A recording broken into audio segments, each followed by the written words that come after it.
everyone. It's Wanda with the Armchair Cat Advocate, and we have our other member of the channel team, Ruby Dawn. And tonight we are going to talk about closure. For those of you who may or may not know, there has been an ongoing issue with another content creator. It has gotten ugly. I'm not going to go into details because after tonight, I'm telling everyone, after tonight, it's done. Okay? It's done. I don't care what she says. I don't care what she does. It's done. I don't want to revisit it. We've made the decision. We're moving forward with the channel, with or without this person's support. If she wants to continue to attack, she can attack, and we'll address it. But we'll address it off screen. We're not going to do anything more here. If it has to go into a legal action, it will go into a legal action, and I'm just putting that out there. Hey, Catitude. So tonight we're talking about, this is a healing stream. I have been getting a lot of messages and emails from folks that have been incredibly traumatized by this situation. They are feeling they've been upset, they've been triggered, they've been feeling all kinds of negative feelings, and that is not what I want for this channel. This channel was created to be a safe, welcoming space for people, not to be a place where people come for drama and to get beat up and bullied and harassed. That's not what this channel is. So anyone who wants that, you can go to that other content creator if that's what they want for their channel, or you can go to one of the other drama channels, but don't come here, okay? I'm just putting that out there because from this point forward, after this stream tonight, we're going back to what this channel was intended to be, which was to be advocacy and education about cats with a component of animal welfare, the intersection between animal welfare, human services, and that component of social justice that kind of overarches everything. So that's what we're going to go back to. And we are just, we're closing it out. We're going for a new chapter now. I don't like that people have been hurt, and I apologize for anyone that I may have hurt unintentionally, because it was never my intention to hurt anyone. It was never my intention to trigger anyone or to traumatize anyone. The other thing that concerns me is there have been quite a few people that have been incredibly intimidated by this other content creator, to the point where they will say very negative things on that channel about this channel, and then come over here and say positive things about this channel here, and then negative about that channel. I don't want any more of that. Okay. No, we're not doing that. We're not playing that game. It's not Team Kim and Team Wanda. All right. It's not playing it. We're not doing that. You don't have to pick a side. This isn't choosing sides either. You can do whatever you want. That's right. I want everyone to understand this.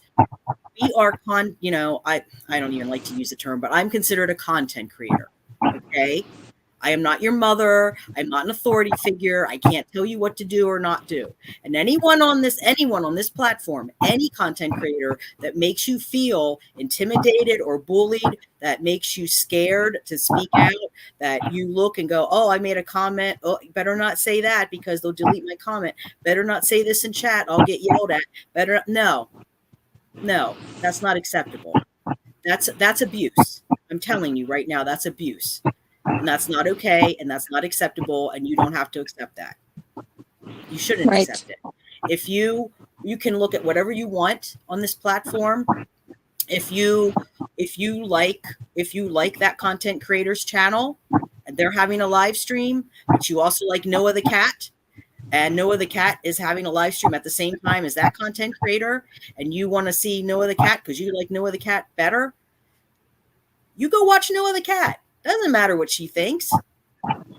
That's why we have Rewatch. That's why we have the Rewatch gang. Yes. Yes. It's like, hey, I've had things drop on. I've been already like, okay, I have my comfort food, and I'm gonna just veg on the couch, and I'm gonna watch a movie, and then I look at Netflix or something. It's like, oh man, this series just dropped. Wow, you know what? I'm gonna watch that instead. It's the same thing, folks. It doesn't mean anything. And you shouldn't feel like you're going to get abused or you're going to beat up or you're going to get kicked out of the channel or you're going to be looked at as less because you chose one channel over another. I don't care. You know, despite everything that's happened, and I want to make this very clear, I never had a beef with this person. Never. I never had a beef. Despite what she's saying, there was no beef. I walked away for my mental health, and that is perfectly fine. I had someone that emailed me and said that they need to walk away for a while for their mental health. That's fine. Walk away. I told them, walk away. You don't have to show up in the chat. You don't have to make comments. You don't have to watch the show, the channel. You do what you need to do for your health and well-being. You don't need to get my permission for anything. You don't. Because I have no sway over anyone. I'm just sitting here. All I wanted was to do a channel to bring awareness about TNR and colony management and all the difficult things that go along with animal welfare, specifically dealing with cats. That's all I wanted. Right, I didn't want any of this, and neither did Ruby Dawn. And so this is at the point where we're just completely done with it, and we want to move forward. And the reason that we're here tonight is because Ruby Dawn has some things that she wants to say so she can have closure. I had my closure yesterday. I had my say.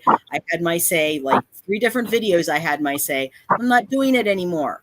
So Kim, I'm going to tell you, Kim, I'm not engaging with you anymore. I'm done. No more. And you can have your little toddler fits. You can throw your hands in the air. You can yell at, you can tell your community, you can try to rally them. You can say, look, Kim, I don't know what your problem is, but I'm hearing, someone told me that you have people over here watching us. What the fuck? What the fuck are they watching? What, this is some kind of, I'm seriously concerned for your mental health at this point. Seriously, I am. And I'm not joking about that because I have mental health issues. I don't joke about mental health. I'm seriously concerned. If you're that paranoid that you think that Ruby Dawn and I are over here twirling our little mustaches and trying to figure out some devious plan to take you down, then you need help. You really do. And I'm saying that sincerely. You need help. And the people that are going along with you need help as well. Because that's just bonkers. It's fucking YouTube. It was quiet. Before all this was brought up. Yesterday? I mean, yeah. What videos did we have before this? We had you did the one about the dog and just some walking around cat spotting. It was quiet. Nothing was being made. There was no drama involved. This came out of the blue. Yeah. And it's indicative of someone, and I'm not a therapist. I can't diagnose, and I'm not diagnosing. I'm just saying a fact. It's indicative of someone with borderline personality disorder. It's indicative of someone with histrionic narcissism, the drama. We have to have the drama all the time. I've dealt with these people. I know what it's like. And I'm seeing those signs in you, Kim, and I'm telling you, if you don't get help, if you don't go and get some kind of help, I mean, you can sit here and blast me and Ruby Dawn all you want, but the fact of the matter is that the way you're behaving is out of control. So you can look at this as a mini intervention too, because the way you're behaving is out of control. Don't, and I'm telling you, do not send your minions over here. Do not send Jerry over here. Do not send anyone over here because they're going to be banned, number one. And if it persists, we are prepared to go. Next step will be legal action. However that looks. It's too hectic for everyone involved. You, me, the viewers, it's not worth it. And it needs to just be let go and put to rest. Yeah.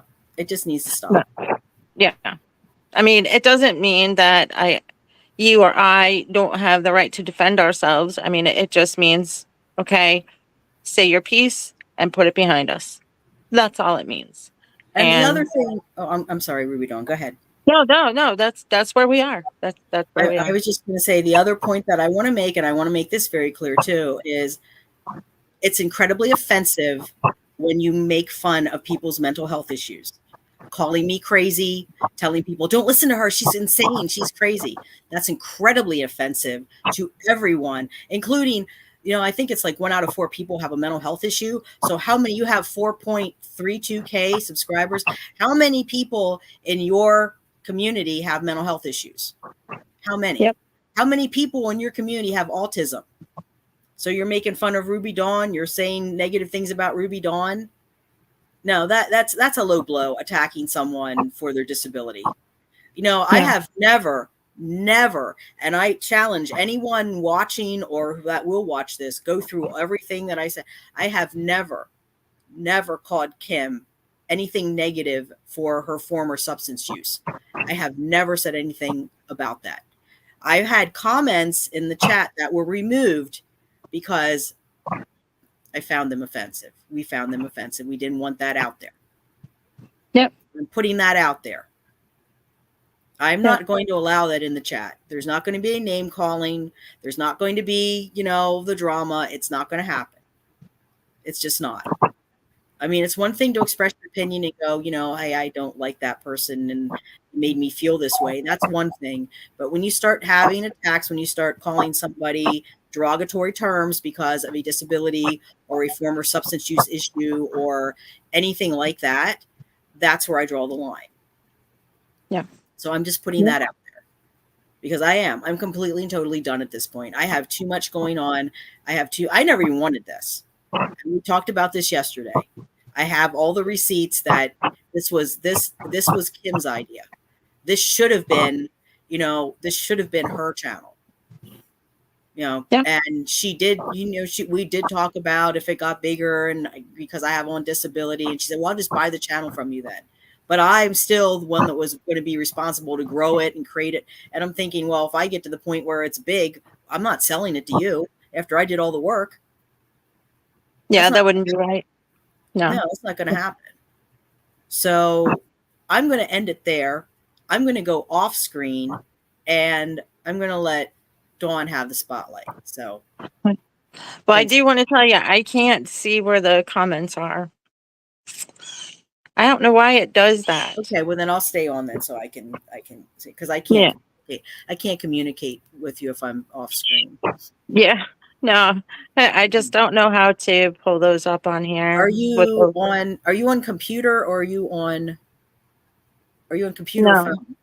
I'm on the phone. Okay, there should be if you look on your phone, it should say comments somewhere. Oh no. Okay, it says chat, but then it just pulls up the whole big thing. Okay, well that's okay. I'll monitor it for you. Go ahead.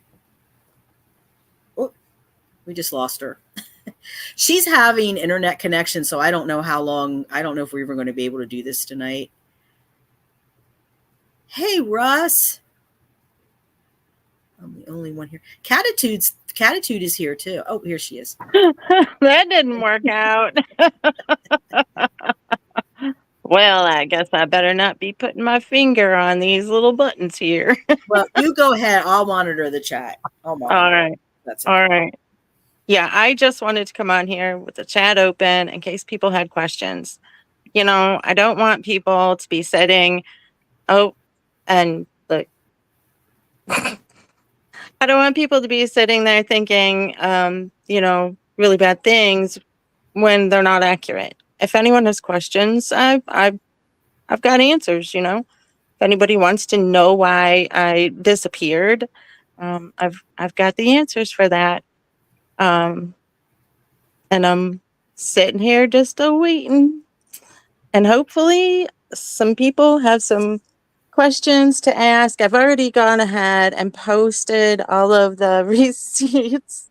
And this is Tigger. She's a bit of a wild girl. She thinks I'm out here to play with her because I don't come out here in the catio to talk on the phone. So this is new and interesting to her. And now I have a cat scarf. Hey, Dawn. Dawn just froze. Are you here? Okay.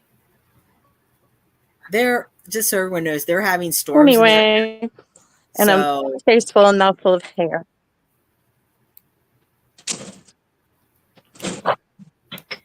Yeah, it's pretty rough. Can you see me and hear me now? I can see, yeah, we can hear you. As long as we can hear you. Okay. Yeah, Russ had to come out and rescue me from Tigger because the cat scarf is not the most comfortable thing. It's not a great accessory. But I just figured this would give people an opportunity. And they can come in here and I don't care, if they've got questions or want to make a comment or whatever. I've got time. Okay, I mean, I'm not the disappearing with the money bags criminal. I'm really not. And I hate the fact that I felt like I was kind of portrayed that way. Dawn, do you want to talk a little bit about your background so everybody knows what it is that you do and have been doing for many years? Oh, sure. I was involved with dogs first, and I was a groomer for a long time, and I had my own shop up in Illinois, and I came down here to Arkansas to help my parents, which they've since moved on with their lives. But I came down here, and we moved into this place, and someone next door, maybe 2 doors down, was feeding cats. And I thought, well, that's really cute. That's a cool idea. I'm going to help with that. Well, little Dawn, did I know. can you see Yeah. the comment? Okay, let me read it for you. Rissy Roar says, I don't see where anyone should have questions about what your part was, just based on the email Wanda read from here on the last live, says all you need to know about her character, in my opinion. And then Rissy says, Dawn, I've lost your mic. Can you hear me? Yeah, I can hear you. There. Can you hear me? Yeah, I can hear you. I can't hear you at all. Okay. Shoot. Well, this is just a technical. Go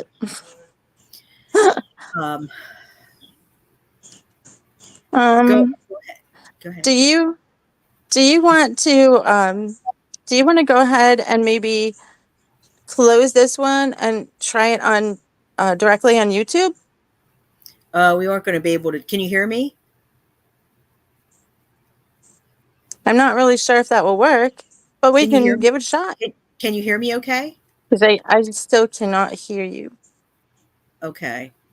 I'm not sure what is wrong.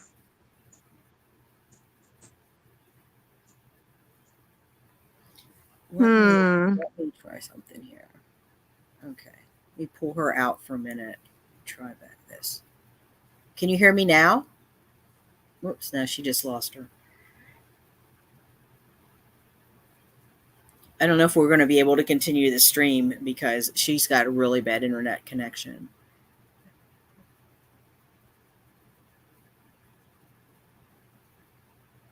Oh, you mean Dawn, Rissy. Yeah, I didn't expect you to actually show up on the channel. It's nice to put. Yeah, she's been on. Rissy, Dawn has been on streams with me, but unfortunately, I think we only were able to do 1 or 2 streams before all this hit the fan and we started getting attacked, and so she hasn't really been able to. No, Can you hear me now? Still can't hear you. Oh wow, I have no idea how to fix it. I don't know what to do with this. Folks, I'm going to text her and just okay. tell. Russ has gave me the headphones. Maybe that will work. Okay. Hold on. Yeah, Catitude. She tried the computer.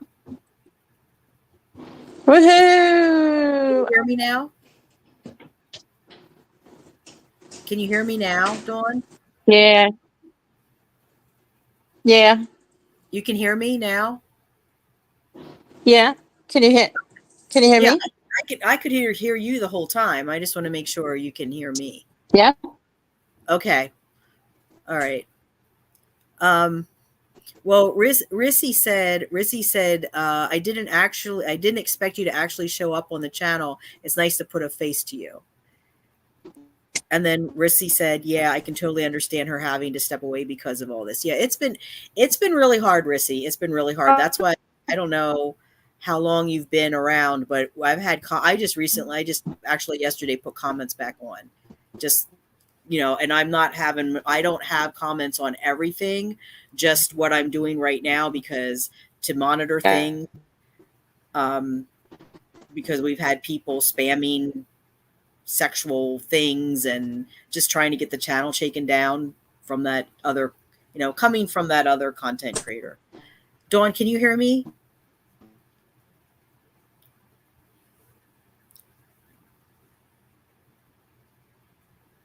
Let me try something here.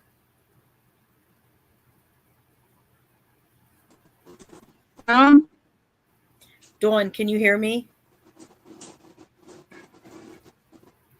I can definitely hear you. Okay. Yeah. Do you want to try? Can you not hear me? Yeah, I can. I can hear you fine. Everyone can hear you fine now. Okay. And we can hear the kitty.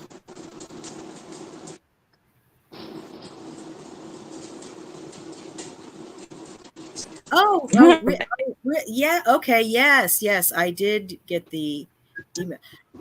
Hang on a minute, Rissy. Dawn, do you want to try just calling me and we can just talk? We can just talk over the phone. Yes. Huh?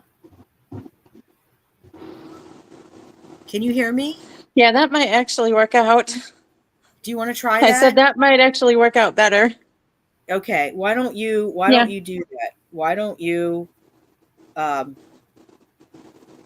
leave the studio, because you can come back in if you want, and call me, and we'll see if we can just do it this way.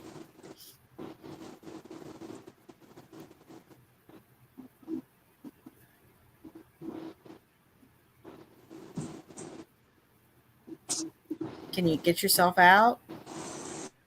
Here. I think I can. Okay. Well, it says kick from studio. I'm really not kicking her out. I wish it just said remove. That's a little harsh.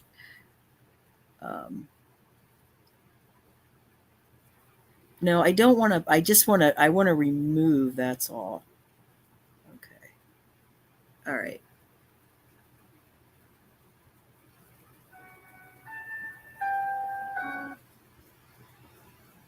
Hello?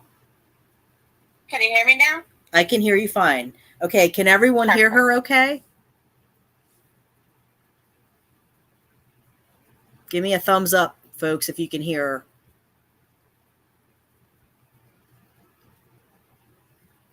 Now I'm moving all my stuff back over to my computer so I can actually see the comments again. Yay. Okay, well then, good. And you can see the comments. Okay. Yes. Okay. I am so sorry that I live in the armpit of America and the weather here is like really awful. Well, I do. Can you see the comment from Rissy, the very last one? I just recently started watching this I'm going to put this up for everyone. I just recently started watching this channel to find out what was going on. I don't know if you guys got my email to your channel that I sent yesterday, but I just found, yes, we did. And I did forward that to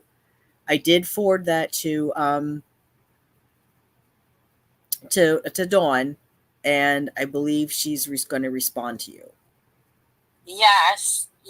I just wanted to thank you for your kind thoughts, and it's just been a bumpy ride for everybody involved, and I hope to put it all to rest, this evening, and we can all just move forward. And I'm just going to keep on keeping on. Mm-hmm. I'm going to keep doing what I'm doing, and which is helping kitties. So that's pretty much my life purpose at this point, and basically everything just kind of revolves around that. And I'm certainly not gonna let, you know, the difficulties online change that. I've been doing it for a long time, so I'm gonna keep on doing it, and I've got plenty here to help, and most of it is just out of pocket. We did, get the donations on the other channel, and that was all spent on Grayson. So the rest of it, though, comes from my wonderful husband's retirement and paycheck. So, I mean, you wouldn't believe how excited I was just to tell Wanda that I got kitchen chairs. I got plastic patio chairs on sale at Lowe's. So, and that was like, that was my big excitement for the week. But they're indestructible, right? And when you have a bunch of cats, especially cats that aren't used to being indoors or have behavior problems, plastic chairs are a godsend. Yeah, and it's a good hack too. If you have, they're not cute. I'll give you that.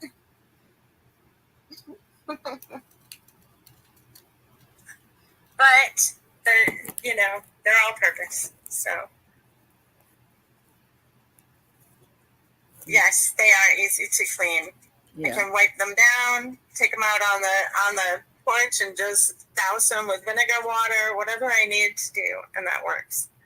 So, but I really, really wanted to get back to doing positive things here. I think that's, that was the whole vision that Wanda had for the channel. I want to get back to that. Mm-hmm. And that's why we're here and doing this now. And I still appreciate all of the folks, everybody that has been supportive and kind and, kept us in their thoughts and just really stuck by us and didn't think the worst of us. Yeah. I mean, a lot of what you see here that, looks erratic is actually just a self-defense mechanism. That's all it's been. It's not been fun. And when you're pushed against the wall, that's what you do. You fight back, right?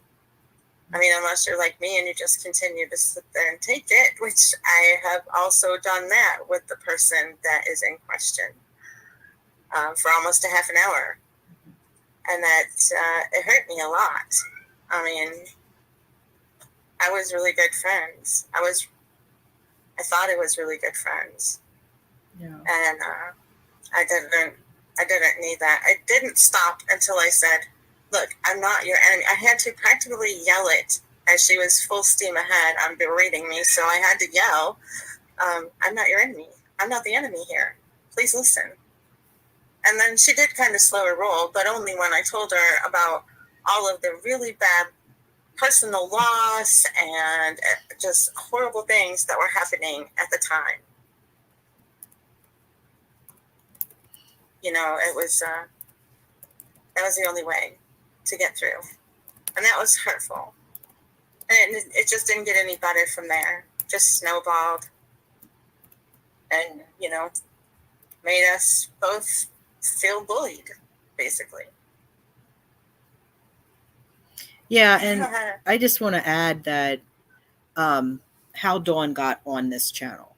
So, as because you heard the people here in the chat, I don't know the people that are watching, but Dawn and I have actually Kim introduced us, well, back in 23, I think it was, and we had some interaction, but it wasn't until kind of all this hit the fan where we started really talking. And through those talks, Dawn said she wanted to start a channel, and she had mentioned something to the other content creator about starting a channel, and it wasn't well received. And I said, well, if you want to start a channel, you can start a channel. I mean, anybody. We had a person in the chat on Saturday night that wanted to start a channel, and we're like, yeah, start the channel. Look, it's a World Wide Web, folks. There's room for everyone. That's right. It's That's you know, right. don't let these big content creators have a monopoly. We need more smaller content creators coming out and producing quality stuff and giving them a run for their Yes. money. So, you know, she was talking about this and she was telling me some of the things that she wanted to do. And I said, hey, you can always, you know, come on here and just use this. And then the more we talked, I finally just said, hey, you want, why don't you just come on here? I'll make you manager. You can like you know, you can be a co, I don't know, whatever. As not owner, but she can be a manager. We can be collaborators on it. And then, you know, as she gains a following and she feels comfortable about going out there and starting her own channel, she can start her own channel. I encourage her to do that. But or if her comfort zone is more if she wants to just stay here, and because I know Dawn's got a lot on her plate. And so and running a channel is a lot of work, which I'm finding out. And it's really easier when there's two people that are managing it. So, you know, she wants to stay Yes. here, that's fine too. Or if she wants to, you know, keep her toes in the armchair cat advocate water, and on the side start a channel with some other kind of content, that's cool too. I don't care, whatever she wants to do.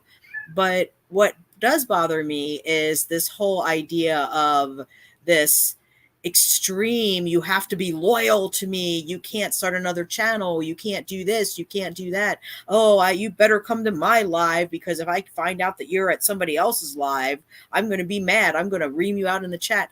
That's juvenile. Actually, I don't even like to say childish anymore, because some of these adults, children act much better and more mature than a lot of these adults that I'm encountering. It's just I flooring have me. noticed that too. Honestly, Yeah. I have noticed that myself. Yeah.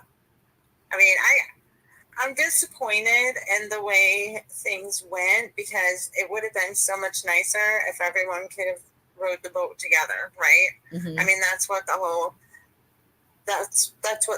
idea was.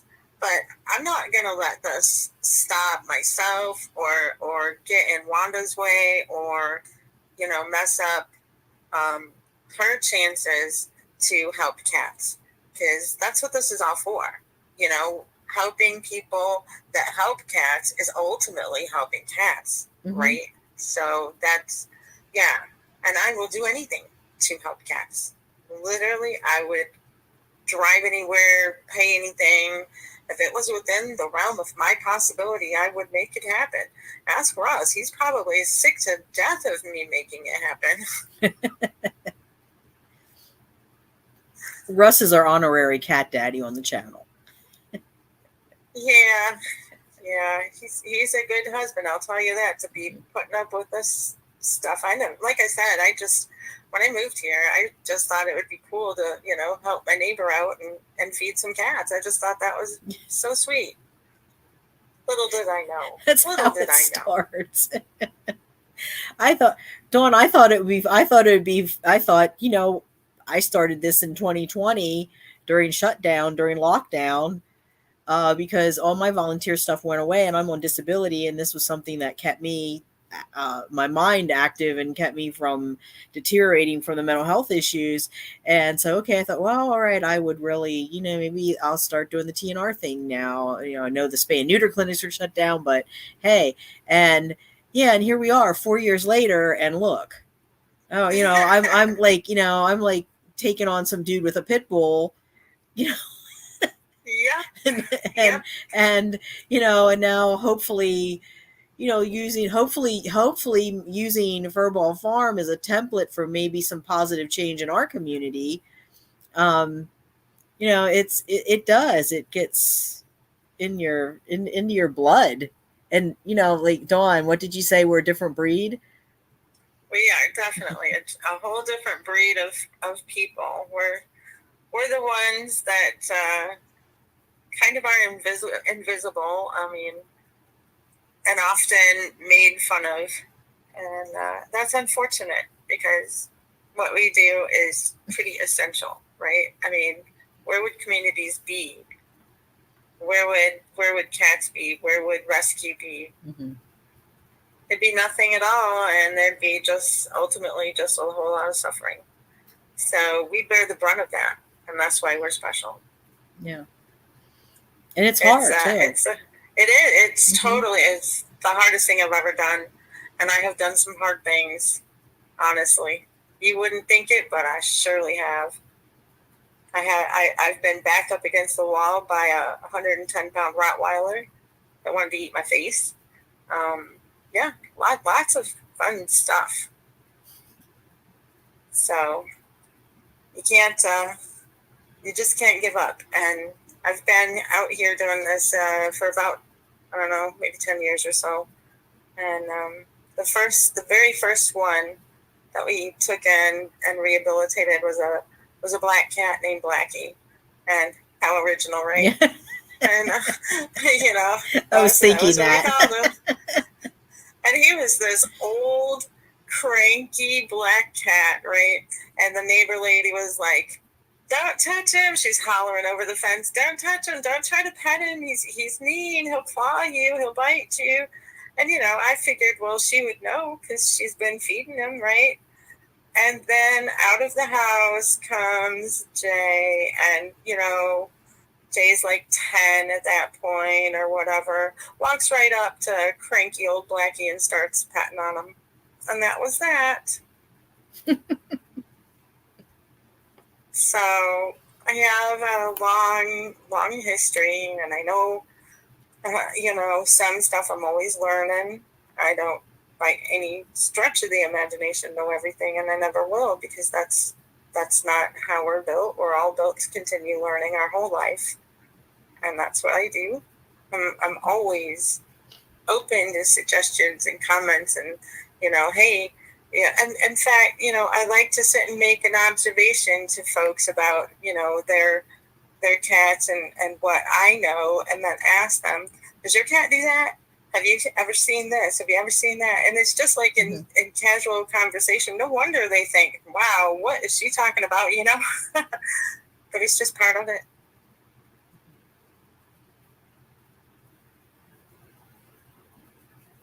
Oh, Russ. I have broken so many strays that are afraid of people that ended up loving me. I know. Yes. Yeah. Yeah. I personally don't like the term feral cat. I think we should use the word socialized versus unsocialized, because I've seen so many that are labeled feral and they're just scared strays. And it takes time, and sometimes it takes a lot of time, because they also experience trauma, just like people do. Actually, they actually can experience PTSD. There's been studies on that. Yeah. And the funny thing is, I think that's totally accurate. Yes, you're right. Animals can see what's in your heart.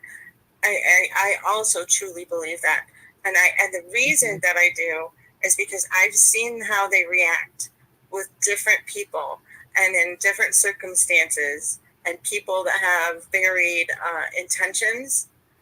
And a cat that I might think is a super sweet, laid-back cat will suddenly just become like scary, you know, or just the opposite sometimes. They really do. They really honestly do see into your soul, right down to your bone. You know, they know you inside and out before a blink of an eye. I wish I had that ability. I'm not a good judge. I'm not a good judge. Well, I think also we should just touch upon, I mean, this isn't like a major issue, or and there's a reason why I'm saying this, but Dawn is autistic. And so I just want to kind of put that out there to folks that are maybe watching this for the first time and kind of questioning, you know, the whole thing that went down between her and the content creator, and like, well, why did you put up with this, and why did you say that? And the fact of the matter is that Dawn sees things differently. So, and content creator knew that. So that gives it a whole other level of not okay, in my opinion. So I just want to put that out there, Dawn, just so people understand that You know, it's not like you're looking for abuse or anything like that. It's sometimes just hard to tell what a person's intentions are for you. Yeah, that's right. And I'm the kind of person that I'm always thinking things in a literal way, and I'm trying to like always prepare for like the worst 10 steps ahead and trying to think ahead. And I don't know, I'm just a different kind of thinker, and I'm easily hurt, but I'm never the one that hurts other people that I know of. I don't actively think to myself, well, I'm going to get somebody, I'm going to harm somebody in a way. And I really, yeah, like I said, I'm really easily hurt, but I don't show it. I can sit there and just accept it, you know, and just take a pummeling and not even speak up to somebody for myself, you know, to defend myself. And I'm working on that. You know, I'm not perfect, and we're all just working on stuff. So yeah. So when that happens to me, I just kind of shut down. And especially when a whole lot of things are happening. And that's been the story of this entire year, because I lost my soul kitty is what I called her. She was my best friend. She was like my child, and I lost her. And she was only 5.5 years old. And that was super hard. And that was just the beginning of the pain of this year. And I've lost, and I've lost, and I've hurt and misjudged and seen a whole lot of bad stuff. And so it's been rough. And when I tell somebody I'm not in a place that I can talk to you, I'm literally not in a place I can talk, not like in a location that I can speak to you. And I think that got misconstrued at one point. And that was, so there was communication kerfluffles a lot of times. And there's nothing I can do about it. I can't change who I am. Yeah. And I yeah, right. I can't change the direction of my life. I just can't. And I also want to put out there that there is a lot of trauma going on here. There is, there's trauma in the drama. And there is a lot of trauma in the drama. And what I mean by that is that the personalities involved have including content creator, have all experienced trauma. So I'm just putting that out there, because trauma can also manifest in ways that look different than what it really is. So I just want to make people aware of that. And this is my concern as someone who, I am a trauma impacted person. I've been diagnosed with complex PTSD and live with complex PTSD. And since about 2016, I have been studying trauma-informed care. I just recently finished another training, processing pain, facilitating healing. And, there was a really cool visual that they gave in that training, where there's two people on either side of a bridge. So you have to picture a bridge, and on either side of it is a person, and one side is a therapist or a provider, and the other side is the person who is trauma impacted. And then the bridge, like underneath the bridge, it's all the whole bridge is all listed up with things that are barriers to that person being able to reach out to that provider, to be able to receive help from that provider. And it's things like triggers and guilt and grief, and there's a whole slew of things that prevent us from actually getting the help that we need, or actually being able to access the help we need, or be able to talk about it, because processing that pain can be very, very difficult. It's like an onion. It's pulling off layer after layer after layer, and it's raw. Some of that can be very raw, even years later. Body, you store trauma in your body. So any kind of thing that happens to you can trigger that and you don't even know. And I know this situation has been very triggering for people, and it's very upsetting to me that it has been, because this is not what we want. This is not what this channel is supposed to be. This channel is supposed to be a channel for support and for welcoming, well, to make it be a welcoming, safe space. This isn't supposed to be a channel that calls people names and, forces we have to turn off comments, and then we have to worry about, I know for Dawn and I, we're even questioning when people are contacting us, is this someone from the other side that's pretending that is going to play games, is going to, wants to come in here and cause trouble? That's really upsetting. It's really, it's sad, and it's pathetic that we have to worry about something like that, that we have to think about those things when we get contacted.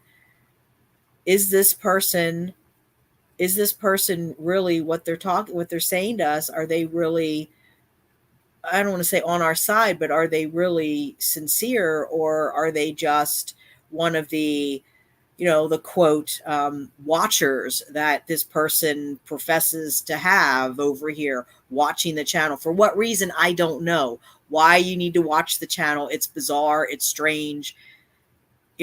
Maybe that's the purpose of it. Maybe it's just to put that kind of pressure and paranoia into all of us. Maybe that's what the issue is. I don't know. I'm not sure. I just, the only thing I can say is my own experience, and that is that I did stay a subscriber to the other channel. I mean, for me, like I've said, everything's been about the cats, right? Mm-hmm. And the cats on that channel, I obviously really care about and love to this day. But I did finally go ahead and unsubscribe, because I just felt like, once again, being pushed aside, and I'm not down for that anymore. I've been pushed aside like 2 or 3 times now, and in a couple instances kind of stomped into the ground, and I don't want to do it anymore. I reached out, I tried, I did everything I could, and I just had no more options left. So I put it behind me. What else can I do? Mm-hmm. Yeah. I mean, at this point, it's been hinted around that I kind of somehow stole money, which that is slander, because even whether you say my name or not, I'm the only person that received a large dollar amount, of donations. It's pretty obvious. And that wasn't fair. It wasn't true, not in any way. As you all know, you can look and see the receipts are there. Sorry, I'm a bit upset about it. You have every right to be upset about that. You do. Yeah, you can't sit there and allude to something that's like for instance, fraud, and expect someone to just take that. It wasn't like that. I'm not down in Tahiti sitting on a beach drinking a mojito. I'm in my living room, and I've got how many cats to feed later, and a million other balls to juggle. I'm not rich, and the donations did help, and I admit that, and I'm proud of the people mm-hmm. that we're all about helping. That's what we were intended to do, and that is fantastic. Mm-hmm. Support each other. I was not there with my hand out saying, "Hey, can somebody give me some money?" That wasn't it at all. I just came in there because I was upset, and I loved the community. Mm-hmm. I really care. I really honestly do. And it hurt when people said, kind of low things and acted suspicious of me for things I didn't do. Yeah, and that was another thing that we tried on this channel. At that time, I don't think I even had, I don't know if I was quite at even 300 subs at that point. And because Grayson, great, and you can talk a little bit about this then, Dawn. I'll let you because you're the expert on that since you're caring for him. But Grayson has an injury that is requiring long-term rehabilitation and costing a lot of money. And I was trying to help her. And we even put a community post up and said, if anyone wants to donate, well, people had that are on this channel were also on that channel. So a lot of them had donated already. But we got like one donation. It was for $20, and that was it. And I'm not throwing any shade to anyone that didn't donate, because I understand, money's tight, the economy's bad. I get it. But what Dawn is saying is absolutely true, because for myself, for both of us, Dawn, they're spending down Russ's retirement fund, their husband's their retirement funds being spent down. I'm on SSI. I'm getting all of $900 a month, and I'm putting out, $100, $200 a month to care for cats that aren't even mine, let alone, and I'll tell you, it was a blessing when people started asking me on this channel, will you set up an Amazon wish list? Will you do a PayPal? Will you do what was the other? A PO box. Well, I'm glad I didn't do the PO box. The person wanted me to do that. They turned out to whatever. But I'm not going to go there. I'm just not giving that any energy anymore. But, this far, I did set up the Amazon wish list, and I set up the PayPal, and I mean, you can see there, I have all of the unboxings there. And the one where I needed live traps. I needed a live trap because the only way that I could get a live trap was to rent one from our local SPCA. People don't want it. The trappers need them, number one. And if they have one that they can spare, they don't want to lend them out because they don't want to lose them. They're expensive. That we're talking, these traps can be upwards to $100 depending what you get, and they're expensive. So obviously they don't want to lose them. And I understand that. And I would never down any trapper that wouldn't lend me a trap, even if they knew me fairly well. I get that. But my only other option was to go to SPCA and to rent one for $60. Well, the problem is I don't have $60 to even rent a trap. I mean, I don't have a credit card. I have a debit card. I don't have a credit card. So I wouldn't even be able to do that. And then my car isn't working right now, so I'd have trouble with transportation. But, at least if I had the traps, I could always wrangle somebody to get me to the SPCA. 2 people donated traps. One donated 2, and the other one donated 1, because I got these traps, and I knew that the traps were coming from the one person, but then I got this other trap, and I had no idea. And I'm telling you, when I opened it, I cried. I was actually taping it. I didn't do it live. I was taping it. I had to pause I had to pause the camera, the video, so I could compose myself, because when I turned that off, I was like heaving, crying, because that's how much that meant to me. And that person who donated that to me, she knows who she is. Well, both of them know who they are, but both of them meant the world to me. That meant the world to me. And those traps are going to help me curb the cat population. They're going to help me spay and neuter. I get emotional, because you have to understand, if you've never done this colony work, okay, if you don't know anything about this, what happens with the females is they are essentially gang raped over and over and over again.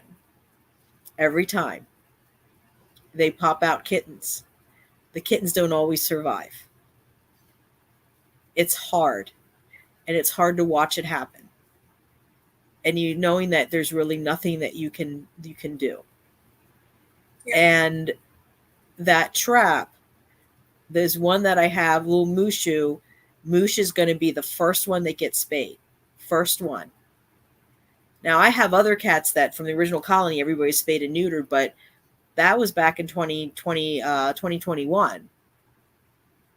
And everything was kind of stable. And then all of a sudden, we started seeing an influx of cats.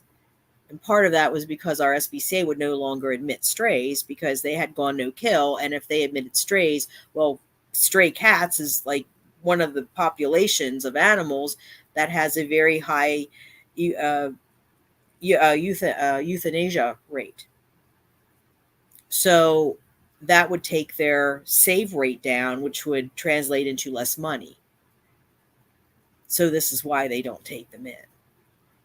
And now there's people like, myself, and it's generally poor, vulnerable, marginalized individuals and in poor, vulnerable, marginalized communities that are bearing the brunt of this. So we have people with disabilities, people that are elderly, people with mental health issues, people that are living in poverty, all struggling to take care of these cats. So those two people that donated those traps, and both of them, and both of them, those meant the world. It meant the world to have those. And all of that stopped when this content creator came out with these allegations. All of it stopped. And there was a few. At the same time, I don't mean to interrupt you, but I just want to clarify. I just want to put a spotlight on the fact that this isn't for us. This isn't for us. We're not. Yeah. We're not coming to you or anyone else saying, I need help. Can you give me money? No, we're not asking for that for us. It's for the cats, yeah. And it's frustration. It's frustration whenever we say, this happened and it's awful and I don't know what to do and I'm scared and upset, or I saw a cat and it had this problem and I want to help it, but I don't have the money. That's the frustration. It's not, it's not asking for a handout. It's, it's just frustration because we have such a lack of support.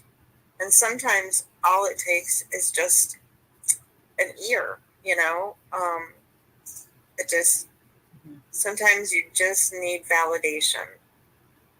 Yeah, or advice. Right. And,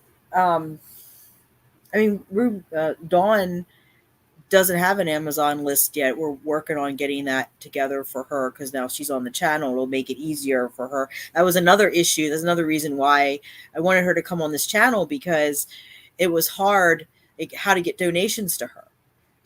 This way she can this way it can come into my PayPal, which is basically the Armchair Cat Advocate PayPal. And then it can just, if people, put on to go to Grayson or Dawn or whatever, it'll go to her. But then with the Amazon wish list, she can have her list, I can have my list, and that was another reason I went her on, because we were trying to figure out how to help, but then everything just stopped. Everything just stopped. And I just want to reiterate what she's saying is it's the cats. The cats suffered. We didn't suffer.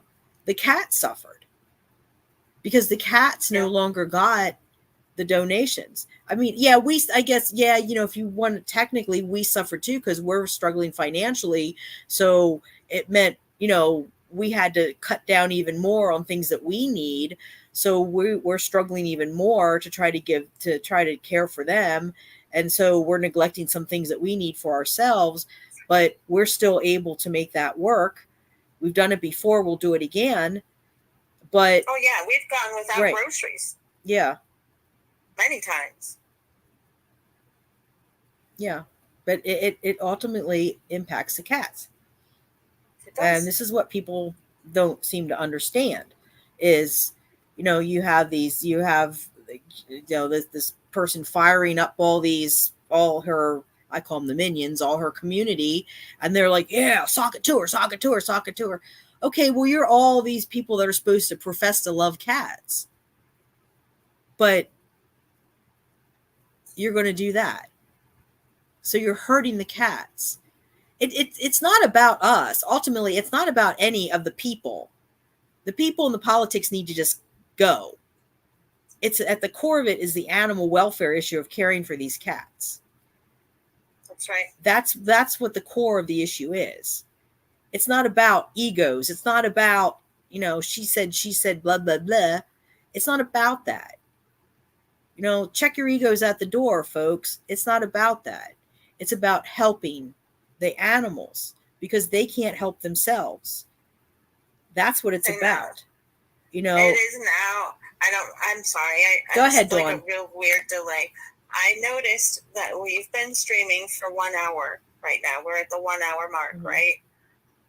How many people have shown up here?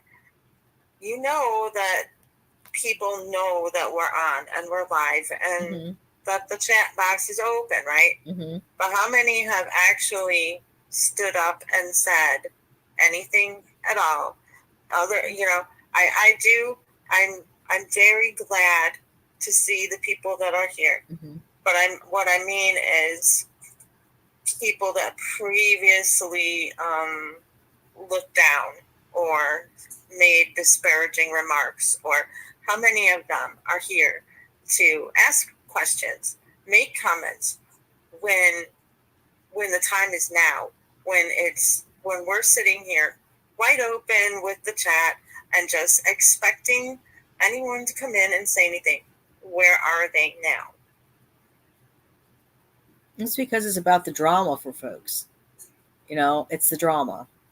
If they come in and they have a civil discourse with us, then things might get resolved, and that means no more drama. That's right, because they don't want to hear the truth. Right. They don't want to. They're choosing not to. Mm-hmm. And that's a shame. Just like Rissy said, it's about the cats in the end, and it's a shame that it blew up the way. Yes, that is so true, because we could have really, with all of us working together, such a big change could have been made. Mm-hmm. And it's a real shame. And that was part of my distancing from the other channel was the apathy. That's my most hated word, apathy. I have a lot of apathy in my community and in my real life physical community and the people here. And then when I came across that from a person that I didn't expect to see it from, that was when it hit me. I'm done. I'm stepping away. I've been squished and mushed and yelled at and everything else. But this is what broke the camel's back. If you're presented with an opportunity to do some good and to help and you brush it off, nope. That's a no for me. And it's so sad. Yeah, and it's also the not only that, but the way it was done.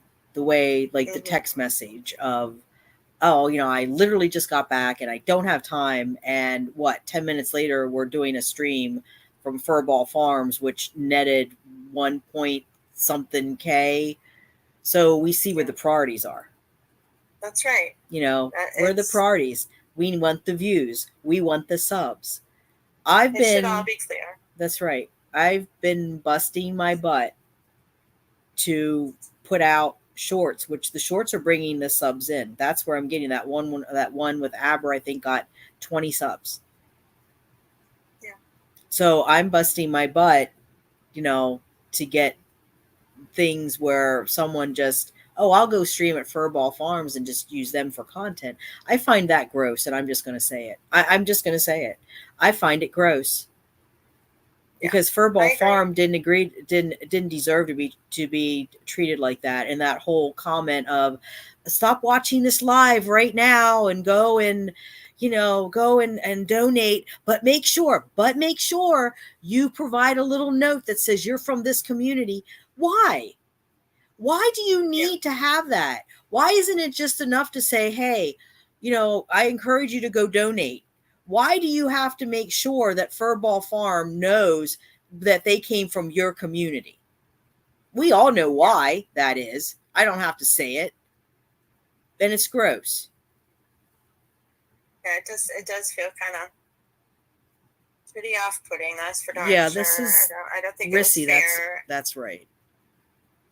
I do know, and I realize that there's like thousands of subscribers on the other channel, and a lot of them don't even know what she's going on about, right? Like they don't even. She'll start talking about this channel and start talking about us, and there's a big portion of them that don't even know us, don't even know what she's talking about and what she's referring to at all. And she just tells them, well, ask other people. What they need to do is to take a minute to look back. But they're not going to do that because it takes too long and it takes too much effort. And they will just feel out of the loop until they figure it out, right? Yeah. So they're really only seeing the one side. And that's, it is what it is, right? And that's okay. So I guess really, when it comes down to it, all you can do is turn your back. And that's tonight. That's tonight. Yeah. And what's really sad is, and I said this yesterday and I'll say it again today, and Catitude is my counter. She keeps track of the subs for me. So she's saying the count's now 387 subs. Okay. And, I lost quite a few because she told people to come over here and unsubscribe when this whole thing started. And I lost because people just blindly did that. They're just like, oh, she did this. She did this. The whole thing was I allegedly called animal control on her. So let's just, so for people who are coming in new and are going to be part of the rewatch and want to understand what happened. So what happened was, I'm going to condense this. Okay. This is a real tight timeline here because I don't want to give her a lot of fuel. We were friends. Okay. You can look at the other videos. You can see it. You can put things together for yourself. We were friends. Number one. Number two, got to the point where there were things happening. I was starting to see some red flags. I was starting to get some concern. I was becoming overwhelmed. I have mental health issues. I decided I'm going to walk away for a while. I'm just going to walk away for a while. I need some space. I need to think some things through. That is perfectly acceptable. Anyone at any time can walk away from a situation where they feel it's toxic and where they feel they need a break. Anyone can do that. Okay. I'm putting that out there too. There's nothing wrong with that. Doesn't mean you're a bad person. Doesn't mean you're a bad friend. Like Ruby Dawn said, if she tells you, I can't talk right now, she can't talk right now. Perfectly acceptable to put that boundary out. Next thing that happened, she had this content creator had rescued this kitten back July 15th was the day that she rescued the kitten. Because I watched the stream. It was something, I remember her, it said emergency stream. And I'm like, oh my God, what happened? And I turn it on. And the first thing I see is her saying about, I want to talk about something. And she said, but first I want you to see my cool little mug I got. And I'm like, I thought it was an emergency stream. And you're showing me this little mug you just bought. I mean, how's this an emergency stream? So, it's those kind of things that were starting to irritate me. It's like, I was panicking that something happened to this person who was my friend. And then you come on and first thing you show me is some little cat mug. Well, it turned out they rescued a kitten that had been with an injured leg that had been in a parking lot of some place. So they were on a work trip and, they got the kitten, took the kitten to emergency vet, had the kitten looked at, initial consultation, blah, blah, blah, brought the kitten back, used the kitten for content. And then the kitten just sat around for how many weeks with this injured leg. And people started to question, when are you going to take the kitten for a follow-up vet visit? No, that started the division started there, because there were people on one side that were like, wait a minute, it's been like 3 weeks and the kitten didn't go to a vet for an assessment, like a local vet for an assessment. And then there were other like, it's perfectly fine, the kitten's fine, just stop bothering, stop being mean to her, you're being mean. And it's like, no one was ever mean to her. This was the issue. And I'll let Dawn expand upon that if she wants that. But this was the issue. The kitten had an injured leg. Okay. The initial emergency room vet did whatever they did and then told her to get a follow-up or whatever, and she was supposed to do a follow-up. That never happened. The reason it never happened, in her words, was because the kitten was too underweight and frail. Now, we all know that, okay, first of all, the kitten was underweight and frail when she found it in the parking lot, but she still took it to the vet, correct? Right? Yeah. Okay. Yeah. Now, the kitten was now in her home, and she was caring for it and nursing it back to health or whatever. The next step was take it for an assessment. She didn't want to do that because the kitten was frail and underweight, her words. She was going on about, and people were asking, why don't you take this kitten? And she's like, well, she's just too small. She just doesn't have she's just underweight. We can't take her we can't do a scan with her right now. No one ever said anything about a scan. No one ever said that. All people were asking was, why isn't the kitten going for a follow-up checkup? That's it. Why isn't the kitten just getting a follow-up? That's all that was being asked. That was it. And the response was constantly, the kitten's underweight, the kitten's frail. And then people started to say, well, but you can take the kitten to the vet, and the vet will look at it, and then the vet will say, okay, this is what I recommend. This is what vets do. This is what vets train for a very long time. They spend a lot of money. They work long hours. They're see horrible things. They know what they're doing. So when you take a cat like that to a vet, the vet's going to assess it and say, this is what I recommend. I recommend a scan, or I recommend an x-ray, or I recommend, XYZ. They're not going to recommend that if they think it would be detrimental to the animal's health. If they think, and I know this for a fact because I've grown up with animals. I remember my mom taking her dog to the vet, and the vet saying that the dog had tartar and that they could do a teeth cleaning, but the problem is they'd have to put the dog under. The dog had a slight heart murmur. The vet didn't feel comfortable doing that because of the heart murmur. That's what vets do. If the vet looked at this kitten and thought the kitten was too frail and too underweight, the vet would not recommend a scan, at least not at that time. The vet would give instructions. Take the kitten home. This is the care plan we're going to give you for the kitten. That was it. That was all that was said. Okay. It was just people saying that. People that, like Dawn, that had been involved in rescue. I didn't get involved with it. I had stepped away to clear my head, to take a break, to take a breather. I wasn't involved in it at all. I wasn't in the chats. I liked some comments and stuff like that, but I didn't respond to comments. I didn't post my own comment. I said nothing, just left it go. And that's where the problem started, because Yes. I made that comment. Yeah. And you know what? I have that comment right now, and I'm going to read it out for anybody that rewatches this and wonders what comment ever set this off. Here it is. I said to that person, okay, I'm going to put my unpopular opinion here. As your friend, and you need to hear this, I'm not trying to cause issues, but I don't like this. Because the kitten, for context, had gotten out of the enclosure it was in. So that's the context. I said, I don't like this. It's your cat, but if it was me, I wouldn't have given it the chance to escape and maybe get hurt. I wouldn't allow it to roam until the vet clears it, because I'm not a trained vet. I would have had a regular vet, a local vet, take a look at it and take a look at the ER vet's diagnosis and make a treatment plan right away after getting her home, which, probably would have been a good idea. And possibly start her on some meds. I don't know. I'm not a vet, right? So, and I said, from what I have seen, an untreated dislocation can lead to bone death and some other stuff. So here I am. I'm just giving observations. And these observations are just related to what I'm viewing when I'm seeing the cat in videos, right?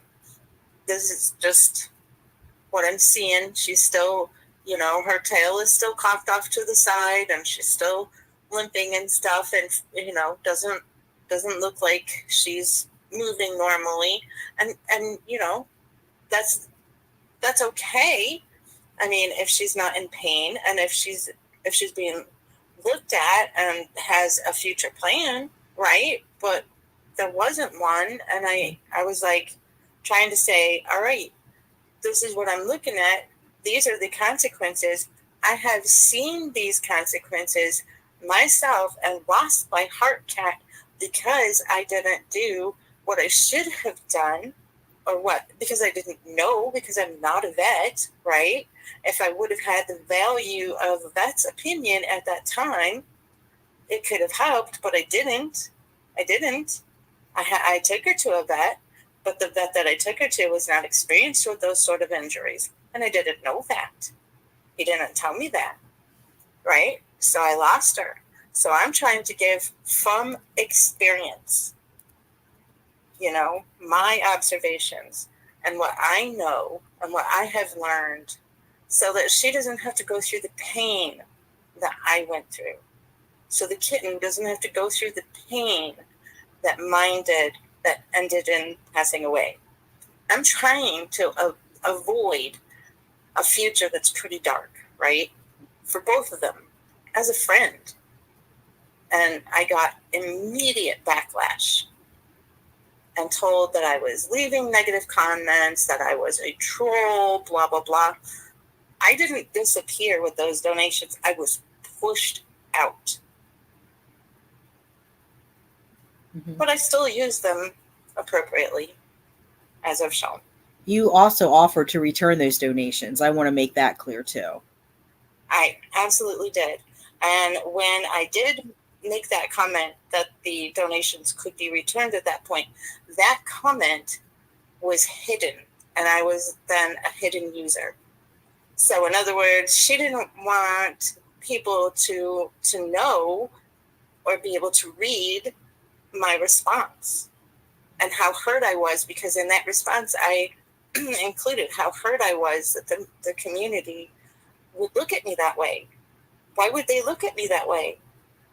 Like a troll. What? I was not making a negative. I was not hurting anyone. I was trying so desperately hard to help.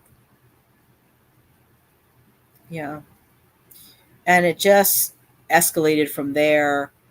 And the next thing, there was a report to animal control that was reported anonymously. And it was about the kitten, because she said this on the stream. Okay. I also want to make it very clear that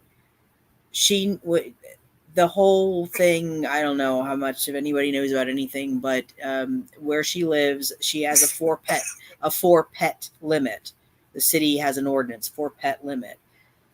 When she moved into that house, she knew that she had a 4-pet limit. She still moved into 16 cats and inquired 4 more throughout the next 3 years.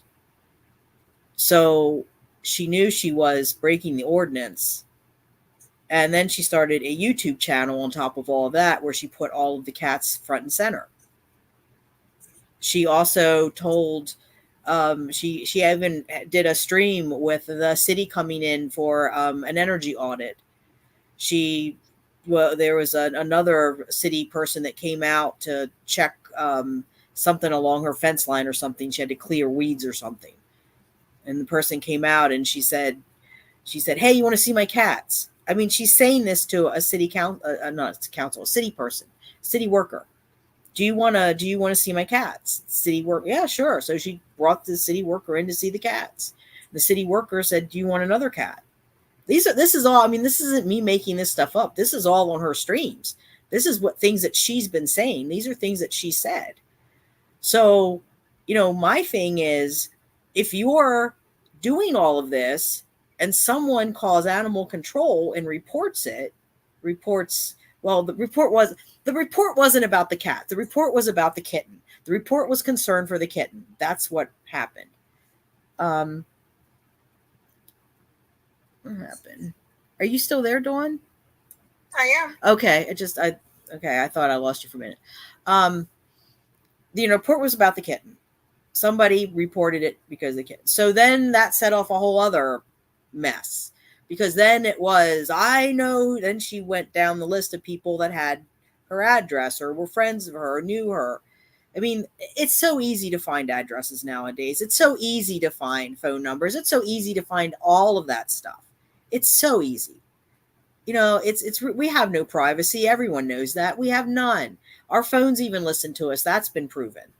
We have no privacy.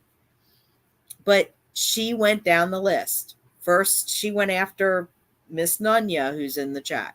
First they went after Dawn, I guess. They went after Dawn for the comment. So then they went after Miss Nunya, and then Dawn, and then I was last, because I was the one that didn't, because Nunya and Dawn both came back and said, look, I didn't do it. You need to leave me alone. I just said, I'm done. I'm not dealing with this. I stayed on my channel. I stayed in my lane. I didn't want to be involved in the drama. I didn't say boo to anybody. I didn't contact her. I didn't talk about it. I didn't talk about it on my channel. I didn't talk about it anywhere. And so I got pinned next. And she came after me. And that's when they tried to take down my channel. And I read the comment. I think I read it again yesterday. I'm not doing it. I'm not giving any more energy to these negative people. I'm done with it. But What she did, pretty much unforgivable at this point. Because the fact of the matter is, no matter who called and left that complaint or concern or whatever, animal control wouldn't have done anything if she hadn't been breaking the rules. And she knew she was breaking the rules. So the only person she has to blame is herself. But she won't take responsibility for that. Instead, she continues to come at us, come at Ruby Dawn, come at me, and continues to point the finger. And then now the latest is that we're ruining her community or something. I don't know. That's just completely bizarre and weird. And it's nuts. How is she ruining the community? Half these people don't even know who we are. And honestly, they don't even care. No, they don't. They don't even understand. Care. They don't know what's going on. They don't know who we are. They don't know the timeline that you just outlined. They don't understand how we got to where we are. All they see is that she is upset, or that she is warning them against some nebulous bad people, and they just go with that because they trust her, and they don't want to spend the time and put in the effort of coming and trying to see the timeline of all the events. And like I said, all of the videos early on were nothing but self-defense. I don't care what anyone says. No one was, throwing anyone under the bus. It was self-defense. It was just self-defense. I want to just say, I'm sorry, Dawn. Go ahead. I just want to address two things. I want to just say, Nunya, the reason that we're doing this tonight is so that Dawn can have her closure, because I had my closure yesterday, and this is it. We're heading to a new chapter now. We're closing the door. The door's opening into a new chapter after this. So that's why we're here tonight. And I wanted to sit here with this chat open, because and put it out there, that we were going to be streaming and the chat was going to be open, and that anyone from other channels could come and talk and ask questions and get answers. That's why we're doing this. Like, okay, you think we're bad, or we're quote unquote, crazy, or Jerry Springer or whatever. Come and ask questions. Come and talk to us. We're here. We're ready to talk to you. Where are you? I want to just acknowledge Sydney here. I'm sorry, Sydney. Thank you so much for subscribing. I do appreciate that. We appreciate that. I hope after tonight you find this a safe, welcoming place, because we're done with the drama, and we are not a drama channel. We never wanted to be a drama channel. We are about advocacy and education, first and foremost around cats, but also around other animal welfare issues, and bringing in the human service piece of it, and also kind of the umbrella of social justice. So I'm this is just like, this is closure. I said my piece yesterday. She's having her closure tonight, and then we're moving on from this stupidity. And let me see here. I wanted to say, oh yes, I'm going to put this up, Rissy. That's why both sides are so important. Absolutely. Both sides are very important. And, it's a shame that this content creator couldn't have had a dialogue with us instead of doing this. It's a shame that this content creator, instead of just going off half cocked, hadn't come to us and said, hey, can we sit and have a discussion? Yes, exactly. And we could have talked about it.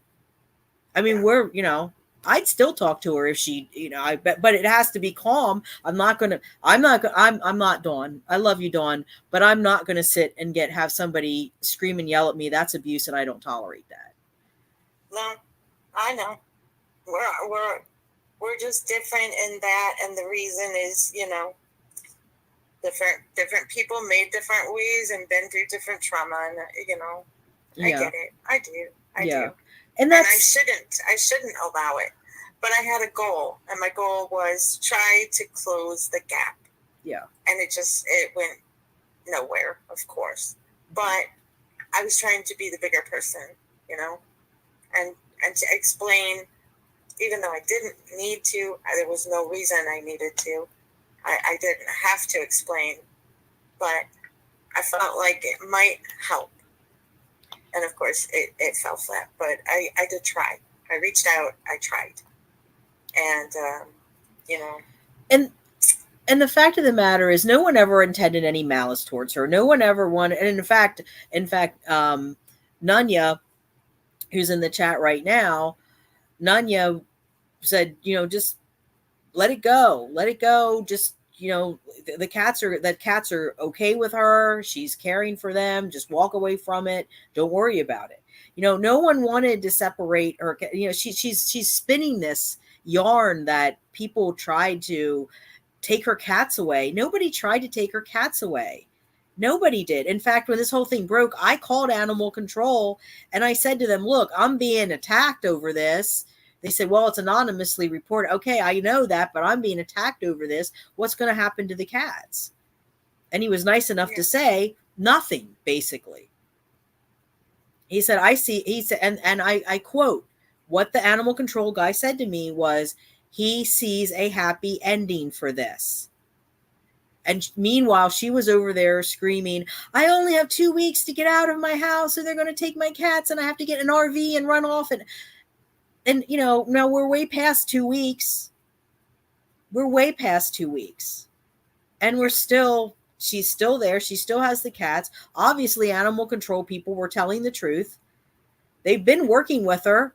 I wish I've had crap happen to me where I wish I had the leadership in wherever I was, leadership in a city or an organization or whatever, work with me like that.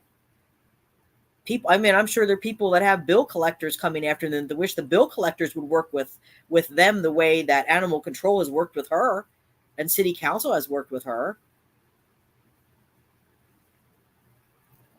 Yeah. Wait, what did let me put Rissy up here. I'm not one to pick sides, and I'm not fighting anyone else's battle based on gossip. I hold firm that the cats are what matter, and that's what needs to be in the forefront. Exactly. Absolutely, Rissy. And that's where we're at too. This is just it's just insane. It's just insane. Yeah, and but I do, and that's true, and I've said that too. They should be at the forefront, but I also want to remind everybody the reason that I'm doing my part here tonight is because I was basically painted as a fraud, or that I was trying to pull some kind of scam or do some sort of financial harm to her community and herself, and that was never the case. And that's why it isn't, I know Nanya, and we shouldn't let her situation live in our heads, but when someone slanders you, that's a legal thing. That's a legality. That's and you should defend yourself, basically. And Rissy, you should address it. I'm sorry, Dawn. I can't see you, so I'm sorry if I talk over. I don't mean to talk over Dawn. No, it's fine. Rissy, yes, I hope to see more of that from now on. Yes, meaning not the drama. Rissy, let me tell you. Before all this happened, there were 2 weeks. What Dawn and I had started. Okay, so way back before all this happened, when everybody was friends and everybody was amicable, everybody was on good terms, I had actually said to Kim, I said, I'm going to ask Dawn to come on the show because I would like to have Dawn talk about the struggles that she goes, because some of the stuff that she's had to go through, because it's not just that it's the difficulties of managing a colony. It's also the area that she's in looks at the cats as vermin. They don't have a lot of respect. It's kind of a backwards area. It's just really hard, and it's really hard for her because she comes from, well, I'm just going to say it. She comes from this is more conservative area she's in now. She comes from a more liberal area. So everyone can understand what I'm saying. Imagine, imagine if you are one way or another and you have to go if you're a conservative and you go into a liberal area, that would be hard. If you're a liberal going into a conservative area, that's hard. Okay. So that's what she's dealing with above and beyond everything else with the cat colony. So we were all like on the same page and everything. And Kim was, oh, that's great. That would be wonderful. So I had talked to Dawn about coming on the show. I said, come on, let's sit and talk about colony management and how hard it is and everything. And you can tell your story. And she was, yeah, cool. So I started this. I said, I'm going to start this series called TNR, and the TNR, so trap, neuter, return. But in this case, the TNR is going to stand for trauma and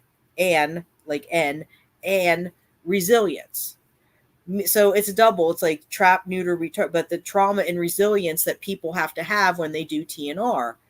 So I wanted to have Dawn on as kind of co-host of this series because she understands it. She does it, and she could give her perspective on how hard it is. And the idea was to have people come in, and it would be a welcoming space, and they could talk about it. It was kind of like envisioned as sort of a self-help group for people that do TNR and rescue and fostering and all those hard things.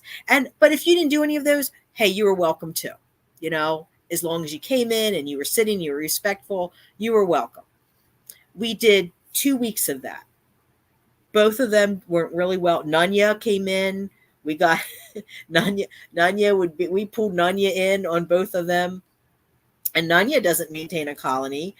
Nanya has a former foster cat of mine, adopted a former foster cat of mine. That's how I met Nanya. That's how we became friends. So she has Valentino, but she's still really involved with cats. So the three of us, we sat, and the way it would work is like the first part of that, the first hour. Well, these were long streams, but like the first part of it, we talked about Colin imagined how hard it is. And then we get into other things like one of them, and I can't remember which one it was. The one I kept down because there were issues with it. It had like noise in it, and it had some editing issues and stuff, and Nunya doxed herself, and it was like, so we're just kind of like, yeah, I think we're just gonna let that one go, and we'll redo that. We'll redo that subject. We'll just do that again at some point. But the other one that's up, it was really good because we had a discussion about grief, about losing a pet and how that feels.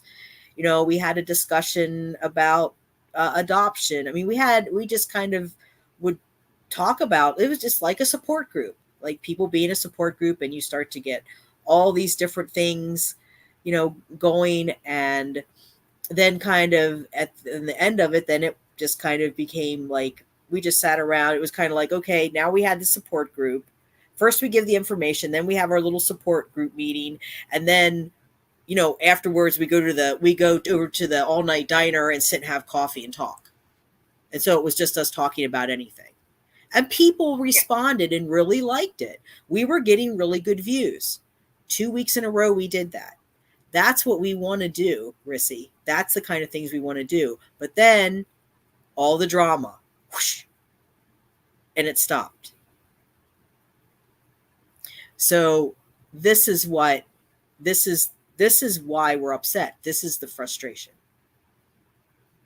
Because what you're saying it should be about is what it was about. It wasn't about this. It wasn't about, I don't like doing this, actually. I don't like, I mean, there's other, so Dawn and I have so many things, so many topics, because we were just batting around. We said, hey, how about, just before I said, how about the Mary Miles? Aw, so happy to see you. Yes. Oh, I'm so happy you're here, Mary. Mary was one of our original subscribers. We all wondered about her. We all wondered about where you went, Mary. We didn't know what to think. And see, this is the unfortunate thing, because we had this really, hi, Chris. Chris is another one from the beginning. We had this really tight-knit core of cat people that would come on these streams, and we would just talk about things. And if somebody was having an issue, you know, they would bring it up. Like, you know, somebody would have a cat that was sick or struggling. You know, that's what we would talk about. And we would just be here to support each other.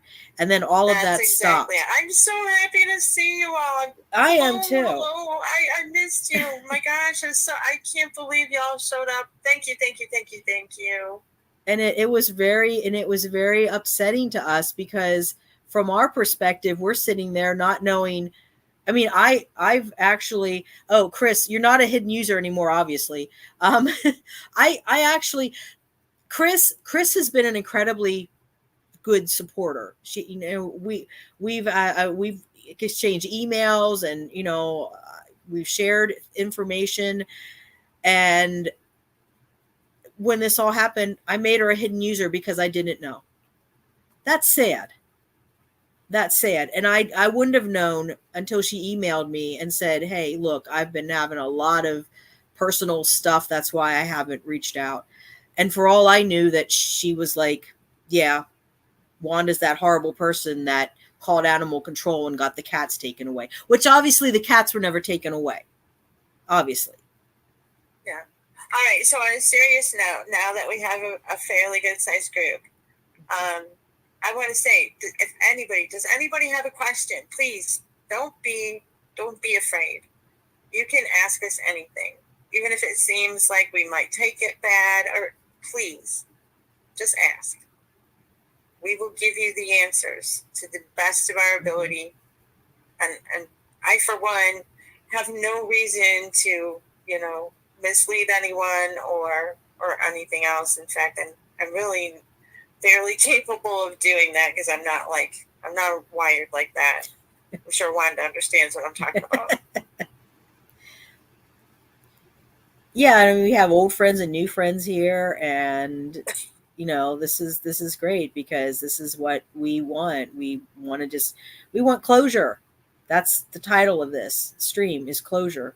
We just want closure. We're just done with it. We don't want it anymore. It's taking away from what's important, you know?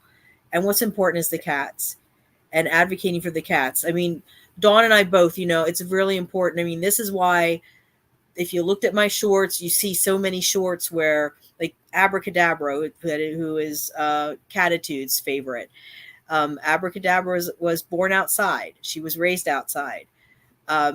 She is there's Rogue. That's he was a stray too that decided he's the one that kicked it off. But you know, she was born outside, she was raised outside.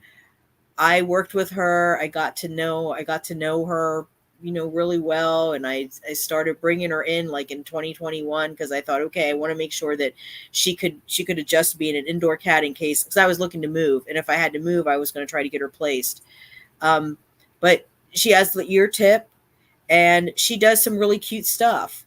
And I wanted people to see that colony cats are just like your domesticated cats, you know. Colony cats, they're just like the $1,000 purebreds that you would buy. You know, they are, a cat is a cat is a cat is a cat, and it doesn't matter. My colony cats play with cat toys in the yard. They play with them in the hedges and in the brush. They chase each other up trees and make little noises. They are just like your cat in your living room. They love Nip. Mine love Nip. Yeah. I'll take Nip down to the feeding station. You know, they just act like, I mean, the latest one I have with Theon, the one that and I want to give, I do want to, before we go any further, there's somebody that's not on this stream that I do want to give a shout out to, and that's Mark. And Mark, you know, Mark is in the UK. So unfortunately I knew he was going to miss this because the time difference.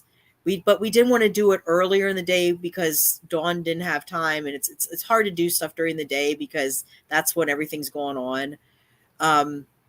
But I want to just say that, you know, Mark, Catitude, Chris, you know, Mary, all these people that have been with us and have been, you know, even if they weren't on the channel. Now I had comments turned off, so I really didn't know who was around. Excuse me. But, you know, there were a lot of people that were there. And I will say this, that content creator has 4.3132K subscribers. And that's great and awesome for her. But let me say this, my Catitude, what's my count? 387. So, you know, I have 387 subscribers. I'm not even monetized yet. I have to get 500 subs and 3,000 watch hours to get monetized. So I'm on my way, but I'm not there yet. But I will say this, and I mean this sincerely. I had the best people supporting me. I had people sending me emails, giving me encouragement, pleading with me, please don't, you know, take down the channel. Please don't stop. Don't stop. And that, you know, just hearing that from folks, having people send me emails saying, Wanda, we support you. Wanda, we know. I had one, and that person's in the chat, but I don't want to call them out because I don't, you know, they may not want to be called out. You know who you are. But they sent me an email, and basically what they said was, Wanda, look, even if you had called animal control, I know that you would have done it for the right reasons. You never would have done it to be malicious. You never would have done it to hurt anybody, to be vindictive, to be vengeful or anything else. And that person is absolutely right. I do not take it lightly. I would never have done anything to hurt anybody. I would have agonized over it. I wouldn't have done that, you know, because I know what could have happened. Yeah. And I wouldn't have done it. You know, I'm not that person. I'm not going to say, oh, well, I'm mad at you. You know, so now I'm going to see if I can get your cats taken away from you. You know, the only thing that I did say is I said, and I mean this, if it doesn't stop, if it continues, I will go to city council and I will show them all of the things that have transpired just to let them know the amount of harassment and bullying that we've experienced here. So they understand what this person is about if it doesn't stop. I'm not doing it unless it doesn't stop. Because I'm not interested. I don't have time for it. I want this to be a channel. I want to start doing streams again. I want to be able to see our friends and be able to have our chats, because this is also, Mark and Catitude are friends. And I felt really bad because he's in the UK, she's in the US, and this is a way that they joke about it being instant messenger. They said today we got our instant messenger back. And they interact through the chat on the videos. So, it was a shame because all these people, it was all the collateral damage, so to speak. They got hit. They got caught in the crossfires. Yeah. And it's disgusting. It's disgusting. Because everybody, and Dawn, look, I said yesterday, and I mean it, I don't care if she comes after me. I don't. She can come after me. She can call me anything. She can call me fat, ugly, stupid, crazy, whatever she wants to call me, whatever. But to say that Dawn is a user, that Dawn is a scammer, that Dawn essentially stole money and ran off with it, no, not okay. That's where I draw the line. Yeah, that blew me away. Yeah. Because look, if you look at this channel, y'all will see the videos up to that point, the recent videos, nothing was being said. The drama was put away. When I came on, to help with the channel, we put that stuff away and started hashing out ideas together and planning a bright future for the channel. We got gung-ho about it. We were excited, right? And Wanda started making some really fabulous shorts and content, and it was good, positive, happy stuff. And then out of the freaking blue, she says this stuff about the money and not helping people. And it's like, why? Where did that come from? We were being quiet. We were keeping in our lane. Why drag us again? Because of drama. The drama helps her, keep it going. And we don't want it. We don't want it. We were doing fine without it. Yeah. And the whole stream on Saturday was, so for those of you who don't know, I have a colony of cats. I live in a city, and I had a guy with a pit bull let the pit bull loose on the cat colony Saturday night. And I was really upset, obviously, about it. And I came on here and I turned chat on for the first time in I don't know how long. And we started talking about that. And then there was somebody new that came in, or I think she's been around the channel before, right, Dawn? I just haven't seen her in chat. And there was some questions that were coming up, and we were answering them honestly. And then someone at the very end came in who had known her and had also been hurt. And he did say a couple of things that were a little bit, out there, which is understandable though. I have no beef with him, and he apologized afterwards.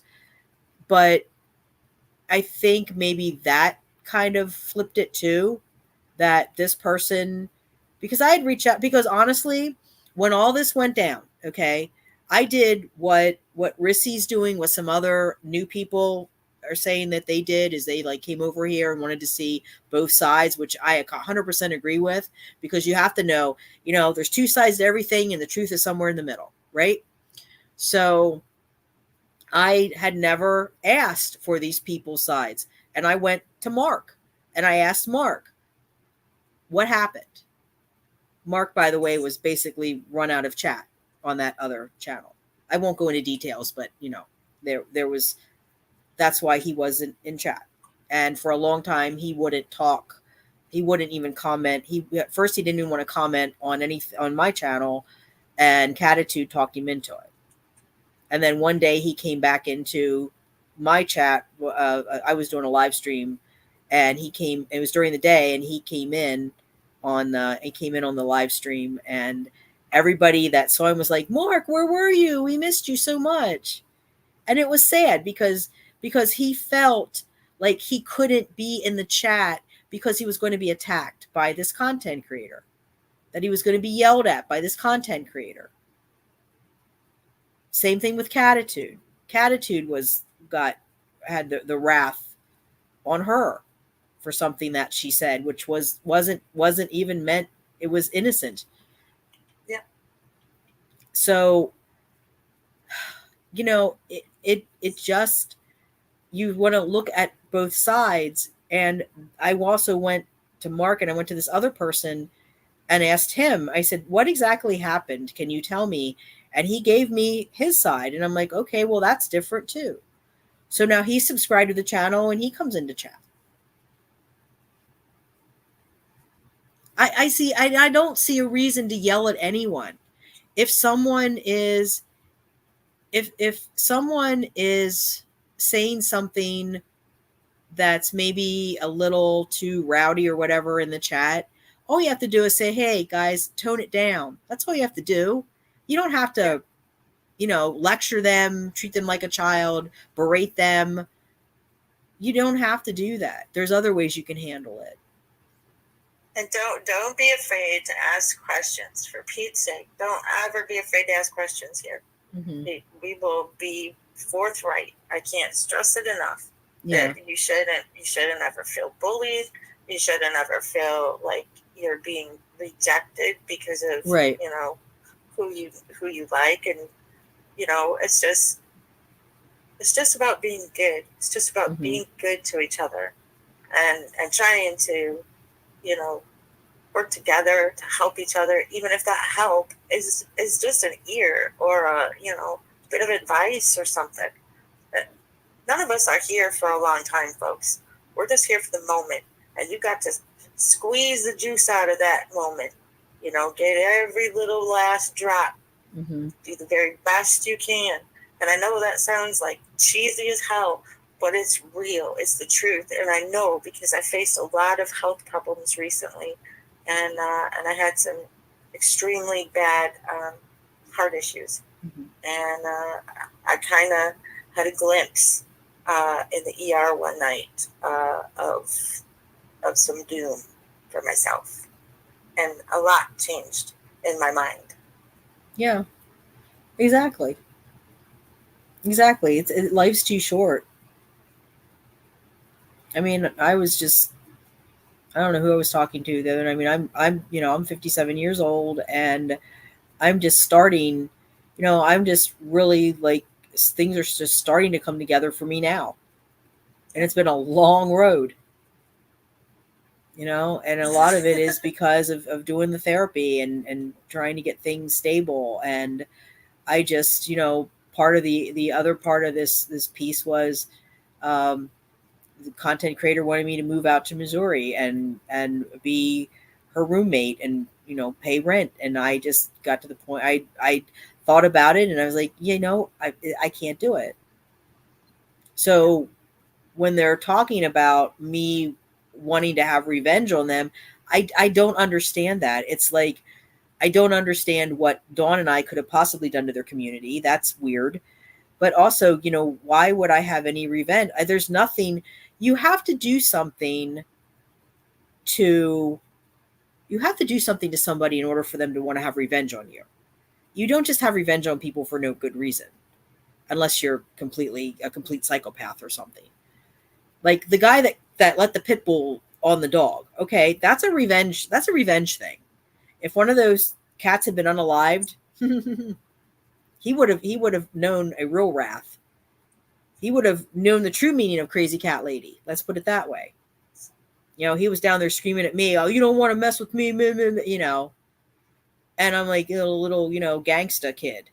You don't want to mess with me. You don't want to mess with me either. I don't care. I may look like a middle-aged, old white lady to you, but I know things and I know people. You don't want to mess with me. I don't talk about that, but I do. I have connections in my community. I talked about that on Saturday night. I know somebody on city council. I can make things happen if I need to. I just don't talk about it, and I don't call in favors unless I need it.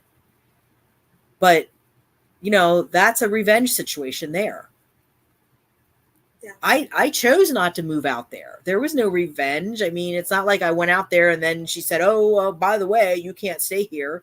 It was nothing like that. I had no malice towards that person at all. I had no feeling. The only thing there was a shift in the behavior. There was a shift in the personality that I was seeing, because as a friend and communicating with her on almost a daily basis, I was seeing things that were concerning. And when I tried to talk to her about it, I got the same kind of response that Dawn got. So it came down to this. I could either stick it out with somebody that I was concerned was going to end up being abusive, or I could just walk away and take a break and kind of look at the situation from a distance and see how I could help. And I chose to walk away for a little while. And then everything exploded. But that was the responsible thing to do, Wanda. Yeah. You did the responsible thing for yourself, for taking care of yourself. That was the right thing to do. You were having a time where you needed to practice some pretty intense self-care. And that there's absolutely nothing wrong with that. That is the best and most responsible thing you could have done. Like you said, the statistics for rescuers unaliving it'll bring you to tears just reading the numbers. It's so sad. I mean, you can't let yourself, and I have slipped into that well so many times, so deep. It amazes me that I'm still here, honestly. Y'all, Wanda knows the crap I've been through and the stuff I've seen.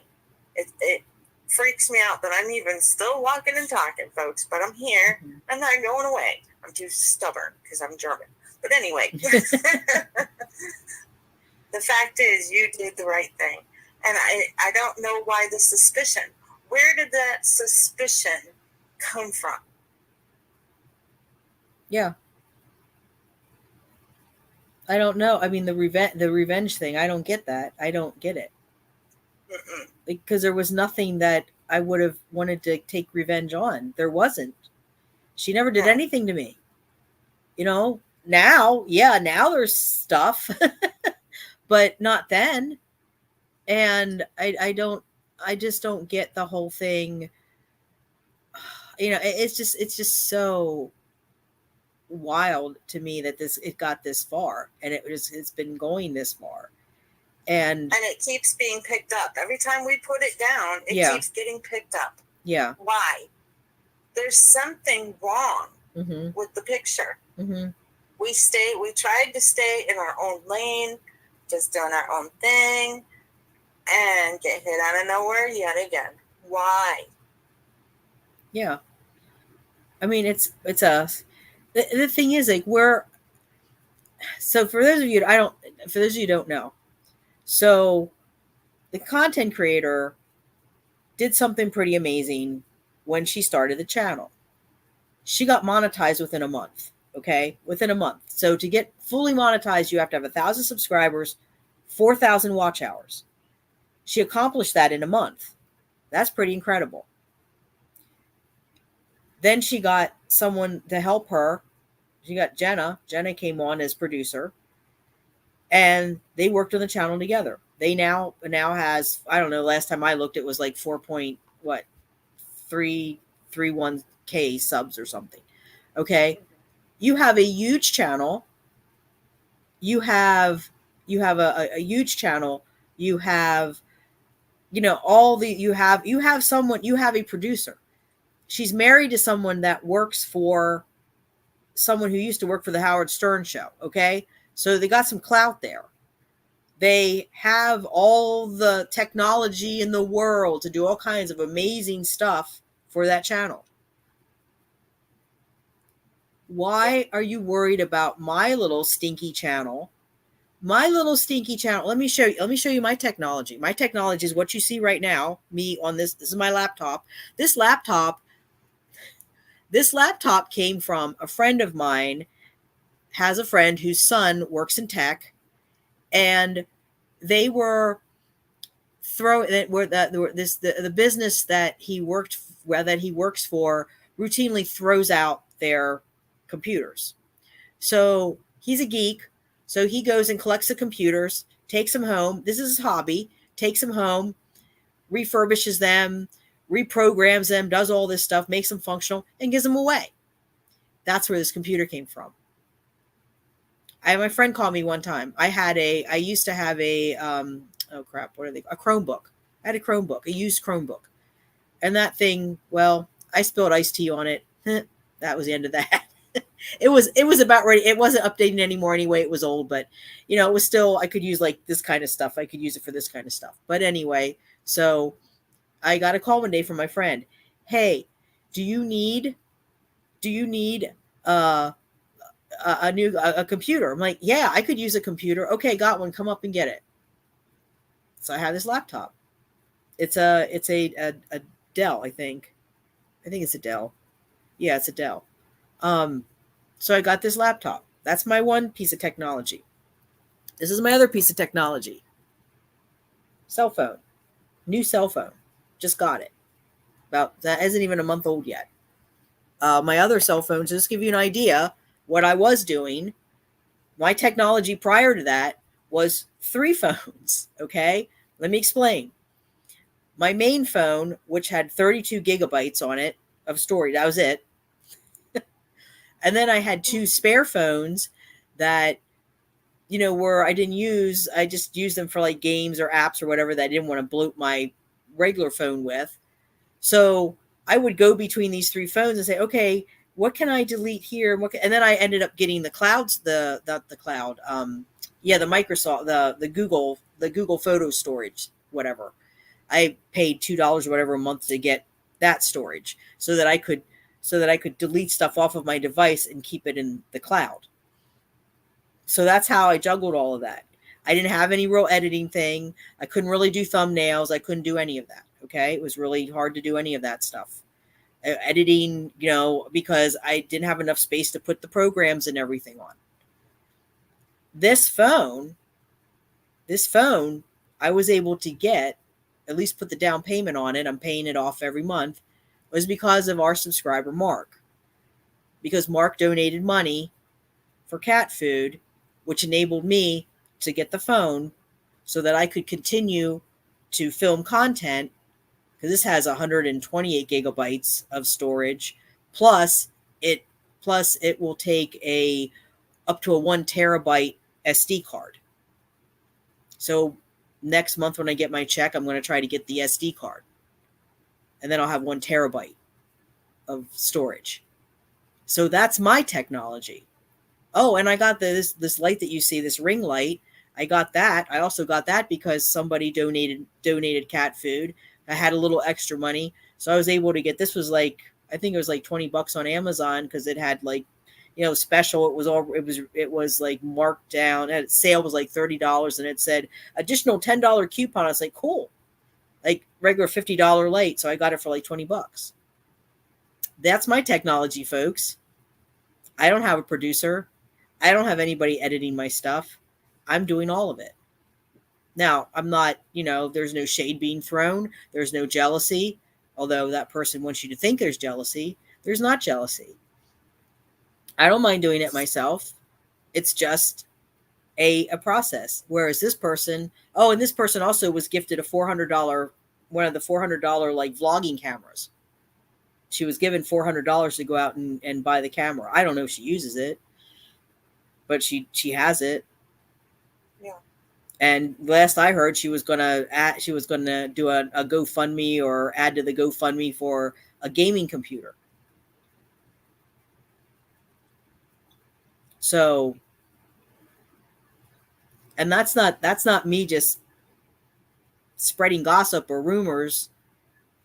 That's her saying that. Next step, next thing is a gaming computer. Yeah, I've heard her say that too. Mm-hmm. And it's you know, it's so weird and confusing. You know, she come on now and talked about how the donations and, you know, all that about me and stuff. Okay. But I'm questioning myself. What about the donations she's gotten? Where's all that earmarked for? And what all, you know, I know it's not my business for sure, but because I'm not a part of the group that donated for her, obviously, since I had already been run off. But wouldn't people be questioning that, or well, is that just me? What I found interesting in that clip that you sent me, Dawn, was what she said first was, you know, I blindly believed these people and they used me and la la la la, and then it goes on to, and they used OU too. And oh, she did say, and then she said people come in and asking her for money. Well, I asked the community for money, but they all did that to you too. It's like all of, you know, like, let's gloss over that. Why don't we? Why? Let's explore that a little bit, content creator. Let's see your receipts. Dawn showed hers. I have mine. Mine's all on video. Everything that I got, you know, you saw the boxes of food, and I can, I have to make sure I don't have personal information, but I can get rid of that personal information and show you what's in my PayPal account. What's in my PayPal account is money that was left over from donation that Mark had given me, and someone else had given me a donation. So I have about $52 or something in there to buy cat food. Hey, Wanda. Nunya said to go ahead and post that message that the troll sent her in the doxing instance. Okay. And she deserves some closure too. I mean, yeah, that's fair. That's fair. So yes, I think we can get that put up too. Yeah, I have that on my. That's on my other phone. I'll have to. Yeah, that's on my other phone, because not all my messages and stuff transferred from one to the other for some reason. But I still have them, Nunya. I still have all of it. I mean, here we sit. We're all being transparent, and we're all having an adult conversation. Mm-hmm. What does that tell you? It certainly isn't me that's a troll, Chris. That's for sure. Chris, okay, who the hell is the troll? Okay, so it's Jerry. And I can say that because Jerry sent a let me see. I think I can do this without. If I disconnect you, Dawn, just call me back. I don't think I think I can look this up without disconnecting you. So let me read this to you. Let me find this and I'll read it to you, Chris. Yeah, Temu troll. Mm-hmm. Yeah, Jerry. Jerry's also the one that doxed Nunya. And the thing is, my issue with that is, as a content creator, if you know that's happening, that's your responsibility to stop it. That's right. You can't be with people 24/7, but if you hear of that, I'm telling you one thing right now, and I mean this with all sincerity, any subscriber that I would find out did something like, if somebody goes over to her channel and does something like that, I will get rid of you, because I won't tolerate that, because I'm not having that on my channel. Just not. You know, I'm not having it. If you want to do that on your own time, that's fine. But if you're doing that, if you want to do that, like if you want to do that, how can I say this? If you want to do that because of feelings that you have towards the person, if you have some kind of an issue with them, that's you. That's between you and her. or them. But if you're doing it on behalf of me and the channel, then we have an issue. I hope if that makes sense. Yeah.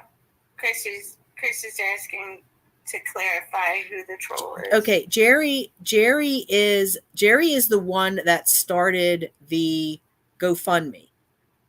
And she was the one that was on the stream where she's the one that has the colony, and she sent in pictures about the colony. I'm trying to find this one. It's back a ways here. She does crochet and stuff. Yeah. And she's always talking about just trying to, like, quote unquote help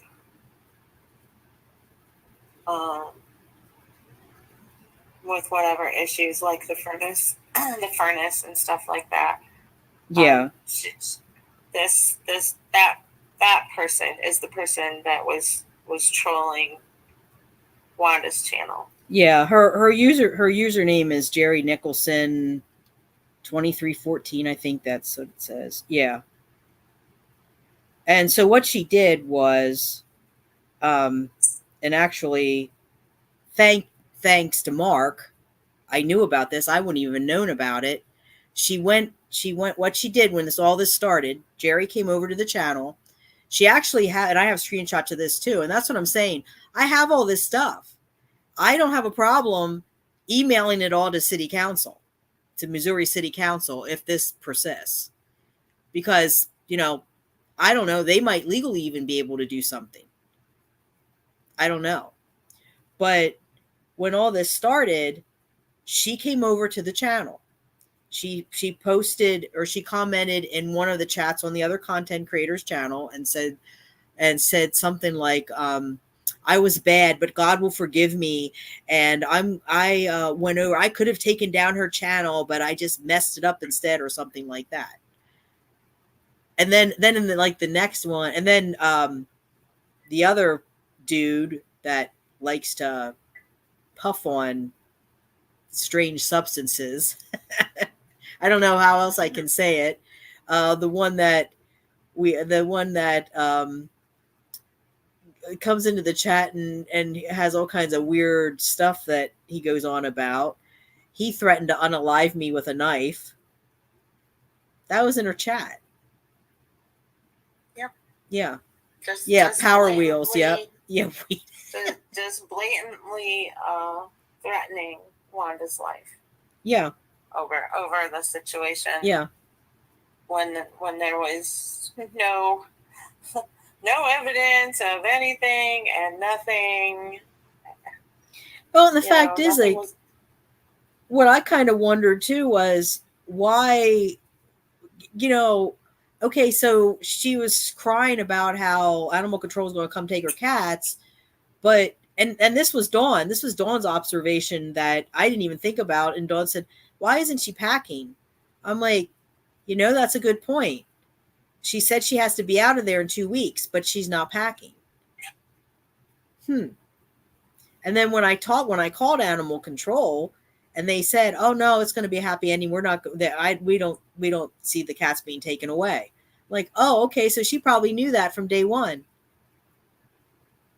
See, and at that point, I was still watching her videos. I was still subscribed. I was still trying to, even though from a distance, trying to be just who I am. I'm not, sitting there trying to quote unquote stalk anyone. I was a subscriber. I was a longtime member. I was one of her very first subscribers, folks. In fact, I used to go into random Facebook groups that I know of and am part of, and like share her channel with people and say, "Hey, go check this out." I helped her grow those subs. I really did. I have supported her through thick and thin until all of a sudden I was a pariah. Yeah. Yep. We both supported her. I mean, I gifted how many memberships, and I'm on SSI.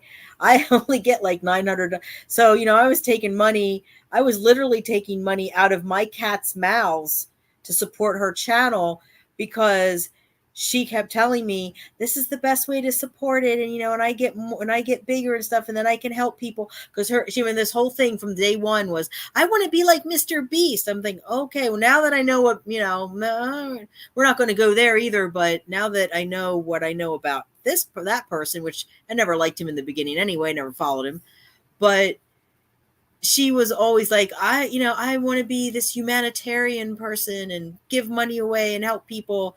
And all along, no, that doesn't seem to be the thing. But I found it, so I'm going to read it to everyone.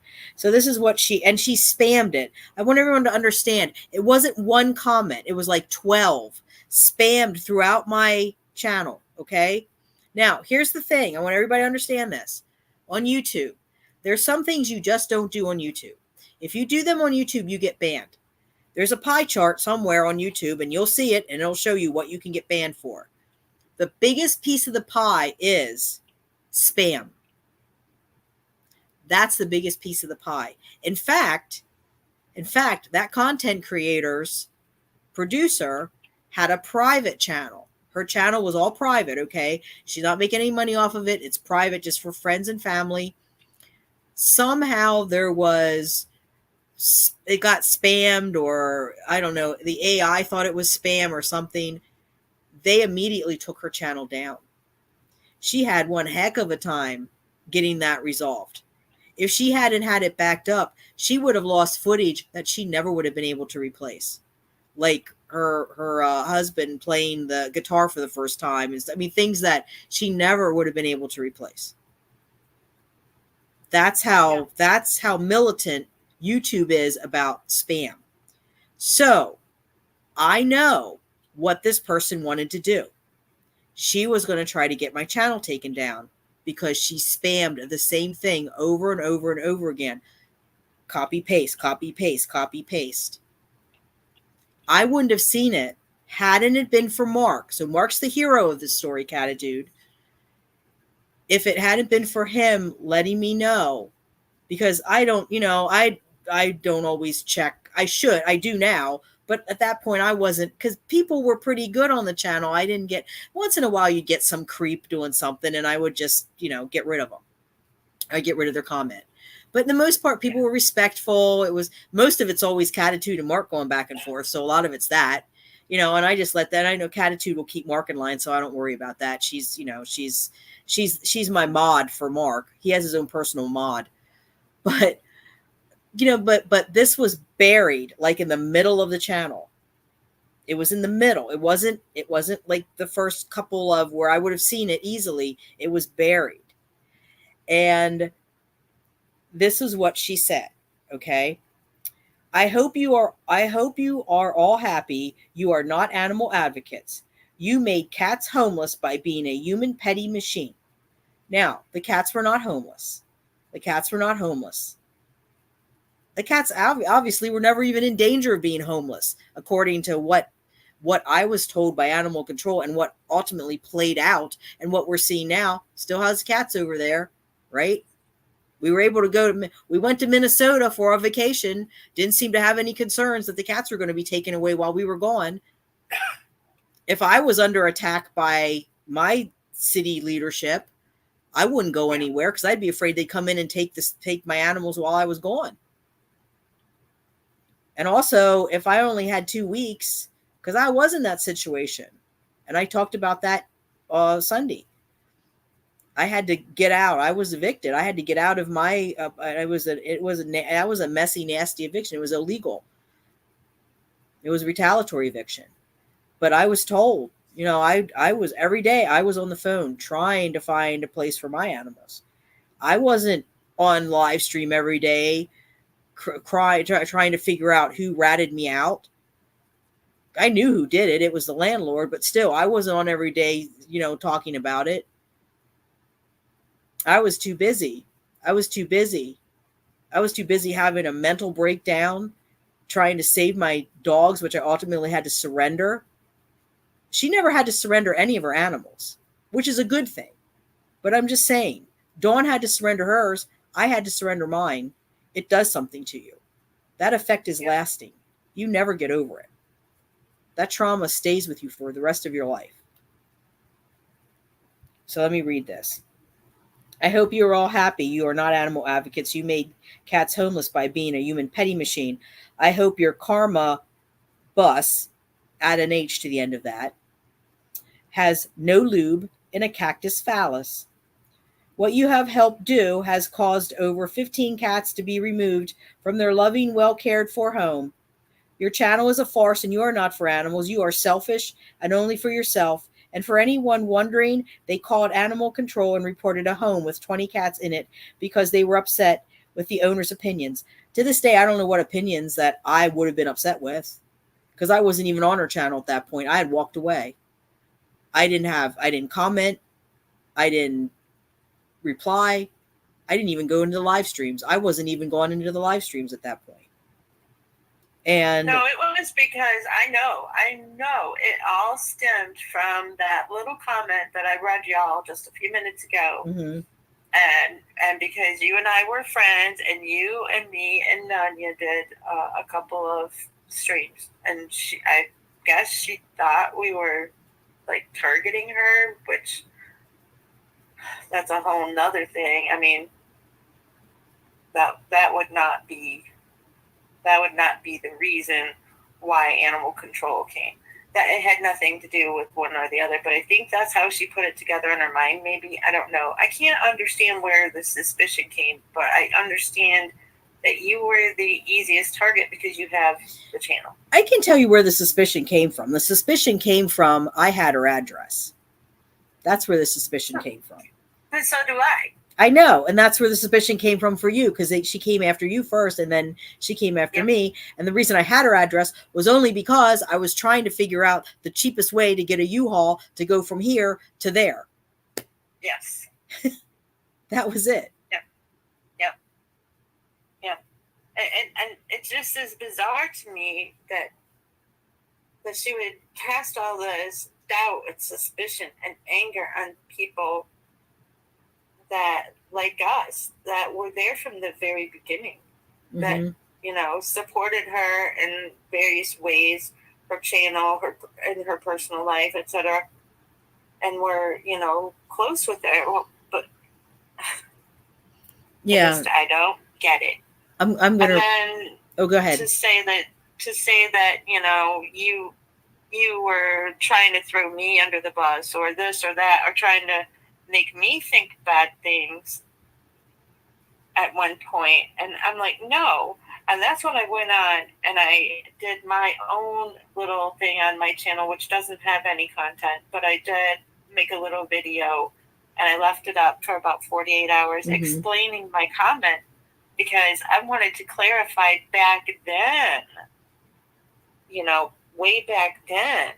But it, of course, didn't reach enough people to make any difference, which is sad. And I was already made a hidden user and forced out of the community, so I had no outreach.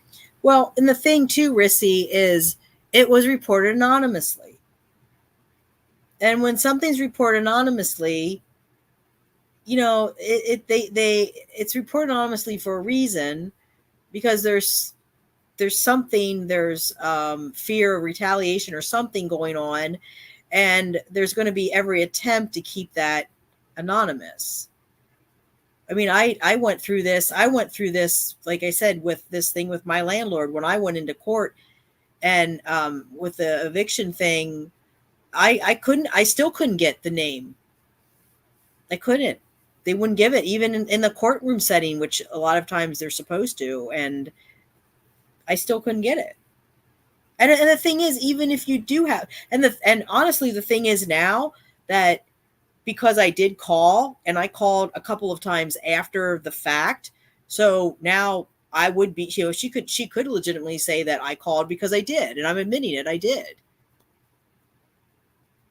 So she could say that now because I did call, because I was concerned after all this happened. Because there was one, it was scary. Yeah, because it was scary. And then there was the incident where she said she was going to take off in an RV with all these cats. And I'm thinking, Well, that was kind of, I said, that was that scared me too bad, so Yeah. bad, because what in the world? They would all get sick in there being so close together, and then Yeah. certain ones don't get along and don't travel Right. well, and then there's the baby that's hurt, and I was like, oh my gosh, please don't, please don't. So it was a scary situation. I don't blame Yeah. you for calling and checking on it. That's a completely acceptable and good thing to do. Yeah. That just shows that you cared about those cats. You love those cats. But I never, What's wrong with that? I never, and I even, the first time that I called, I even said, please don't take them away. And they said, oh no, he said, well, you can't say much. And he said, I'm probably saying too much now. He said, but, I think he felt sorry for me because I was being attacked. And that's why I was calling. And he said, well, calling, because he even asked me, he said, to remove what I had put up about animal control, which I did. And he said, and I said, and I was really upset. He said, well, he said, you keep doing this, they're going to think that you did it. And I said, yeah, I said, but, he said, just let it, he said, the cats aren't going anywhere. That's what he said. And I tried to say that on the community post, but no one wanted to listen to me. It was still, the narrative was, oh no, she's losing all these cats. But let me finish this. Let me finish this comment here. Let's see. I'm just going to read it over again and read it through. I hope you are all happy you are not animal advocates. You made cats homeless by being a petty human machine.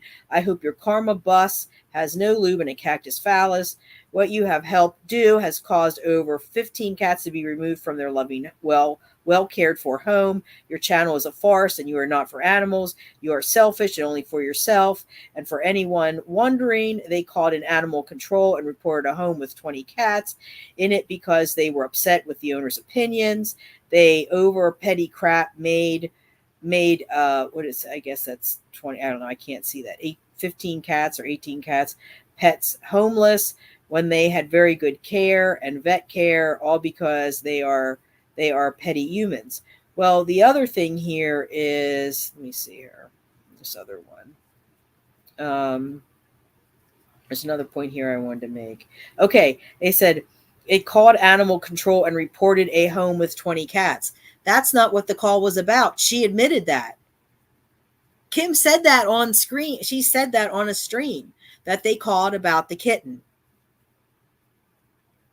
So it wasn't even about, and the person that called may not have known about that ordinance. Yeah. Yes, Nanya. Yes, the city workers. There was also that man with the dog that was loose in her neighborhood, and she said she was going to take that dog away. He could have been miffed. It could have been there could have been any circumstance, right? But somehow, because we were closest, and because I had said a tiny little blurb that rocked the boat ever so gently, we got the backlash. And it's catitude. Go ahead, Dawn. I just want catitude to see. Yes, that is Onyx. Oops. Yeah. So yeah, I don't know. I don't understand the suspicion. I don't understand how it all got directed on us, other than just I stepped out of line a teeny tiny bit and it was frowned on. But don't ever feel that way here. Don't ever. Anyone can ask. If we have any receipts or have any proofs, we will gladly provide them. Oh, all the things that seem like they might have been, Lulu or just whatever. It's self-defense. That's your go-to mechanism. It's a preservation thing, and when you're upset, you have the right to defend yourself. And Wanda made videos defending herself, and that's perfectly acceptable. Oh, catitude. Abra's better not let Abra hear that. I'm going to read this other. Nunya just sent me the screenshots of the message that was sent to her. Okay, and there also was a phone call. But here's what she said. This is Jerry. This is what Jerry doxed Nunya, went after her, and this is what she said to Nunya. Hi, Nunya. Should I do it in the voice? Hey, Nunya. Did you know that with one phone call, you have made sure that all of those cats will be removed from her home? I won't do the voice. It's too hard. It makes me laugh. Hi, Nunya, because I'm always doing it with the possum. Hi, Nunya. Did you know that with one phone call, you have made sure that all of those cats will be removed from her home, disrupted, and put in shelters? Did you know that they will all lose their loving home, that you are condemning all of them to have no home? You are not an animal advocate. You are the worst. You are lower than dirt at this point. I do not care what you or others think of me. I would never stoop so low that I would cause animals who are well cared for to become homeless over being butthurt about something. And as far as Karma being your intro, I cannot wait to see what she dishes out to you. And then Nunya just responds, and I won't read that part.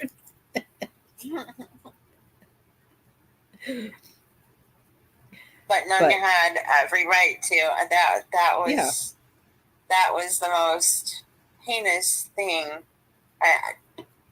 for someone to reach out and put her in that position. That's terrible. And the person that did that is just... Mm-hmm. I really, really hope that at this point they're rethinking their choices, because, sooner or later, if I know Nunya, that's going to come back. I'm putting up Rissy's. And because you're absolutely right, Rissy, this is serious stuff, sending people to harass and threaten and scare people like this. Absolutely. And we've been trying to say this to her. We've been trying to tell her that this is okay. So Jerry, in the state that Jerry lives, it is a felony, and Nunya looked it all up. It's serious. I had, the other dude, we call him Hot Wheels. He's weird. And trying to think how I can get that. I'm trying to find the comments so I can get this off. Oh, there we go. Anyway, she had, and he's very problematic. He will smoke substances while he's doing the chat and talk about it and all kind of weird stuff. And she was going to ban him and then never did for whatever reason. And then he went away.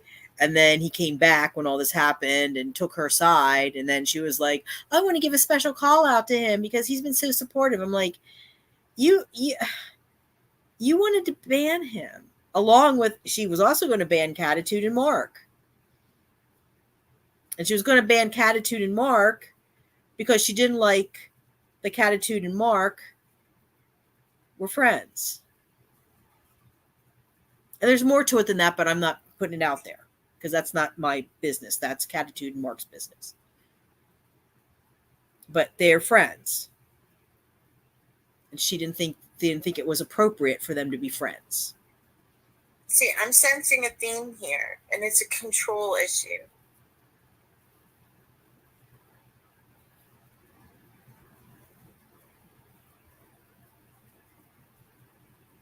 Yeah, Chris, it did get weird. And it's weird now because the comment yesterday was that Dawn and I, because the comment was something like, we used her, but we also used her whole entire community. How did we use her community? I have 387 subs. Good Lord. I don't have that kind of reach. No. She has us all as hidden users. I would have to go in as and I'm telling you, I'm not dealing that. I don't have time. I'm not going to sit here and play, covert games with her.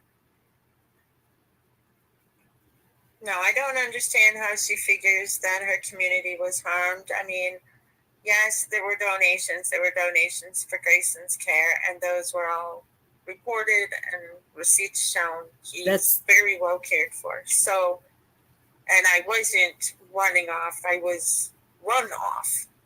So, I mean, none of that is my fault. So, whatever she says is, I really do. I'm really starting to think that it boils down to control. And I was in a very controlling marriage for many, many, many years. And you know what?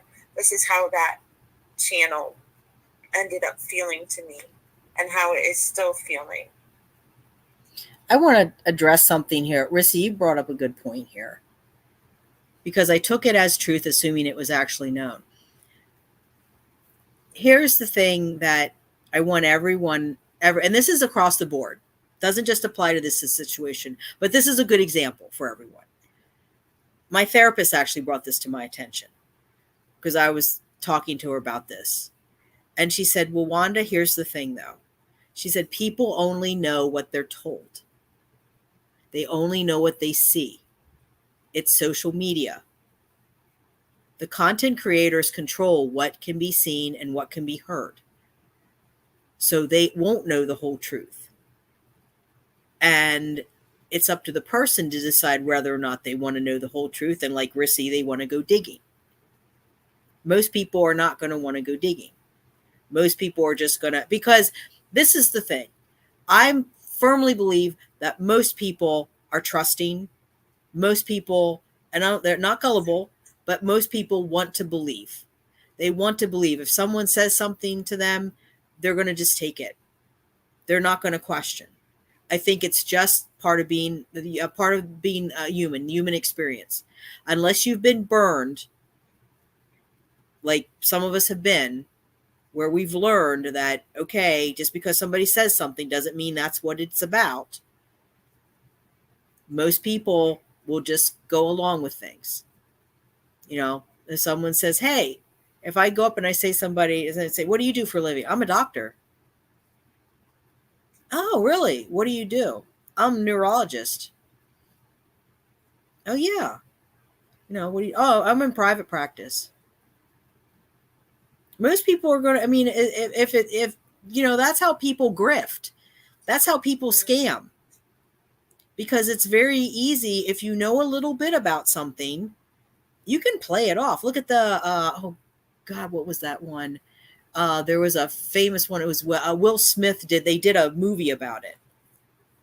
Oh God, I can't remember, but there was one about he was a grifter, and he actually convinced some famous family that he was a long lost, that he was a long lost son or something. He was the one guy had an affair with somebody, and you know, he was the result. And he came back and said, I'm, you know, hi, Dad. And he was successful for a while. So, you know, it happens. And so I don't, you know, and this is what I've been saying to people. I don't have a problem. I don't have a problem with the people that are coming back that are saying, look, I've looked into it. I get it now. You know, I feel bad. I should have looked into it. That kind of situation I don't mind. What I do mind is the people that are still over there. They're over there. They're saying negative things about this channel. And then they come over here and say, yeah, I don't really like that other channel. I don't like them. I'm just, you know. And so they're playing it back and forth.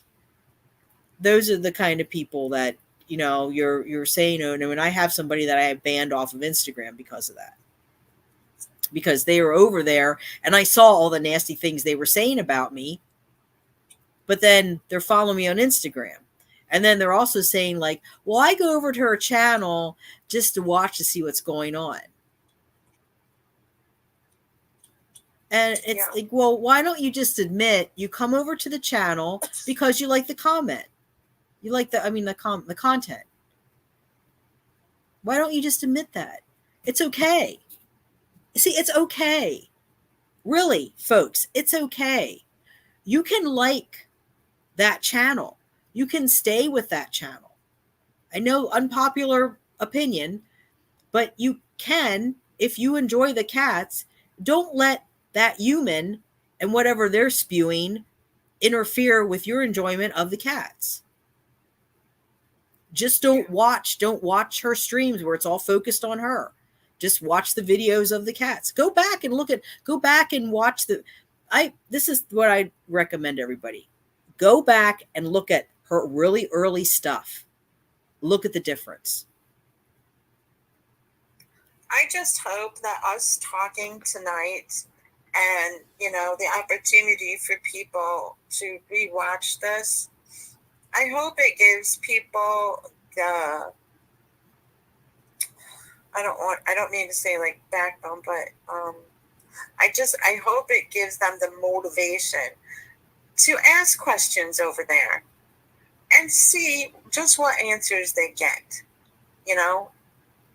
I hope that it does. I hope that it gets people to thinking and to questioning, because there's more than, what the surface is, especially if they haven't been around from the start.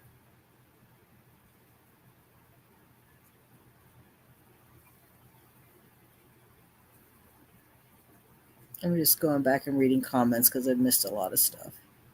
Yeah.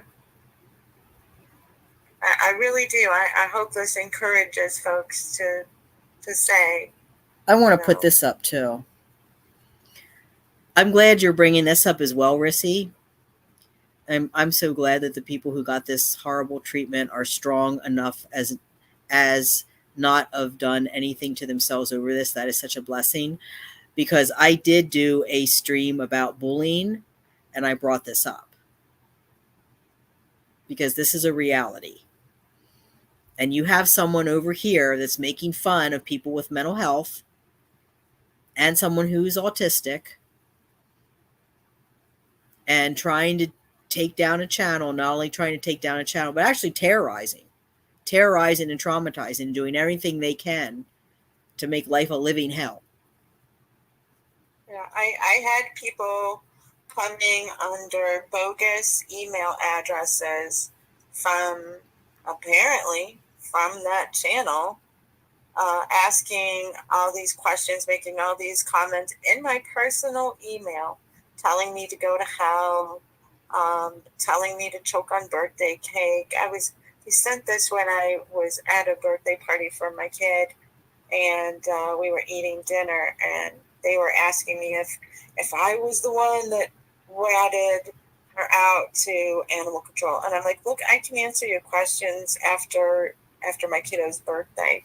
And they said, I hope you choke on the birthday cake. I mean, there was so much that both of us, all three of us, me, Wanda, and Anya, went through. Okay, so let's just one more time, I'm going to say this. This person knew, okay? Look, animal control was called, but animal control was called because of the kitten, all right? She was told by I don't know how many, because I saw the comments. It wasn't just Dawn. There were a lot of other people coming out and saying the kitten needs to be seen by a vet. The kitten isn't walking properly. And you have rescue people looking at this. These are people that know what they're doing, folks. These aren't people that are just like there was one comment like, well, obviously the kitten's okay because it was trying to crawl. It's able to use its twisted leg because it was trying to crawl up into a car engine when you caught it. Look, you're stupid. That person is dumb that said that. I hope that person doesn't have cats, because God help the cats if you're that dumb that you don't real understand that cats will have horrific injuries and still act normal. They have to be practically unalive for them to act in pain. You have cats. I mean, I know there is a one on the internet, Penny, the cat. I mean, this was a while back. Penny had dental issues. And when they went to get the dental issues taken care of, the vet said that she probably had been in a lot of pain. And I remember the woman talking about it, and she was basically crying because she had no idea. And she had no idea because the cat acted normal. The cat played, the cat ate, the cat didn't show any aggression. She didn't know. She knew there was a problem because her breath was stinky and stuff, and she was, she was taking it to the vet. She took the cat to the vet and everything. It wasn't that she didn't care for the cat. I know Jackson Galaxy talked about when he worked at an animal shelter in California. He talked about cats coming in with BB shot in their legs, and they'd walk on those legs. I had the Tora that was in the video yesterday. Tora had Pillowfoot. His pads literally were like, he was leaving bloody footprints. That's how bad they were. He was limping. He was skinny. I remember my friend seeing him and going, Wanda, that cat looks really bad. I said, I know, but I can't get close to him. So I just kept working. I didn't have a live trap at that time to get him.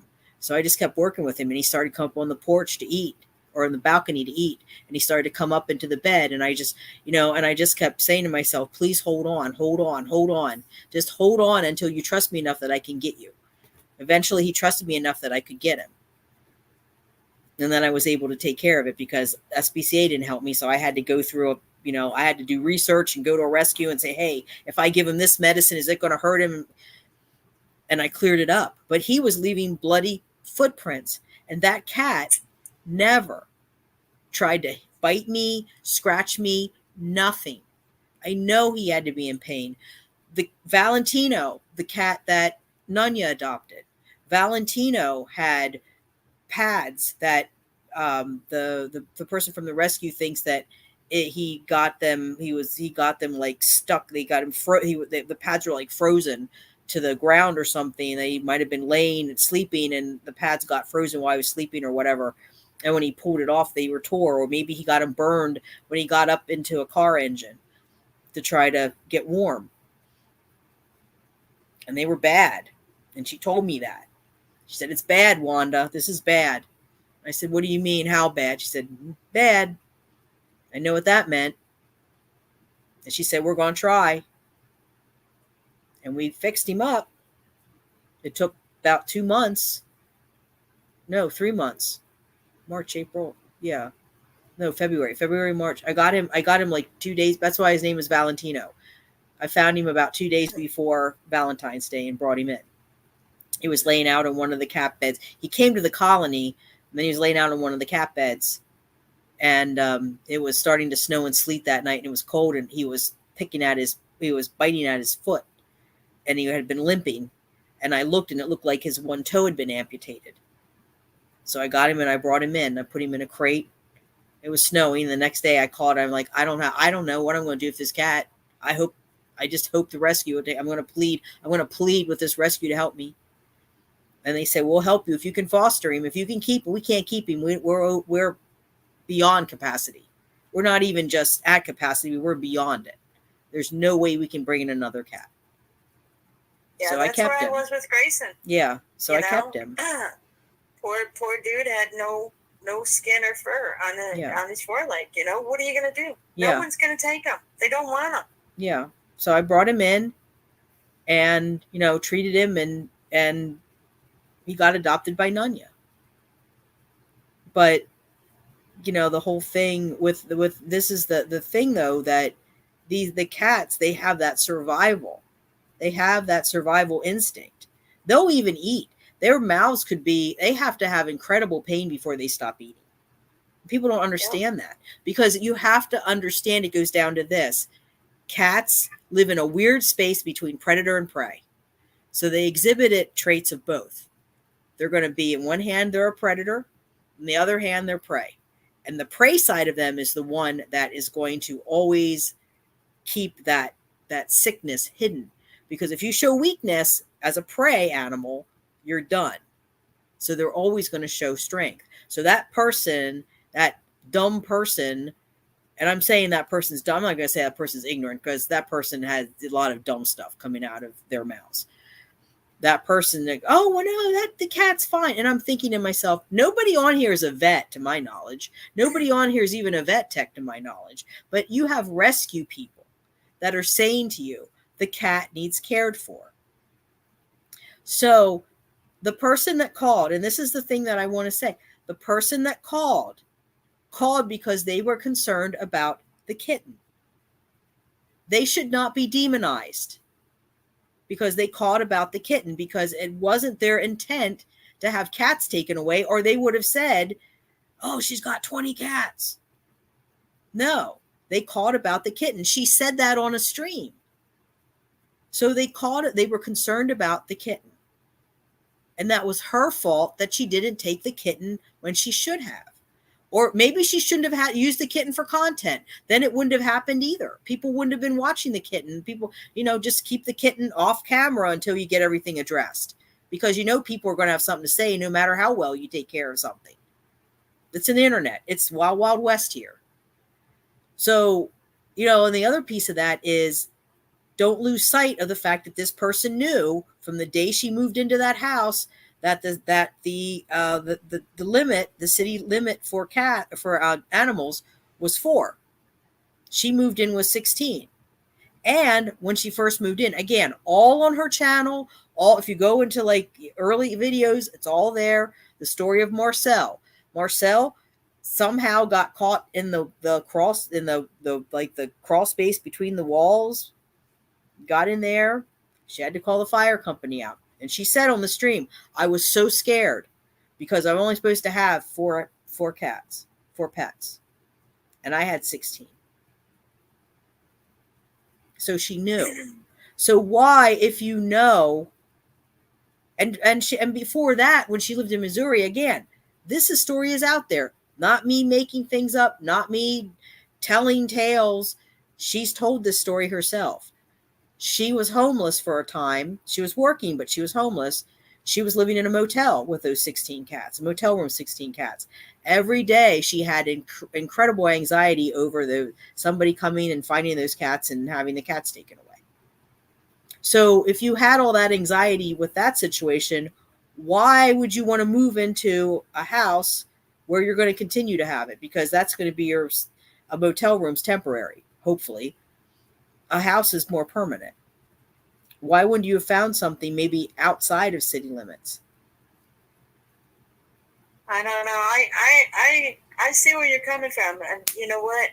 Remember when I talked to you the other day, Wanda, and I was telling you about how I'm sending my colony to the Barn Cat program and how much relief I felt because I'll be in compliance and I won't have to fight anymore.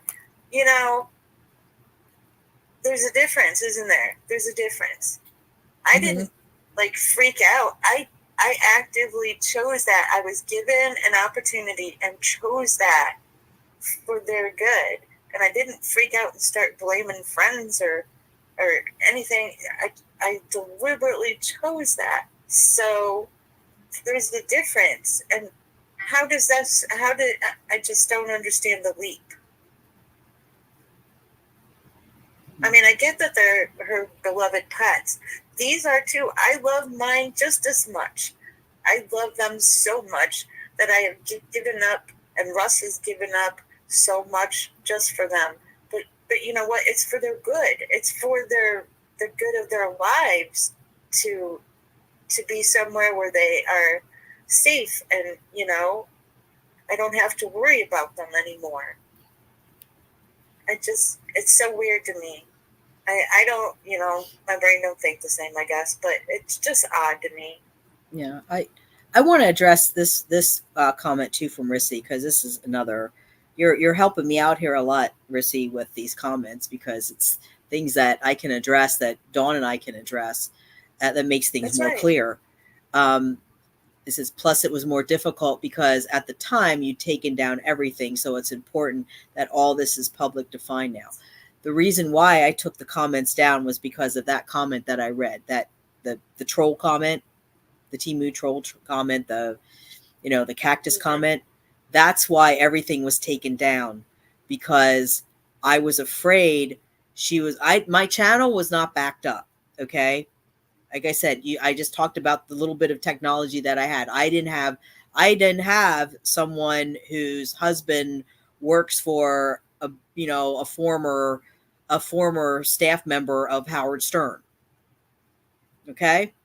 Let's put that out there right now. So I didn't have that luxury. And I'm not throwing any shade at her because she does. I mean, it's great that she had somebody to help her and everything. I didn't have somebody to donate $400 to me to buy a camera. Didn't have that either. I didn't have any of it. I didn't have anybody able to back it up for me or anything. A lot of that stuff, if it was gone, it was gone. I couldn't get it back because I had to delete a lot of things because I didn't have space on my phone. And if I wanted to continue trying to build the channel, I had to have space on my phone. So I would go through and I'd say, okay, well, this one I could replicate. If I lose it, I can replicate it. Because this is something like the cat sleeping or a cat playing, I can replicate that easily. Certain things like the one where where I go and Tora comes running up the stairs. That one I can't easily replicate. Because he has to be in the right place at the right time with the right angle and everything. And that was just luck. Some of these were just lucky shots that I got. The possum stuff, lucky stuff. So, not being able to back things up, not having it, she literally could have taken my whole channel down. And we're talking at that point, 3 months of work gone like that. That's why everything was taken down. I made everything private. And just said, look, took the channel down, leave me alone now. Hoping that she would blow over, and when she left, I would put it back up. I lost views. I lost hours. I lost subs. It put me back at least a month, probably more. We're working our butts off now trying to make up what we lost. I'd probably be monetized by now, honestly, because I was steamrolling ahead. And then when Nunya too, but when Dawn joined those streams, when we did those 2 streams, when we started that series, the TNR Trauma and Resilience series, things really started to pop. Things were starting to pop. And then everything stopped because the troll came over and tried to take down the channel. And she even said so in a comment, in a chat, on a live, on that comment creator's channel.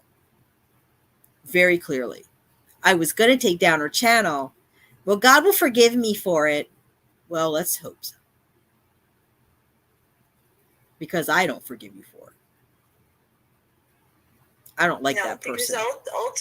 I don't like her at all. No, ultimately, yes, it hurt you. And yes, it hurt the channel. But in the end, it hurt the cats. Just exactly what she was accusing you of. Mm-hmm.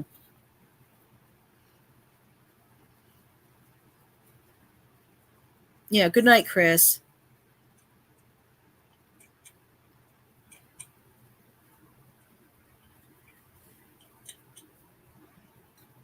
Hi, bud. This is Rogue. He's the original. He's the one that started this craziness. Didn't you, buddy? He was the stray that came and wouldn't go away. I'm talking about you. You have food, I think. I did feed you before I sat down. I'm going to have to take a call, so I'll come right back. Okay. Oh, shoot. She hung up. Okay. I missed her. My mom. I'm sorry. Don't be sorry. That's enough. Well, but see, there's another thing. We won't go into details, but Dawn also is caring for her mom right now. Yeah.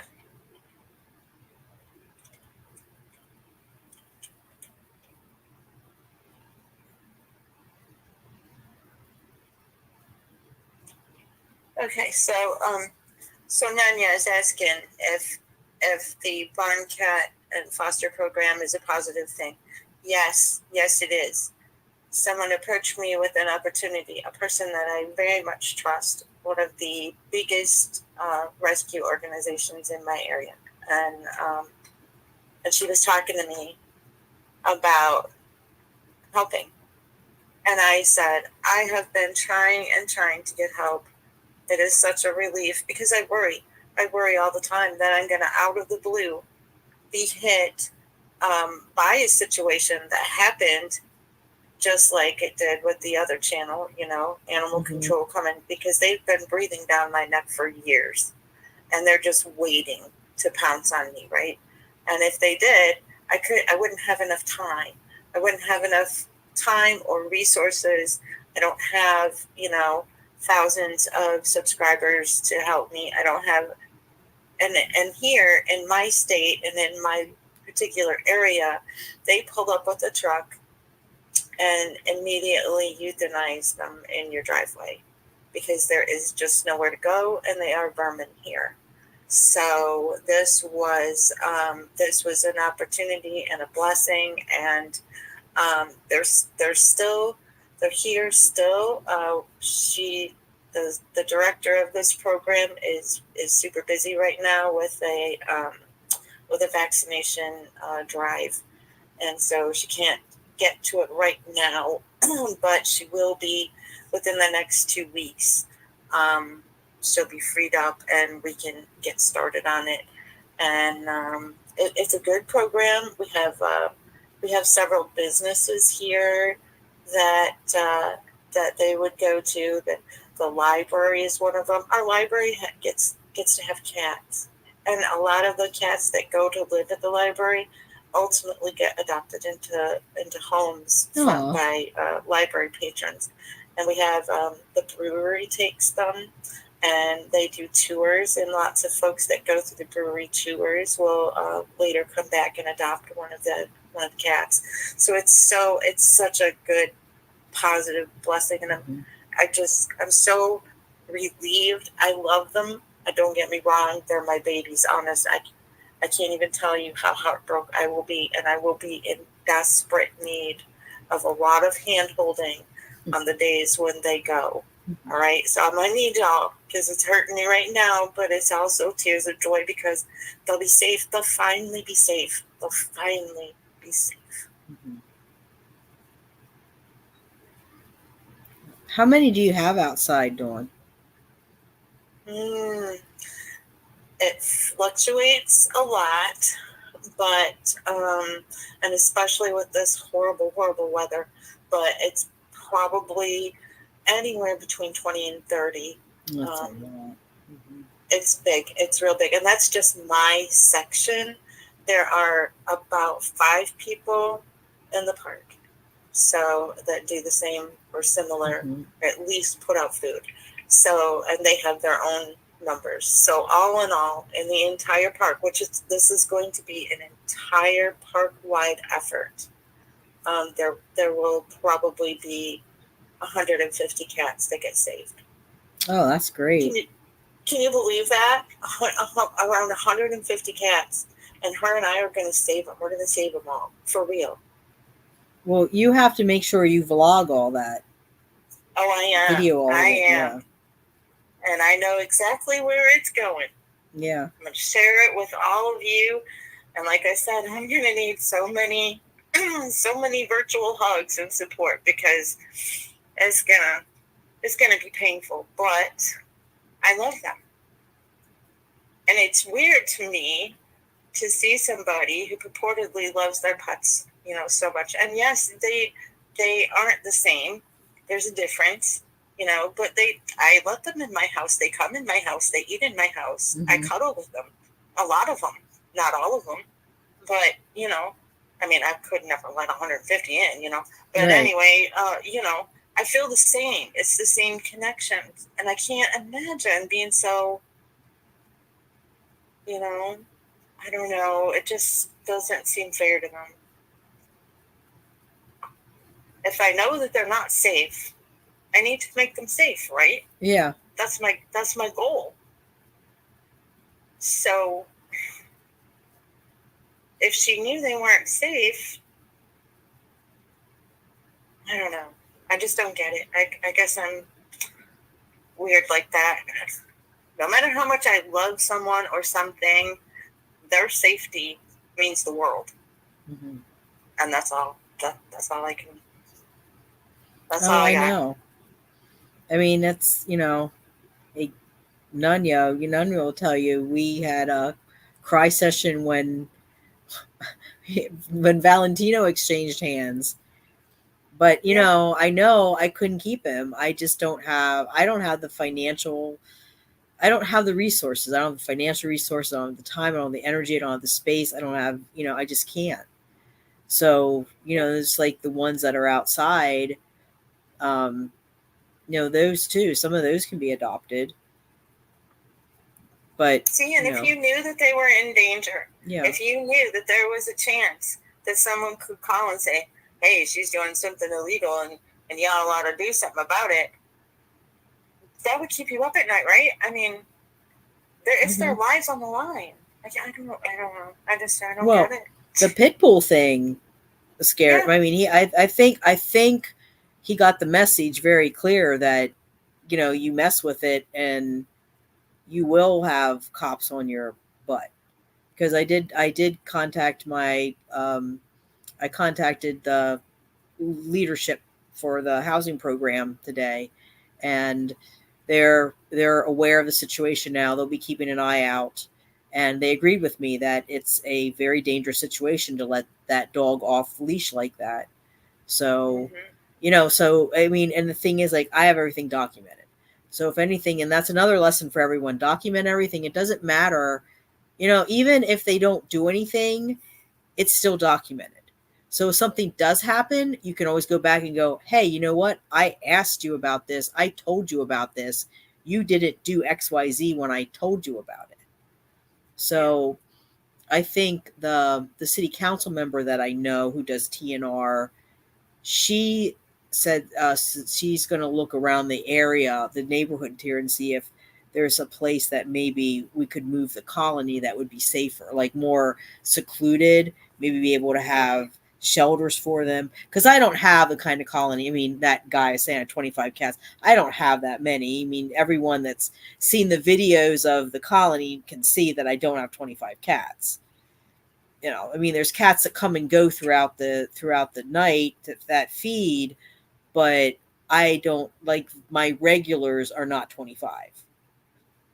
So I think, it's a small enough colony that maybe somebody would be willing to host it in their backyard, and that I would be able to go to, and I would be able to at least walk down, and feed them and take care of them and still visit with them. And they would probably still come up and, want me to hug them and cuddle them.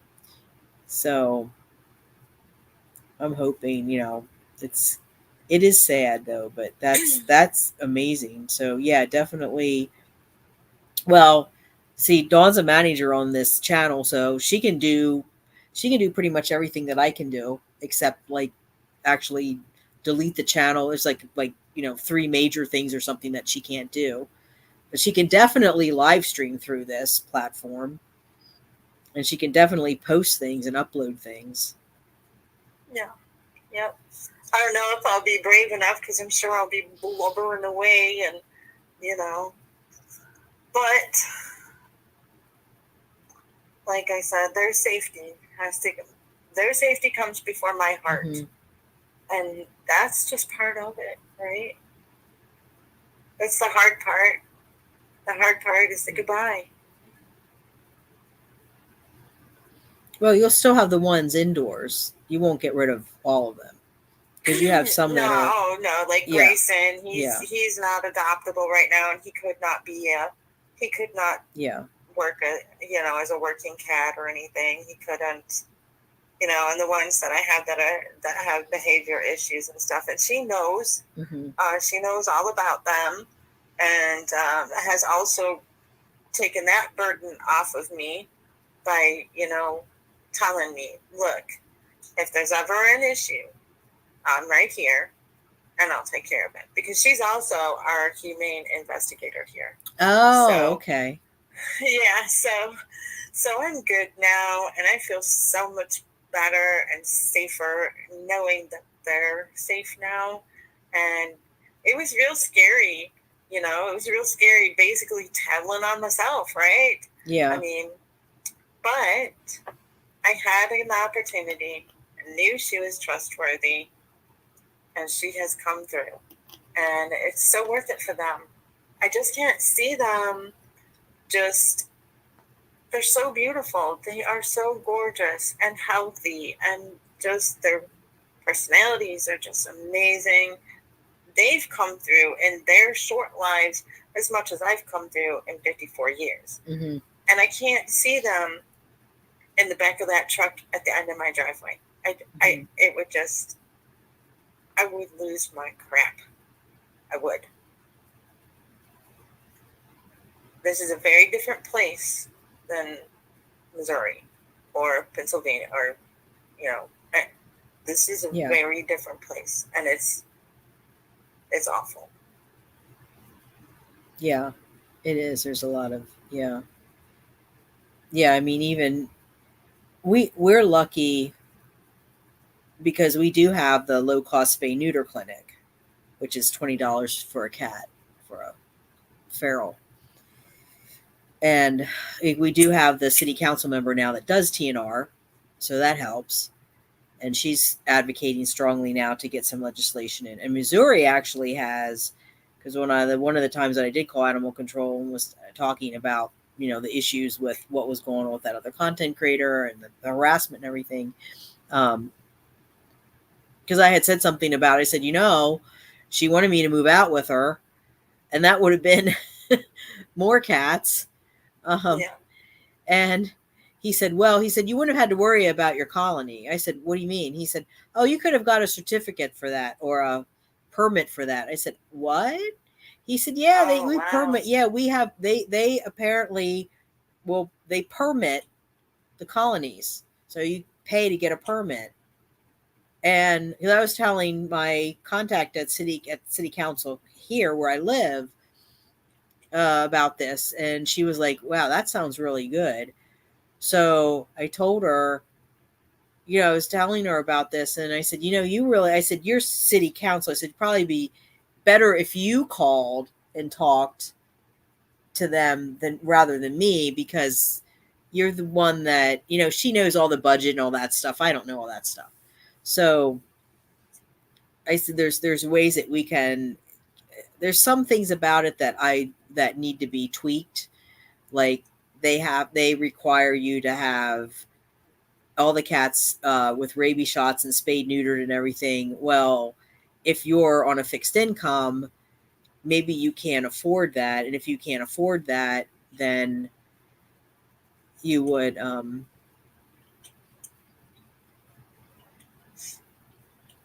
what is this? Oh, you screwed yourself out of it. Oh, yeah. You mean about Valentino? Yep. Yeah.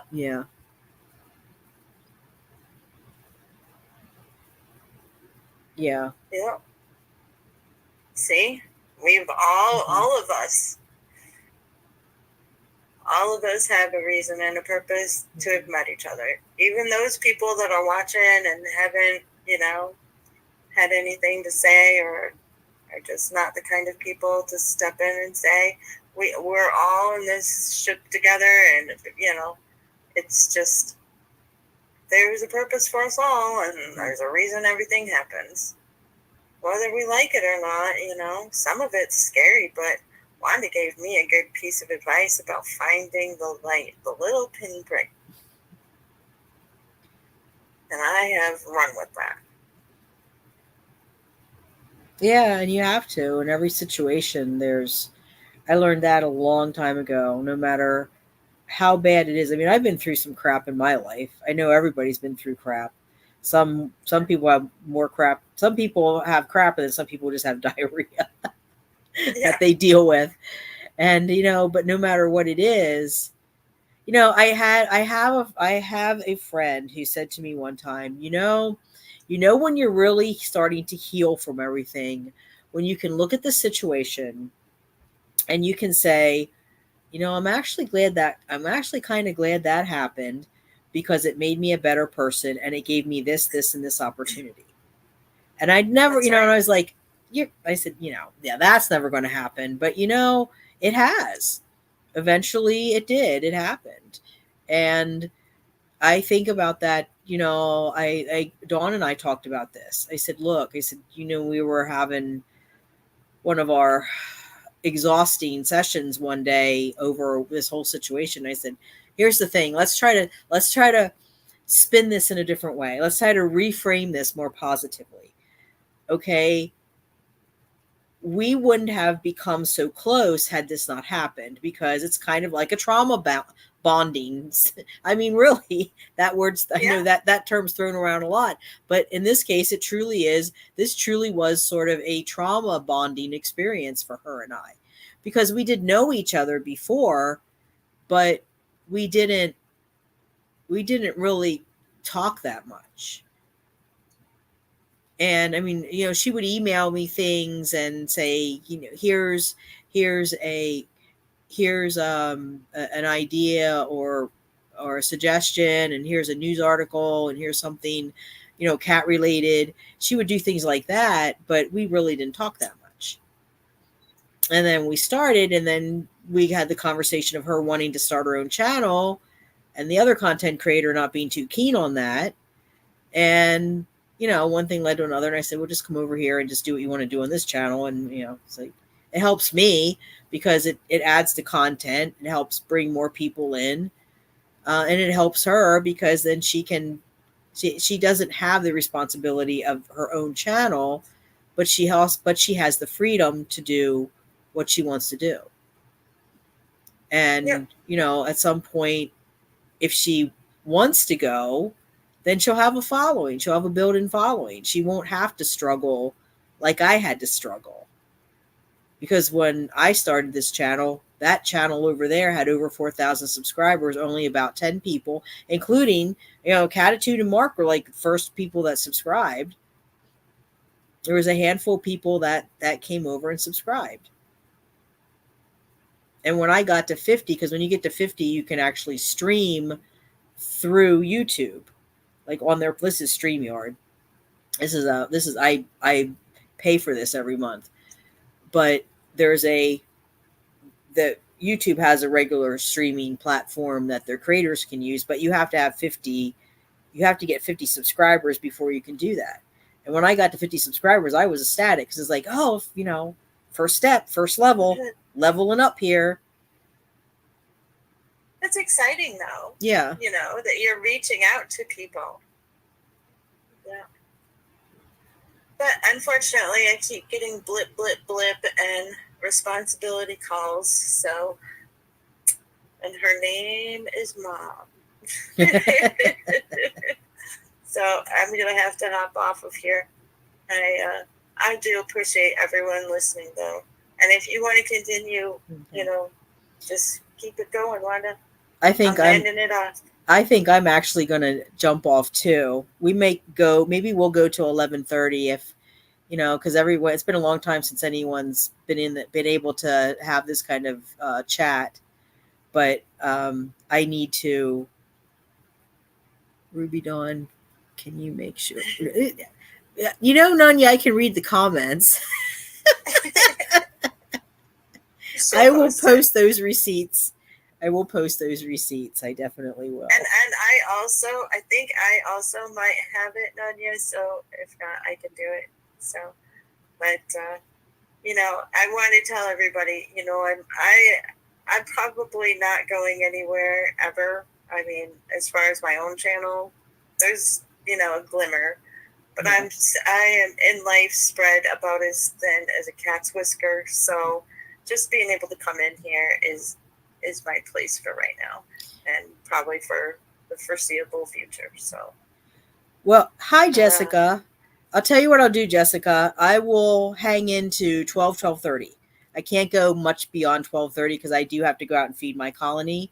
But if you're cool, you don't want to hang in until 12:30, we can hang out and talk, because I know it's been a long time since everyone's been able to come in the chat and talk with each other and meet up with each other. And so I don't have a problem. We can talk about some things. We can talk about some more, we can talk about some cat stuff. I am glad to see you're going to keep it going. That's great, because that's what we were doing this for, was for people to come in and talk. Yeah. So with that, I'm going to say good night, and I'm Nunyan's got to pee. Out what my mom's calling for. Okay.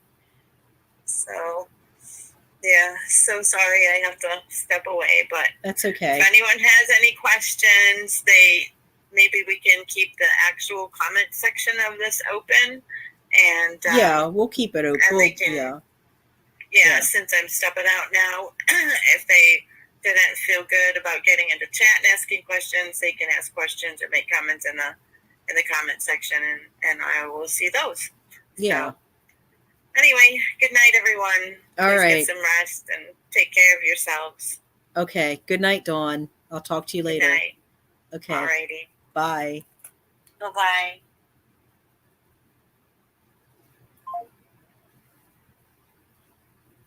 Okay. So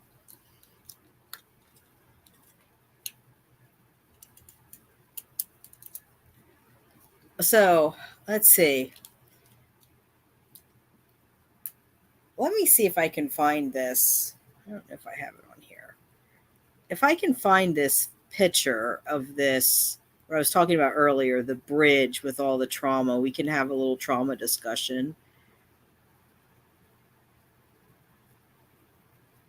Let me help facilitate some healing tonight, since I just finished this processing pain, facilitating healing.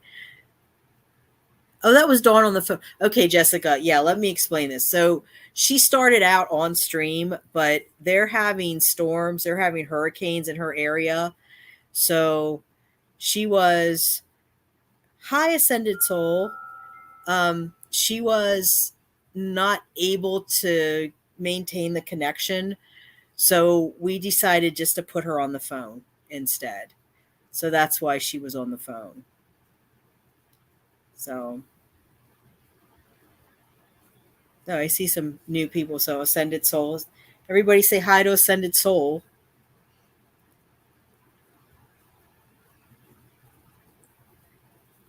So we're talking about healing, processing pain and healing. And I'm trying to find this one. Maybe I can't find it. Might not be on this one.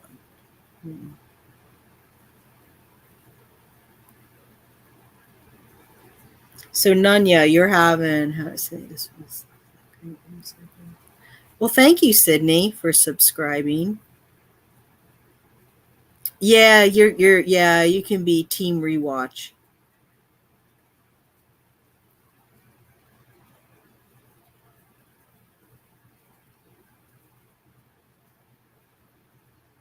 Yeah, we're getting some new people, which is always I mean, we're hoping that this is a welcoming channel for everyone. Is this it? Oh, here it is. Okay. So I don't know if you can see. I'm going to see if I can maybe show this to everybody. So for those people here that were here earlier in the evening, we're talking about trauma and the situation that happened between myself and Dawn and Nunya and another content creator. And a lot of people said they were being triggered and they were experiencing some trauma. And I've had this cool little visual here of how we build relationships and how we can better work with each other. So on the one side, I'm just going to kind of explain it first, and then I'll just show it because I don't know if you'll be able to see it. I could probably put this on a community post. But on the one side is someone who's impacted by trauma. And on the other side is somebody who is more competent with dealing with someone in trauma. And so when you're looking at that, you want to build relationships. And so the relational bridge is going to be trust, safety, respect, tolerance, attunement, unconditional regard, availability, predictability, compassion, patience, fairness, and hope. And then the roadblocks are things like traumatic memories and shame and toxic stress and triggers and hopelessness. And so this is just kind of, this is a little visual, and I'll put it up for everybody. But that's the visual of it. So you have the little roadblocks, and then how you can build that relationship. And that's kind of what we're trying to do on this channel. We're trying to make this a safe space, a welcoming space, place where people, especially when we do these kind of streams, where people can come in, and if you're having a bad day, or if you're experiencing some loss, maybe you've lost a pet or something else is going on, you can come in here and you can have the support of the community. So that's what we want to be about, not about the drama. We want to let the drama go. And I know Nanya, that's right. Nanya had to go pee. So everybody has to wait till Nanya comes back, because I know Nanya said she had a bad week.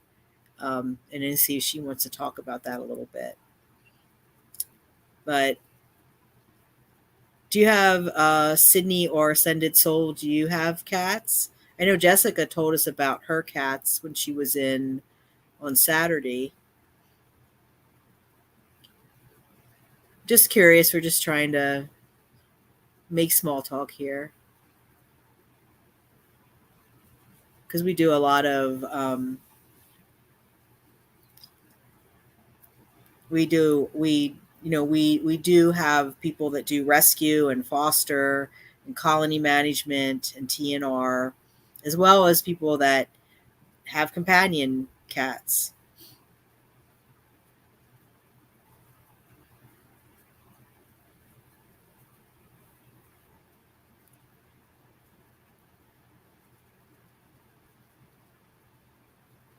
Oh, we have 7 rescues. That's cool. And 4 ferrets. I had a friend who had a ferret. She said ferrets are really cool.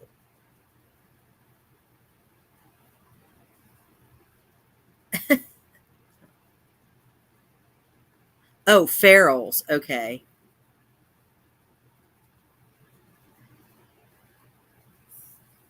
Well, that changes things.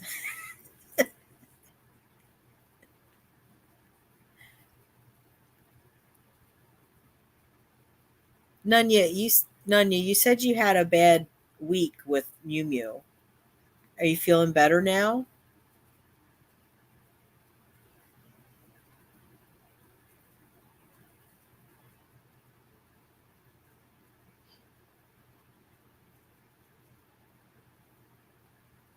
And I can, for those of you who don't, I'll show you a picture of Valentino,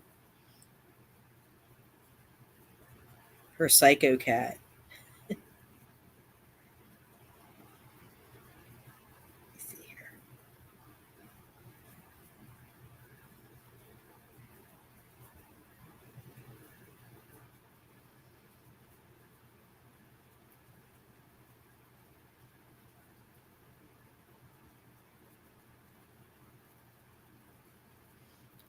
This is Valentino for everyone. So Valentino was a rescue that I found. He was an outdoor cat, because I feed a colony. Sydney, I feed a colony of cats. And this guy showed up, and he was around for a couple of days. And right before Valentine's Day, like 2 days before Valentine's Day, I brought him in because he was laying out on the balcony in one of the beds, and it was snowing and sleeting, and it was going to turn completely to snow. And oh, here's one here. Okay, she just sent one. Here he is. Get it here.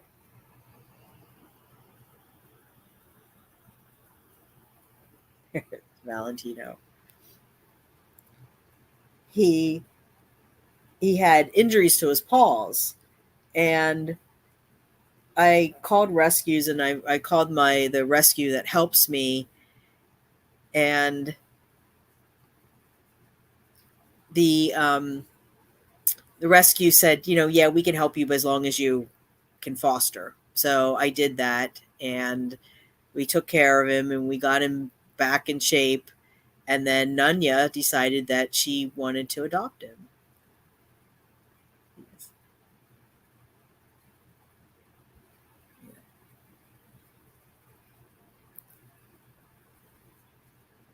Well, we have, a lot of people have, he does look like a Bengal in that photo.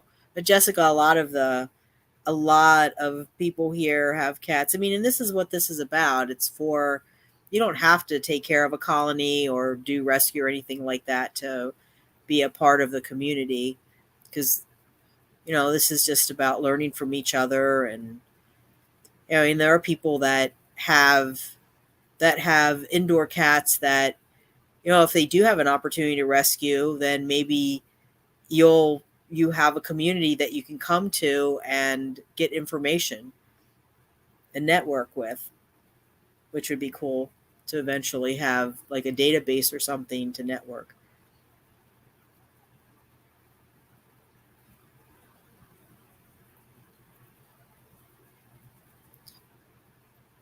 Well, Jessica, that is a form of rescue. If you took them in.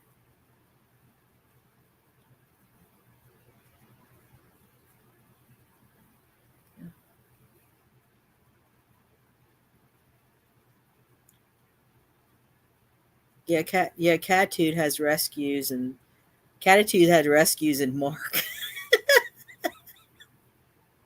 Mark's kind of a rescue Catitude. He's our special subscriber. I hope so. We'll have to do a stream during the day, like on a Saturday or something, when he can come in.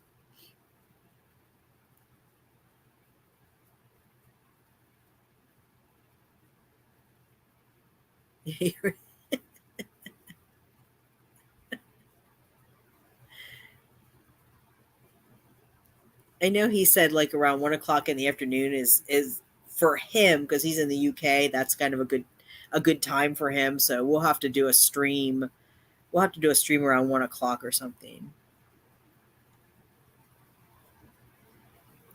Oh, you got 2 pregnant mamas. Oh, okay. Oh, were you able to get them all spayed and neutered? Because that's a lot. Did you keep all the kittens? I'm guessing you did if you have that many. Oh, wow.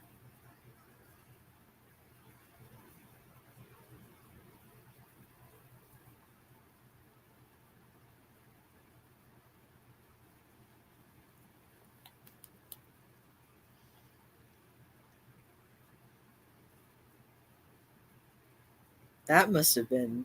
There's a channel called the Black and White Brigade, and that's how they got their cats.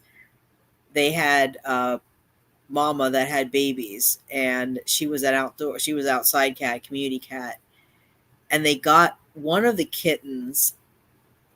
They're a really nice family. They're just really sweet people. And they brought the one kitten in, and then I think then they started seeing the other ones, and they eventually got all of them and brought them all in. And they were going to try to adopt them out or something, and then they ended up just saying, you know what, we're just going to keep the family together. So they ended up with like 8 cats, like instant 8 cats.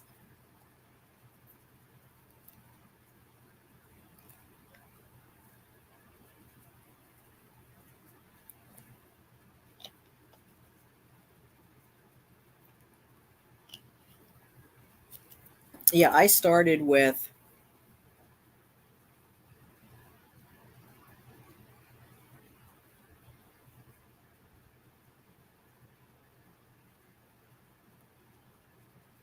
Yeah, I was just wondering, because that's one of the things that we've talked about on the channel too, is access to vet care. And that's often hard for people to access spay neuter, and it's also costly.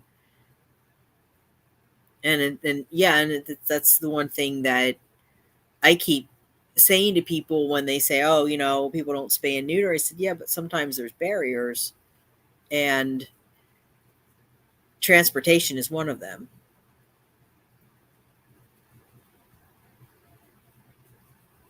And that's what happened with in this area too in 2020. Our SBCA was shut down because they said that the clinic was not necessary.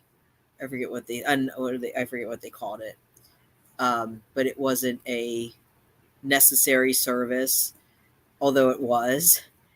And then also they were afraid that they were going to need all those medical supplies that that both vets and physicians use for. They were going to, like, the masks and things like that the vets were using. They were afraid they were going to need that for the people. So that's why they shut everything down.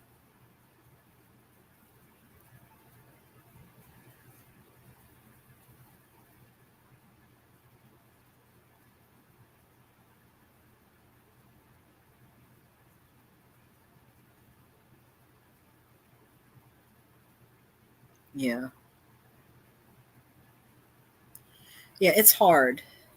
It's hard to find homes for it's rescues have trouble finding homes for the cats, let alone people that bring them in. I'm going to try to find this here. Let me see if I can go back here.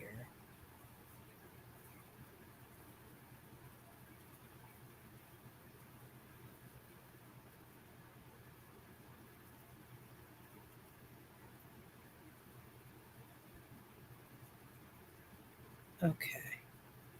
I'll show you some pictures of, I can find him.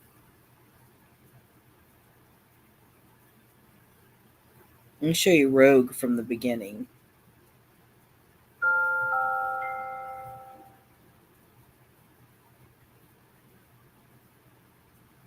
What's that here?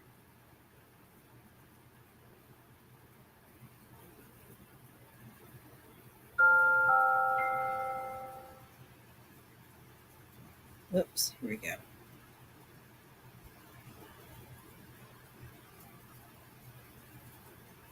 All right, here, let me find this picture of.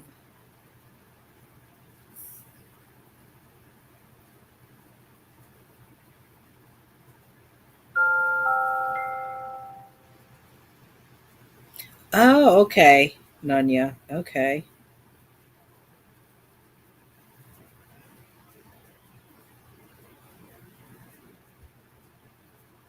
Where is it?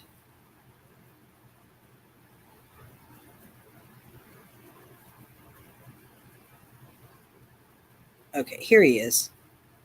Let's see here.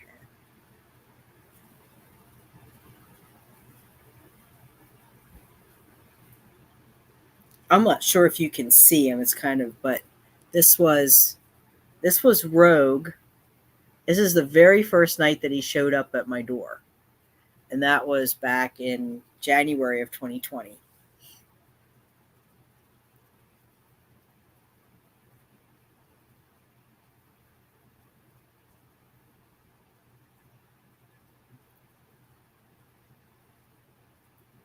Oh.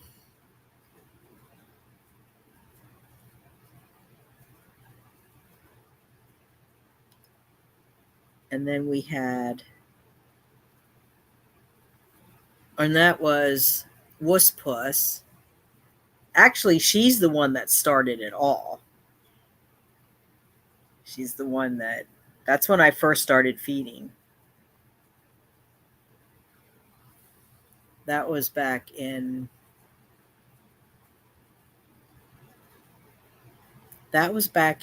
2020. That was January of 2020, and I started. And she was the one that started it all. So back in 2019, we've always had cats behind in the alleyway. And one day I came back from the grocery store and there were these two little girls walking down the alley and they had like a little bag of food. And I said, what are you girls doing? And they said, oh, we're looking for kitten. She said, some lady came and got all the kittens. I'm like, okay, well, what are they doing with the kittens? And she said, I don't know. They just came and got all the kittens. But they missed one. There was a little, there was a little black one that got away. And that turned out to be Wusspuss. Rissy, I'm stiffly for bit.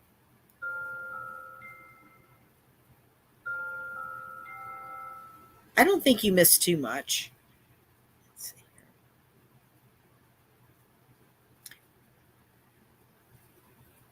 here. And then, so she started, and she would be always like down around in the parking area. And when I would come back, she would be sitting and looking at me, and I would just talk to her. And I'd say, I don't know what you're looking at, because I wasn't a cat person back then. And she would just stare at me, and I'd say, well, I don't know what you want. And she just kept staring at me, and this became like a regular thing. Like I would talk to her, she would come, and then I started getting her little treats, and I would just throw a couple. I'd say, here, you want these? Here's some treats. And then I was talking to my friend one day. My friend was telling me about TNR, and I'm like, well, what's that? And she explained it, and it didn't make sense to me. I thought, okay, so you're going to spay, neuter, and everything, and then just put them back where they were before. That doesn't make sense. So they're in the same situation. Of course, now they're not going to reproduce, but they're still without food and shelter. I said, wouldn't it be kinder to euthanize? And what she didn't understand was that there's actually colony management attached to that. And then when I found that out, it made sense. So then that was the whole journey of trying to find a spay and neuter. And TNR, I think this one. So these are like the original ones. So it was Wusspuss was like the first one. And then I think this is Lucy. I can't tell. I'm pretty sure that's Lucy. Because it was, and she got her name because she used to push Wusspuss out of the way. Wusspuss would be eating and she'd come and she'd shove Wusspuss out of the way. And so I called her Lucifer originally. And then when I found out that she was a girl, I called her Lucy. But those were the original. And then Lawless was part of that gang too. So the original was 4. Just shows how much these cats multiply. So I had the 4 originally. And then, of course, 2020 hit. Everything got locked down. And I wasn't able to get them spayed and neutered. So, of course, they had kittens, and more kittens. And then I had this really steep learning curve. So here they are. See, there was my original setup. There's Rogue down there. He's in the Friskies can. Come on, you want to come up? Come here. Come over here. Come here a minute. No, come here. Come here. Come over here. Just come here. 1 minute. Just 1 minute. Come here. 1 minute. Oh my God. Come here. Come here, Pudgy. Here. Because Mark's going to be part of the rewatch. So I want him to see you. No, look at Mark. Say hi, Mark. Say hi, Bestie. Say hi, Bestie. This is Fury. He's like, Catitude, look how big. Look at Catitude, look how big he's getting. I mean, like, not growing, but, expanding. I need to really cut down on something with him. He's like the only one. Everybody else is like normal weight. He's the only one that's yeah,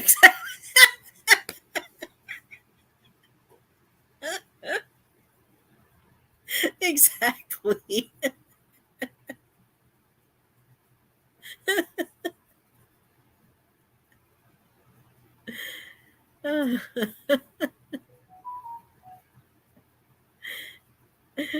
he, he's looking for more food, Catitude. Yeah, Catitude. He goes and he now knows how to spin the fish. So he'll go and spin the fish. There's nothing in it, and he'll spin it and look at it like, what's it not? I have to get a video of him. It's hysterical.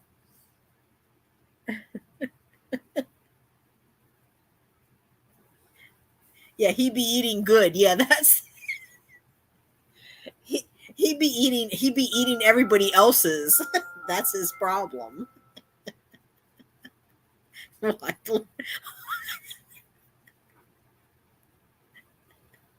That's a good one, Catitude. You can you can tell that. That's a good one. Throw that one at Mark next time he says something about Abra. Let's see. Nunya, are you sending me a bunch of stuff? Yes, you are. Aw. Oh, here we go. Oh, wow, you did. Here, let me show. Okay, so you saw Valentino. So this is Nunya's heart cat, Mew Mew. Yeah.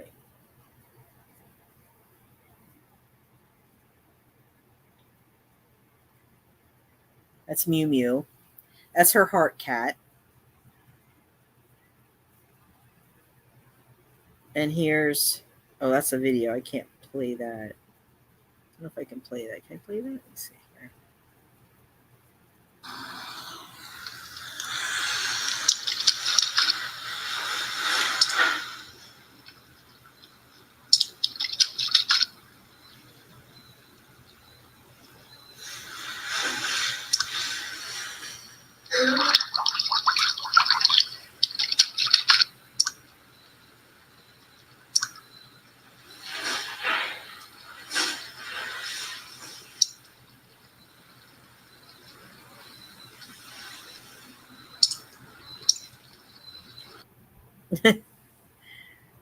Well, that was Smokey. They're both unfortunately have gone across the Rainbow Bridge. And then here's, so yeah, I don't feel so bad about, oh, a heart cat. A heart cat is, yeah, soul cat. A heart cat is a cat that is, you have just a special bond with them.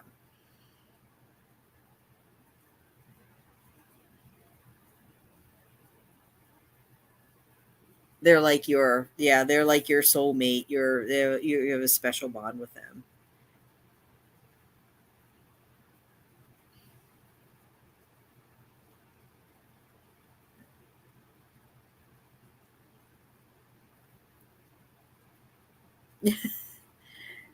Yeah, Jessica Valentino was doing that too with one of. I think I have. Oh yeah, I have that. That's up on the channel. Because Nunya will send me videos of him. There's one. I didn't post this one up there. Let me see. Where's that one that you sent me? Oh, here it is. This is cute. Here. Let's see if I can turn it this way. Here we go.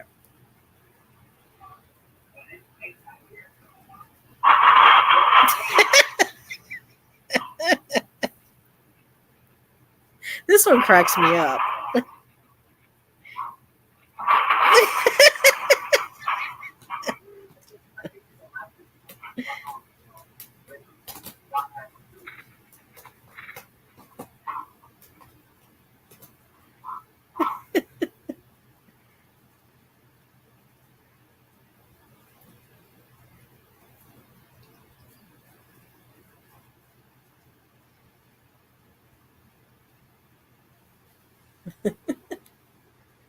I'll have to put this one up, Nunya. What's the matter, Fury? Are you hungry? Are you hungry again? I don't think you need any food. You look kind of...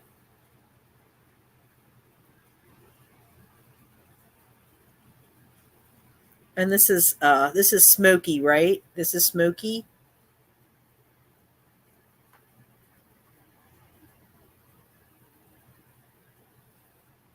None, yeah, this is Smokey. Catitude, he needs to go to the gym. It's like, yeah.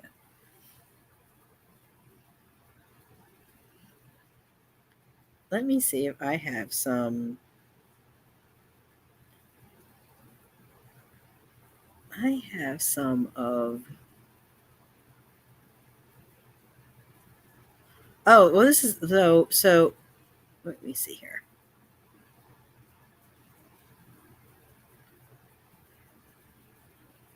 So there's one of my friend has a Catitude. My friend has a bunch of void cats. Here's one. Here's one of her voids.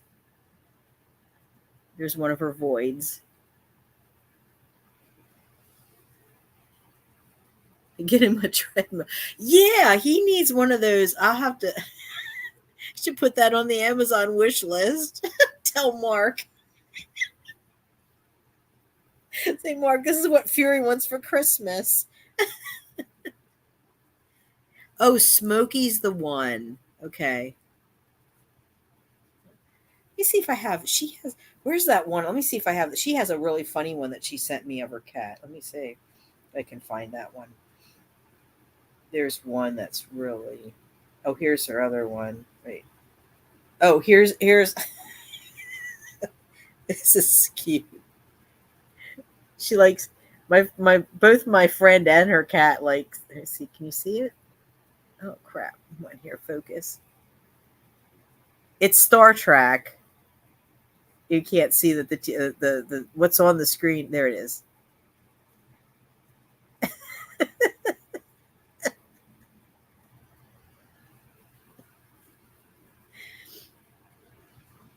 Where's that? There's one that she sent me that was really funny.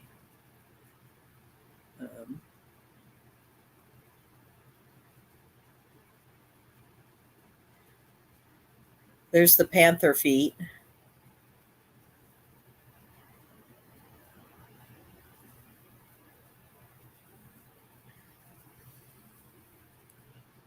Yeah, that'd be a great. Yeah, he needs that. He's like, I was looking at him today, and I'm like, Fury, how are you getting so? He's yawning. Fury, how are you getting so chunky? Huh? I think your treat dispenser. I think now you figured out how to use the treat dispenser. He's using.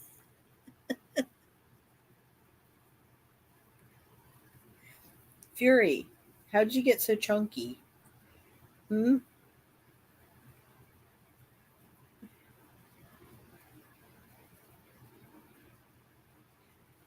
Here's one of her other cats. All of her cats came from outside too. She adopted 2 of the My Colony cat kittens, and then I've never seen a cat once. I just like and the sometimes he'll email me and ask me why isn't there more Fury content. I'm gonna have to. Well, I do have that other. I was gonna start a channel for just for Fury. Maybe I'll have to do that once we get back, and hopefully things will level off here with the drama. Fury, you're not getting more food right now.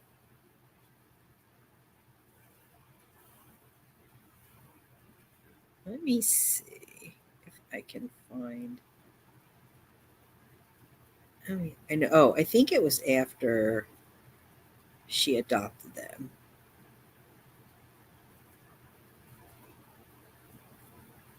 Oh, here's now she used to board a little mini horse for somebody she knew.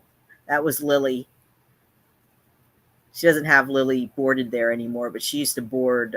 She used to keep a mini horse for somebody. I mean, I know it's a cat channel, but it's It's cute. She's Lily's this little cute little.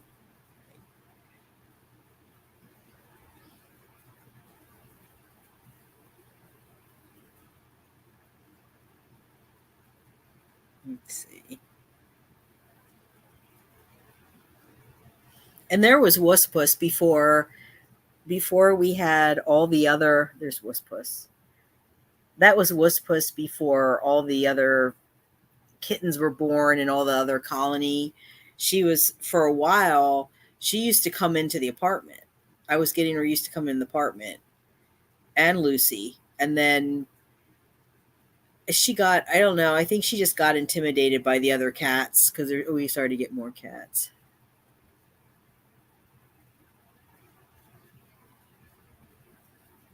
Yeah, that's it. Fury and Friends. Yeah, I was gonna start. Yeah, that when this channel was being attacked, I was gonna start another channel to try to keep things going, but then it just got so out of hand. I have the other. Let me see. I see. I have more of. There's another picture. I can show you pictures of Lily. There's another picture of Lily. That's Lily.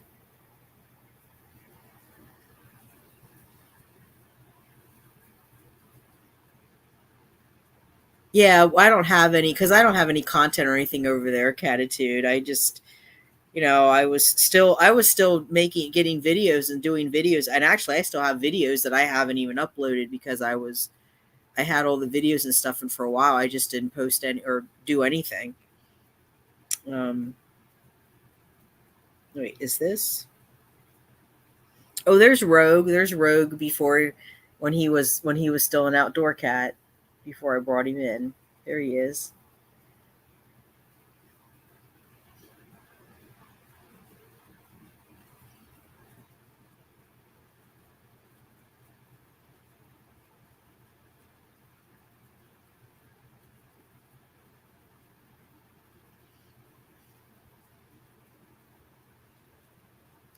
There he is when I was first bringing him in.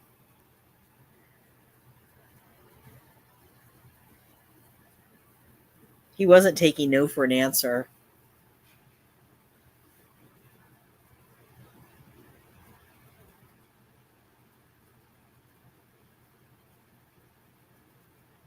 There is playing with my friend got him that toy. I'm just playing with the toy. This was back in, let's see, what was this? That was February of 2020.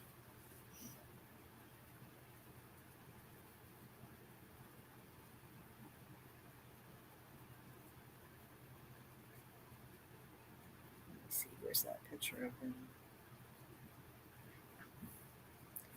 Guys. Come on, you want to come up? No, you don't need food right now.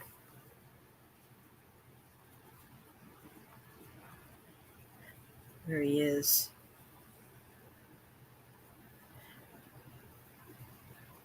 That was back in 2020.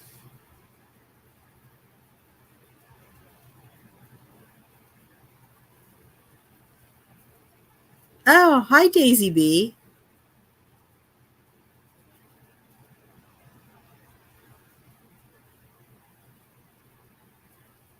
No, that's Fury. Fury is the one that's on the harness and goes outside.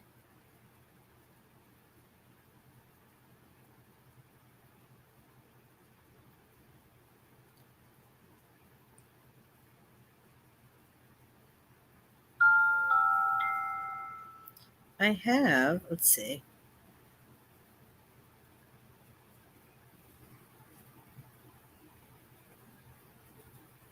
This is this this is Rogue. This is the first this was the first cat that I took in. He was a stray that wasn't taking no for an answer.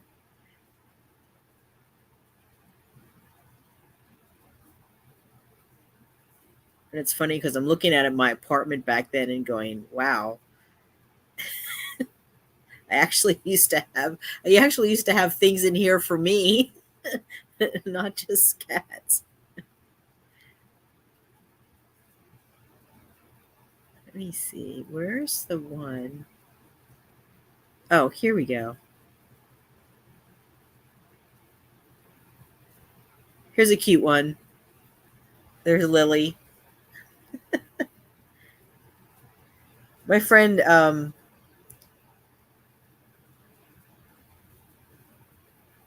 used to board she boarded at her place a little mini horse named Lily. That's Lily.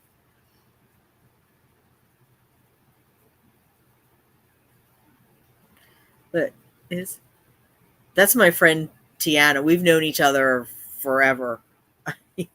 Like probably over 30 years we've known each other. Here's Lily.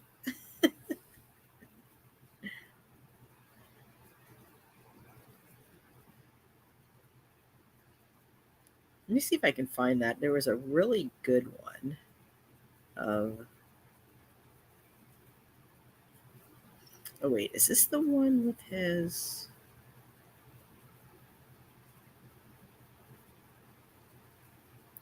Oh, yeah. Here we go. I'm going to make this a bit bigger so people can see it. But this is when he showed up.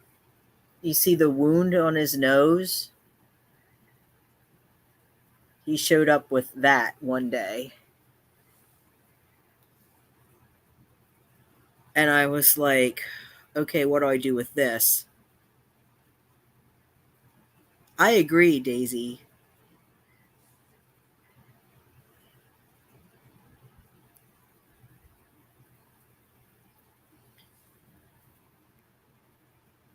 And everything was closed down because this was in 2020. And my friend was like, okay, I'm going to get him an appointment with her vet, but that wasn't going to happen for 2 weeks. So I used Manuka honey, which is safe for cats to use because it's like, it's honey. It's not going to hurt them if they lick it or anything. And I got it. I cleared up, and I got him some antibiotics, and it cleared. By the time we went to the vet, it was cleared up. Let me see if I can find it. I'm going to try to find this one. There's a really funny one that my friend sent me if I can find it. Oh, okay, this was, let's see here. So this was when I first started trying to get kittens and take care of when the colony, the females started having their babies in 2020. And since everything was closed up, we weren't able to get them spayed and neutered. So I just trying to get the kittens and take care of them and then find places for them to go. So, but these are the conditions that they were living in. And I used to sneak into this old shed that looked like it was about to collapse at any time to try to take food and make sure they were okay.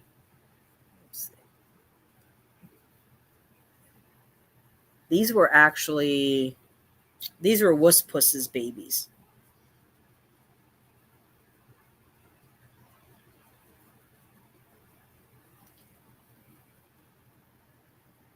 So,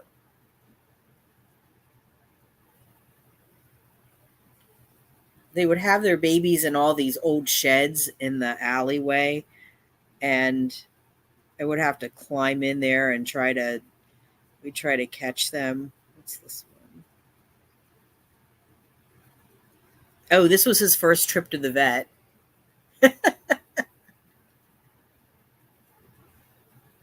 He wasn't happy about that. He yowled the whole time.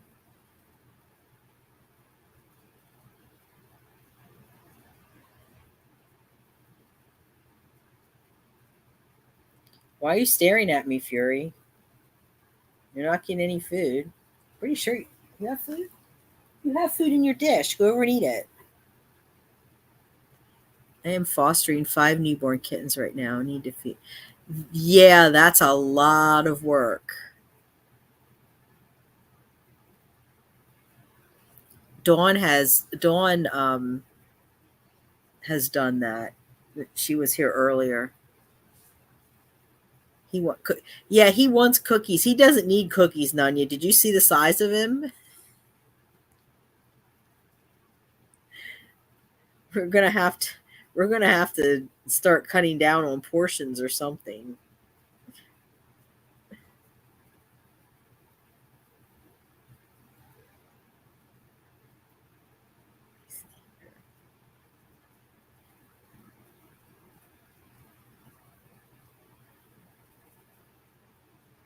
There's the kittens when they were a little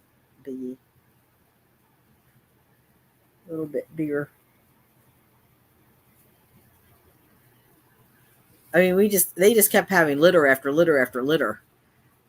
And it was, I mean, by the end of 2020, because I had never done anything like this before, so it was a steep learning curve. And by the end of 2020, when the spay and neuter clinic started to open back up, then it was a long waiting list because they were so backed up because they hadn't been open for so long.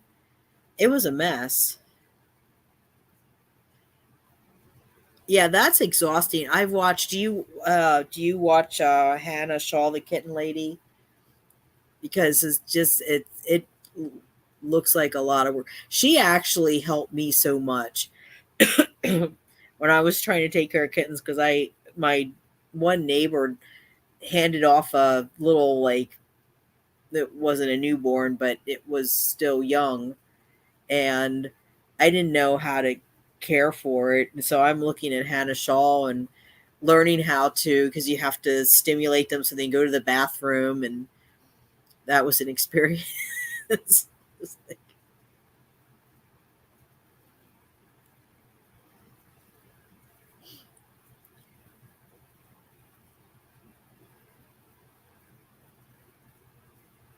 I have a lot of Rogue here. I'm trying. Oh, here we go.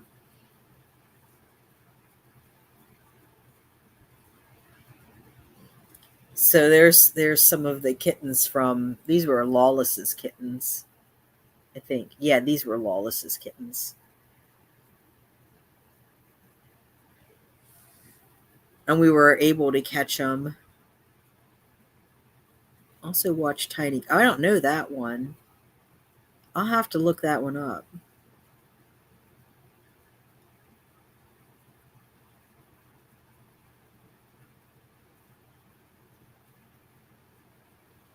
Yeah. 2020 was bad because everything shut down, and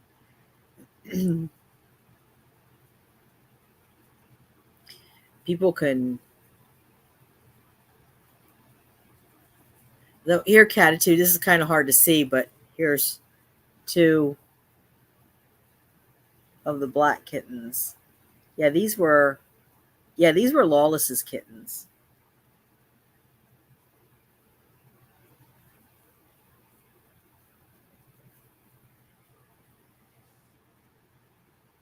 Because Lawless had her babies first, and then Wuss had hers.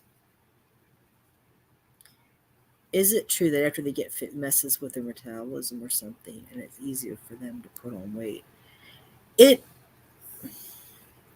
I don't know that it actually messes with their metabolism.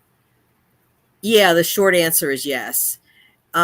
It's more that when they aren't fixed, that's just all they want to do is they'll roam, and they want to get out, like the boys especially. They roam and roam and roam and roam. And well, let's look it up. We can look it up. Let me look it up here.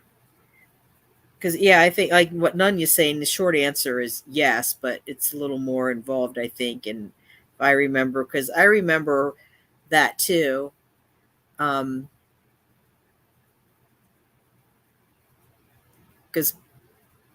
I know Rogue, everybody I have is spayed and neutered, and he's the only chunky monkey in the group. Everybody else is. Who's hissing? Why are you guys hissing at each other? Stop. Okay.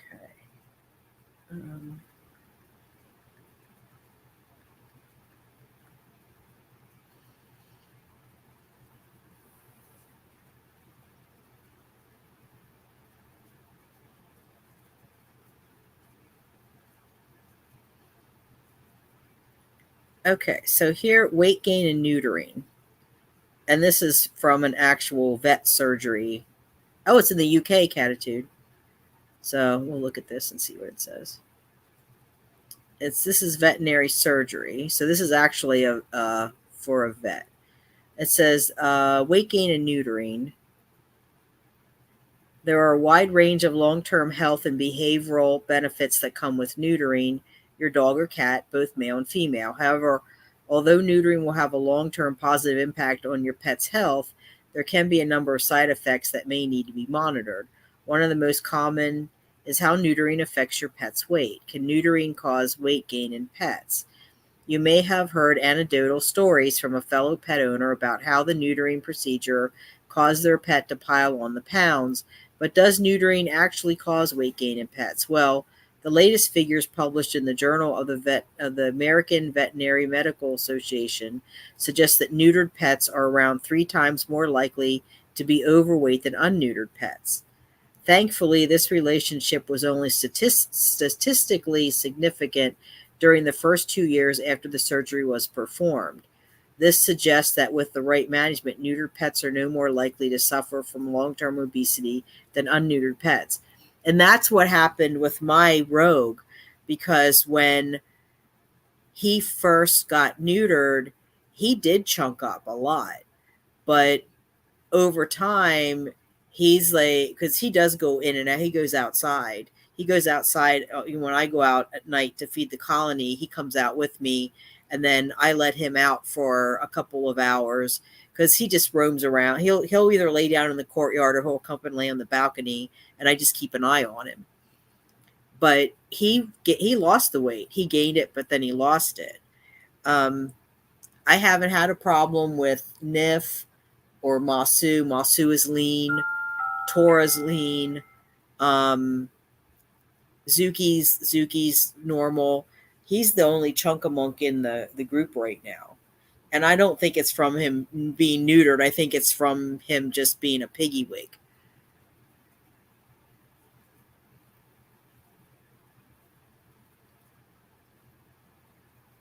Oh, tiny kittens. Are they kind of like Furball Farm where do they do like a 24-hour live stream?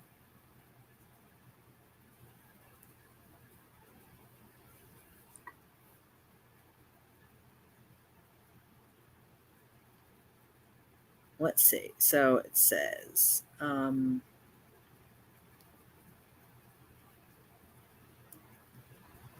thankfully, this relationship was only statistically significant during the first 2 years after the surgery performed. This suggests that with the right management, neutered pets are no more likely to suffer from long-term obesity than unneutered pets.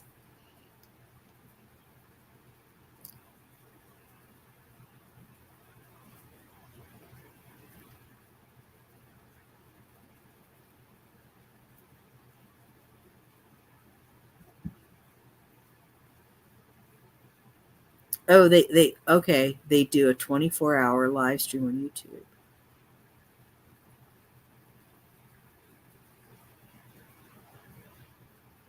Yeah. Really, Rissy, Fury's the only one that's a pig. The rest of mine seem to be pretty good at monitoring their intake. Yeah, well, he was brought in as a kitten, and he was fed outside too. So he really never had to fight for food. Plus he would get treats too and things outside. And he was brought in when he was around 12 weeks old. So yeah, he can't use that as an excuse either.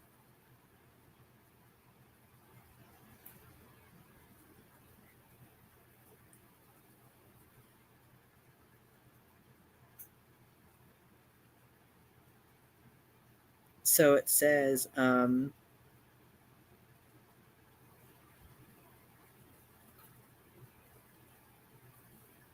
okay, here it says, why does neutering cause weight gain? In simple terms, neutering alters your pet's hormonal balance, which can lead to their metabolism slowing down.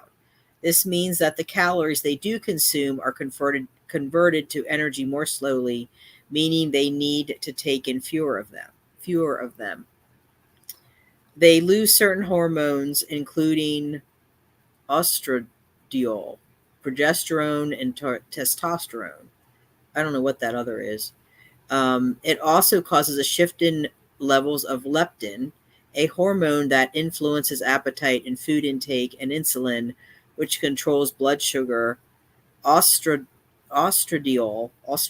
I'm not sure. Progesterone and testosterone not only control the production of reproductive cells, but also have an effect on general metabolism and food intake.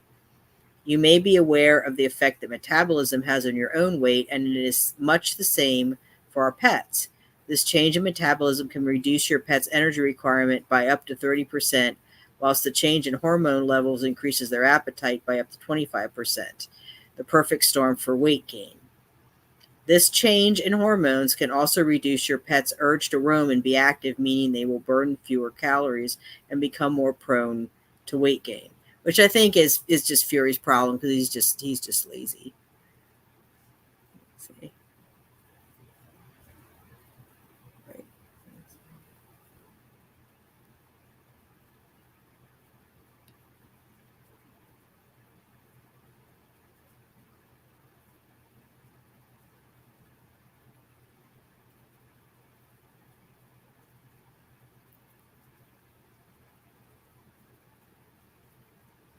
Yeah, that's what's wrong with Fury. He's just fluffy. That's what Mark says. He's just fluffy.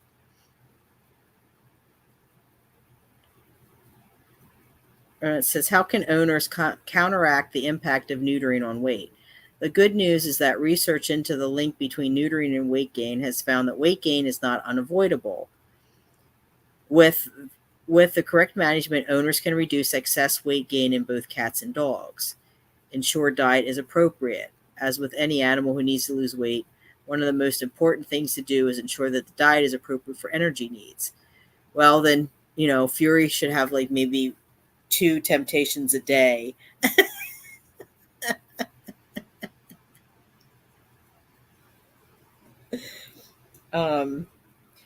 Catitude, that when Mark sees a stream, he's going to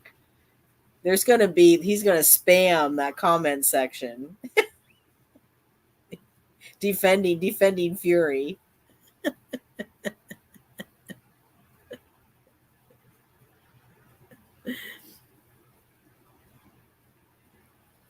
Says, here are some steps you can take to make sure that your pet's diet is appropriate for them post-neutering. Adjust your pet's diet to reflect their new calorie requirements. Your vet will be able to provide you with advice on how much food your pet will need now that they are neutered, and advise on the most suitable food. Provide small, frequent meals so that you can monitor how much your pet is eating. Do not provide food on an ad lib basis, as this will encourage overeating. By providing regular small meals, your pet will feel full throughout the day without the need for extra food.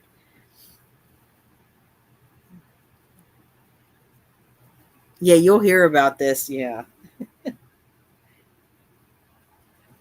As much as it can be hard to resist, avoid giving your pet table scraps from your own human food, as they can often provide too many calories for pet. Instead, give your pet healthy treats such as some vegetables like broccoli and green beans. Well, I don't think the cat wants that.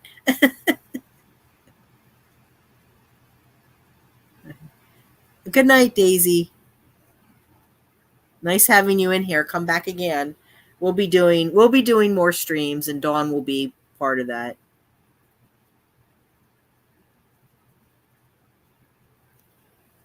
Oh.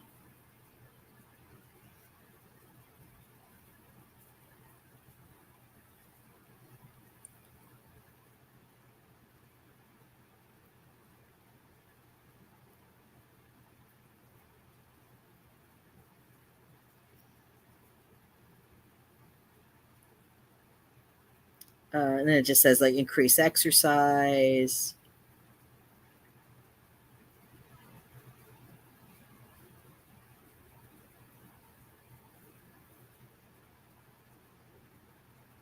Well, so I hope that answered your question. So yeah, like Nanya said, yeah, short answer is it does change their hormones.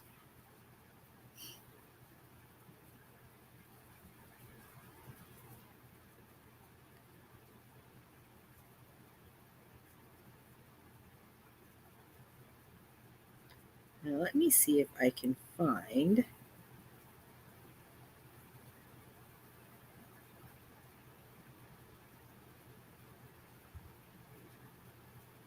Oh, here we go. Hair Catitude. Here's Wuss Plus. There's a good picture of her. There she is. That's Wuss Puss.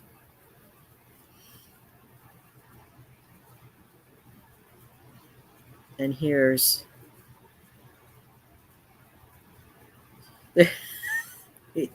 here's Rogue when I tried to do harness training with him. Oh, obviously that didn't work. Look at the face.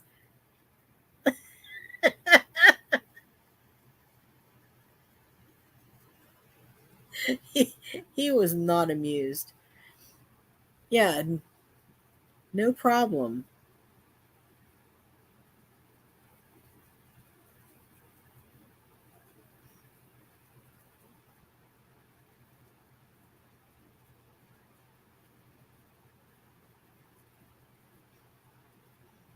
Yeah, I tried doing harness training with him, and he accepted the harness fine. That wasn't the problem. The problem was that he wanted to be out there. He wanted to be out there forever. He wanted to be out like for hours, and that was when. But it also takes a while for them too to have their hormones level out after they get a neuter, and so he still wanted to roam. He was still, even though he wasn't. Oh, all right. Let me show this. Oh, that is too freaking cute. Okay,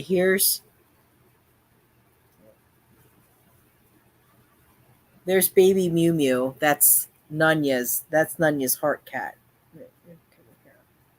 Here, focus. Focus. There we go.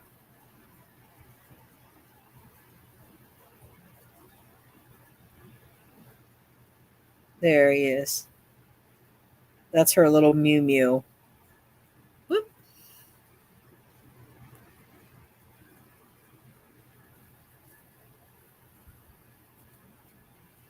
Give it a minute to focus.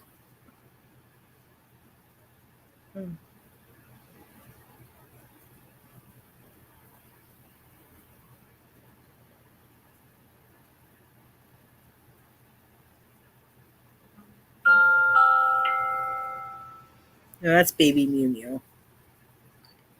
Let's see. Oh. Okay, so there's Mew Mew on the side there.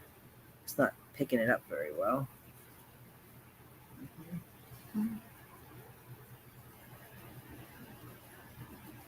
Give it a minute. There we go. And the tuxedo is Lady Bell.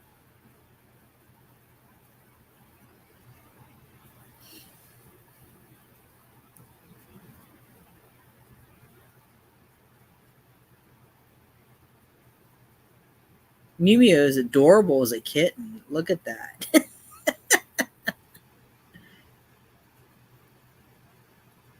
Oh, Grayson. Let me see.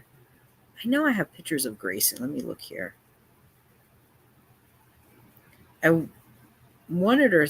I asked her to send me more recent pictures of him.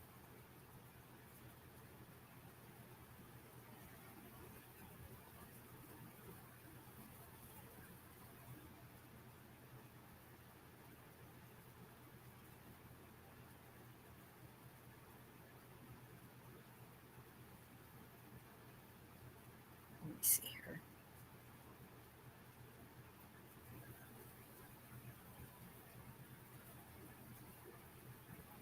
That would have been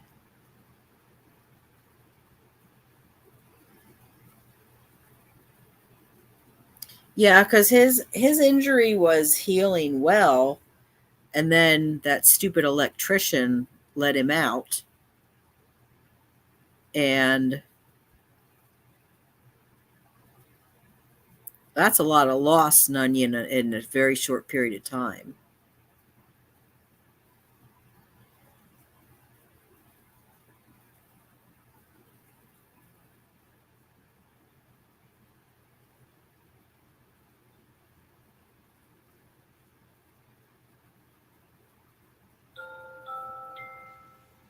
Oh, thanks, Dawn. Dawn just sent a picture of him.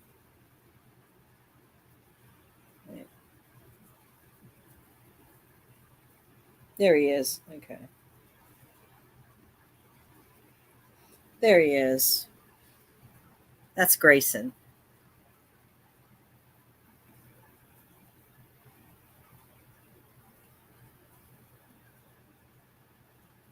I wonder, let me see if I turn this off here a minute. Will that help any? There we go. Maybe that helps not have that light. There he is. So that's Grayson.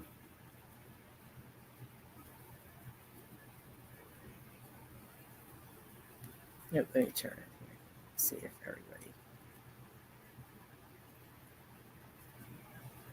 everybody saw it. Let me hold it up here a minute. It doesn't want to focus for some reason. Here.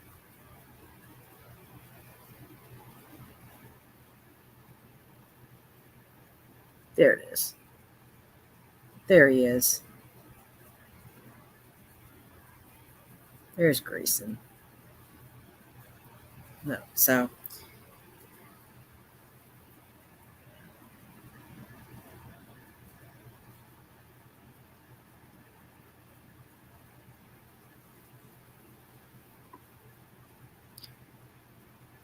yeah, she had an electrician, and she even told the electrician to be careful, and the electrician just didn't care.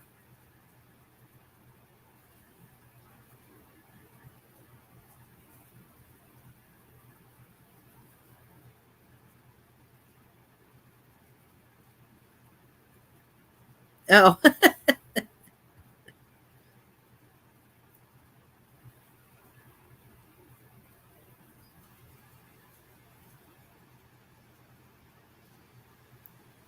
Yeah, I can put this on the I can put on, or I can either put on the community tab, or Dawn, you can put some up on the community tab to show his progress.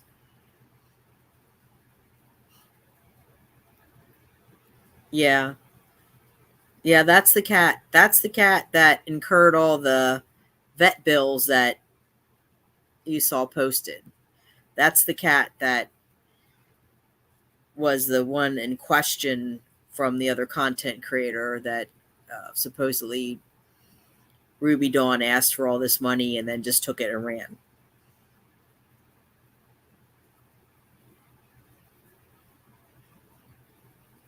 Oh, did you get Tigger back?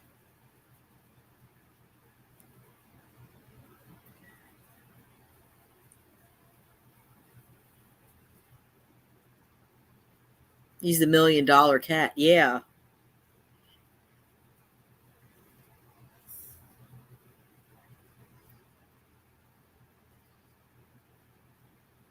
And you're not done yet with him either. You should add up how much it's cost you so much, Dawn. Or how much you should add up how much it's cost you so far. And that Tropical Beach.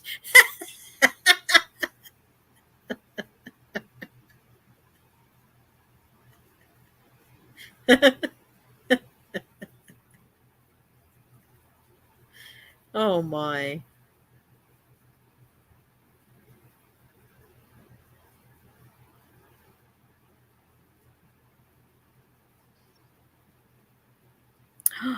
Oh, I'm sorry, Jessica.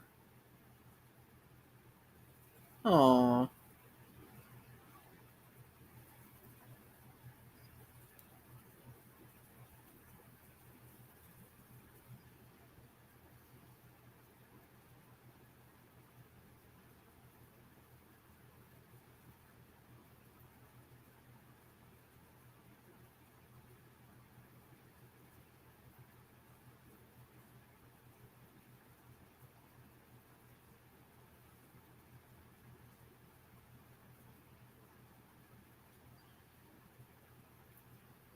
Or I can show you this one. This is Nunya's current cat, Valentino.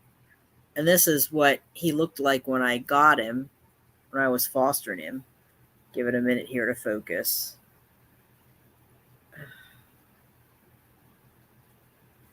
Oh, there we go. You see the wound there on his face, and his paws were all messed up too. Oh, that's terrible when they look for each other. That breaks my heart.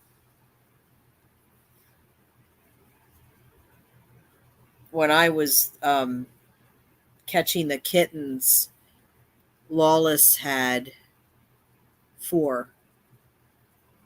And the last one was a little stink. He didn't want to get caught. And she was with him. She had him all the time. And I finally got him. And I had him in the carrier, and I brought him in, and for like 2 days, she walked around the alley crying for him. It broke my heart.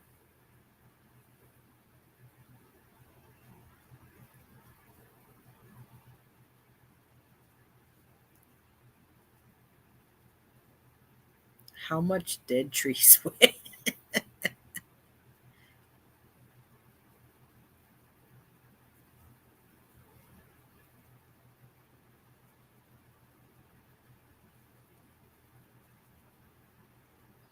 Well, my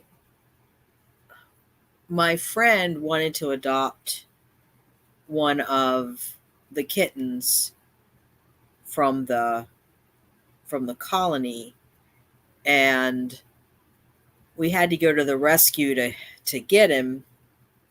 And I ended up bringing Niffler back home because they weren't caring for him. See, what they didn't tell me is that this rescue was a young woman and man. The woman started it. She's a vet tech. And she was a vet tech, and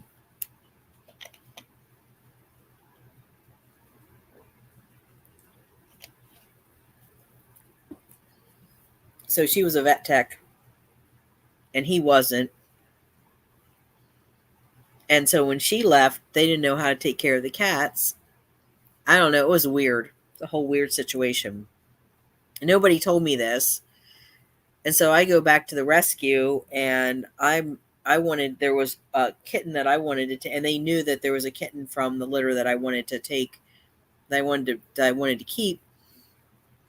And that kitten was missing. So he was bringing down all these kittens. I was like, well, that's not it. That's not it. That's not it. And he brought down Niffler, and Niffler's eyes were all runny with goop, and he had a respiratory infection when I brought him in, and obviously they didn't do anything to him in the month that he'd been there, so he had this respiratory thing the whole time. When we brought him back, we got her kitten and Niff and brought him back. She just said, just take the kitten, Wanda. Just bring him, we'll figure it out later. She said, I'll help you. She said, if I have to take him for a while, I'll take him. She said, we can't leave him here. So we brought him, and he ate a whole can of Fancy Feast kitten, like a whole 3 ounce. He ate one, and then he ate 2 cans, like 6 ounces of kitten food. And he was young. He was a baby yet. He was only about 12 weeks old. So I knew they weren't feeding him. And so he was with his buddy, and they were him and my friend's cat that she wanted. I fostered him because she had an old cat that she wanted to make sure that the kitten was all healthy and everything, so that he didn't get sick. So I just kept him. I just kept the kitten for the time being. Well, what ended up happening is she came and she got the kitten. And after he left, Niff just same thing, walked around the apartment crying and crying and crying. And that's when I said, okay, I'm just going to bring Fury in. And that didn't go as well as planned because Nif wasn't exactly happy about that. A lot of swatting and hissing, but eventually they got to be okay with each other. But Nif and Masu, because Masu is half brother to Rocket that my friend took. So Rocket and Masu are both tabbies, and Rocket and Nif were friends. And then my friend took Rocket. So then when I ended up keeping Masu because I wasn't able to get him to a rescue and I couldn't put him back outside and I couldn't find anybody else to take him. Then him and Nif became buddies. So Nif got Nif got another tabby cat friend. And Abra and Fury are friends.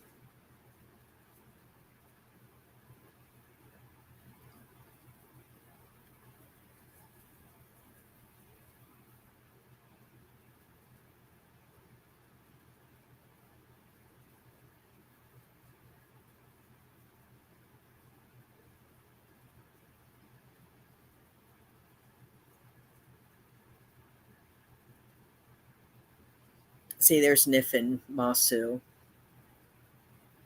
There they are.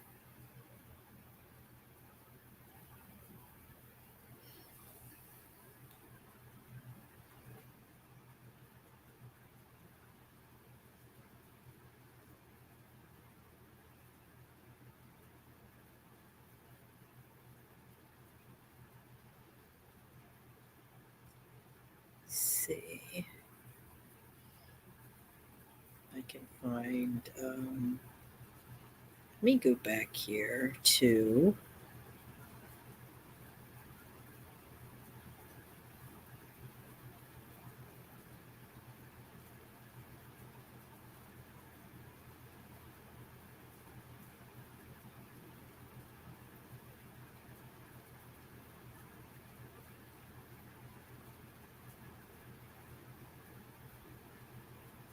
Yeah. See, Cat, to look at Fury then and compare him to now. Well, he needs to focus.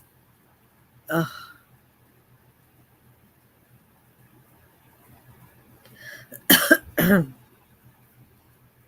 Get the focus here. There we go. Look at him now. It's that puzzle toy. It's that puzzle toy. It's all Mark's fault. He sent that puzzle toy.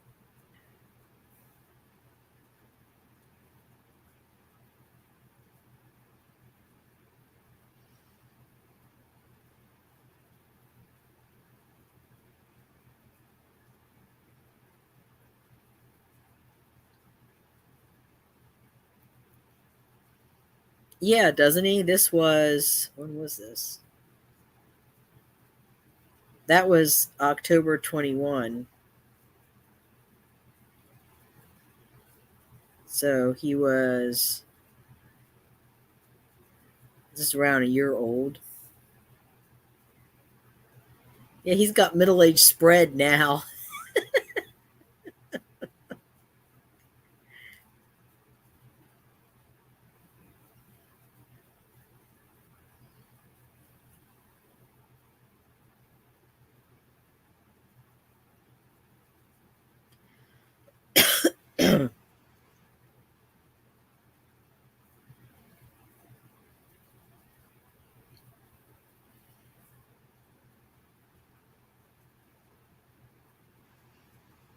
Fluff. Too many temptations. Yeah.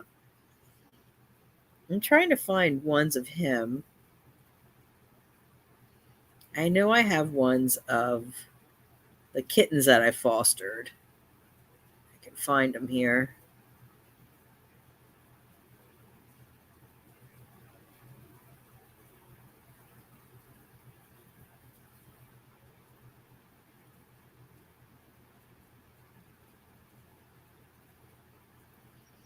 There's Abra. That was before she was spayed.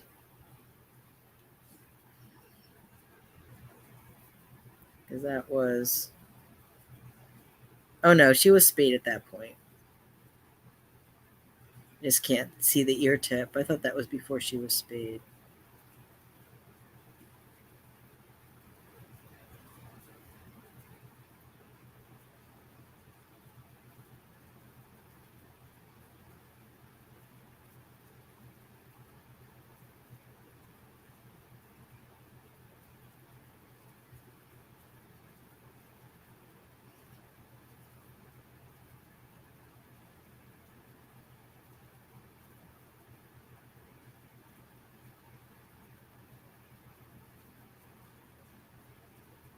Yeah,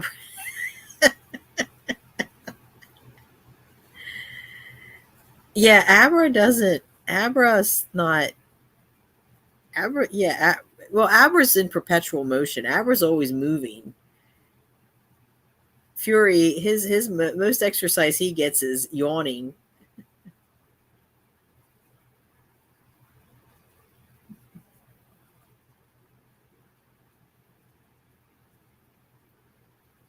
Abra takes care of health.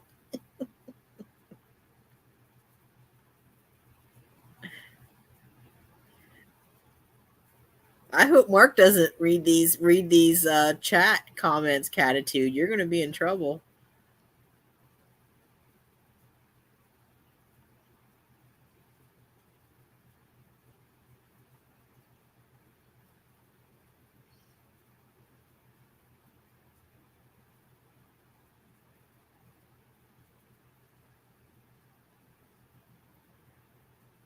This is why. Good girl, Abra. This is why she's thin. Because she's a mouser.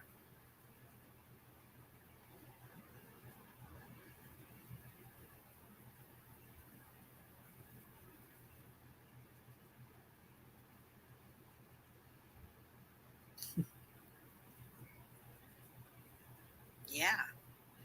This is why community cats are helpful.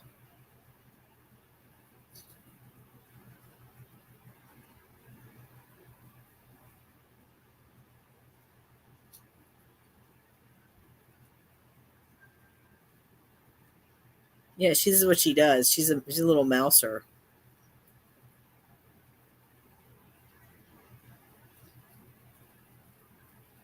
One time she had one on a glue trap. She was walking around with it. Good girl, Abra. Well, this one got away. That one got away, Nanya.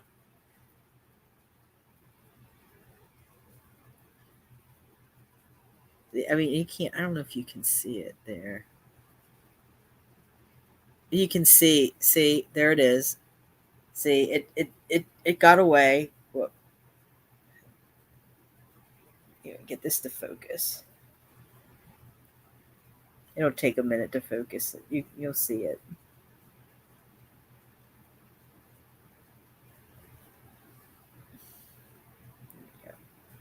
There. See it there? See? It got away, Nanya. It's okay. It's right there. I promise you, it was not unalived by Abra. Well, that's why I didn't. I was, when I videoed that one, I was going through my videos here. This is an old video. I was thinking of putting it up, and then I thought people might be too triggered by it. But it wasn't hurt, so the mouse was fine. She just kind of swatted at it. It ran off. It was fine.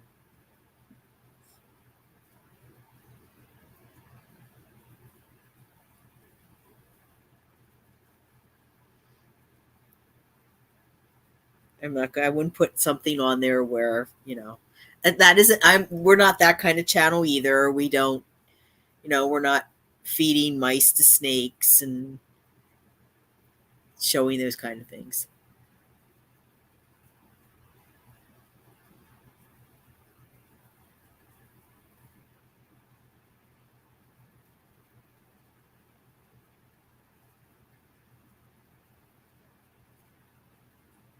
That's right. No animals were hurt. No animals were hurt in this video. Not the cat, not the mouse. The mouse got away.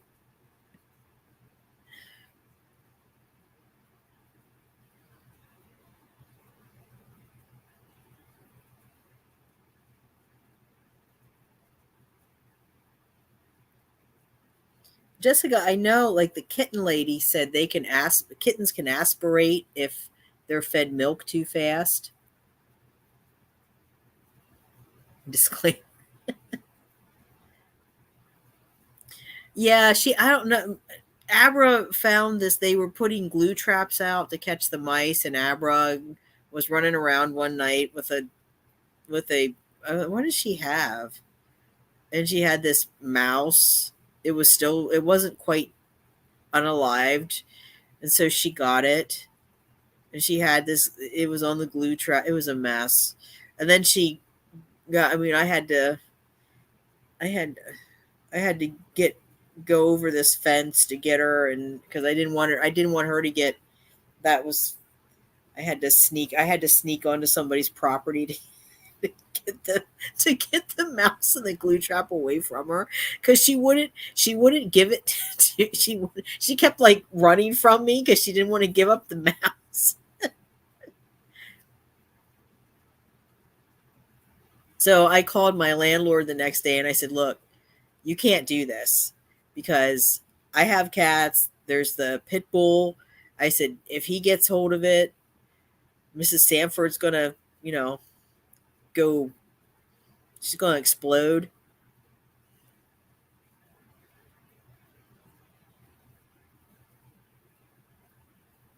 Yeah, most cats are lactose intolerant. You have to be careful with that.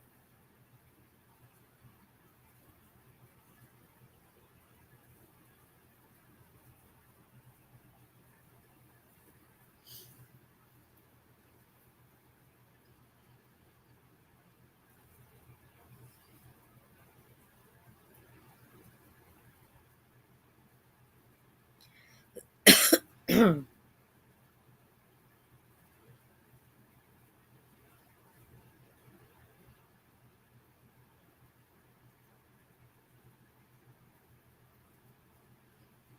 see.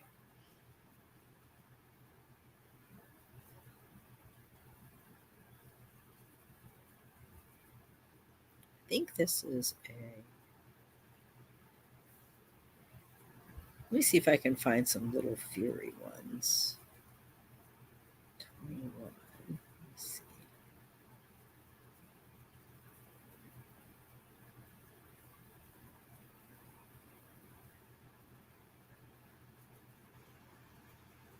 Oh, here. This was one of my. I wish I could have kept her. This was one of my foster kittens. She was a little trip. Called her Elsa. Get it to focus here.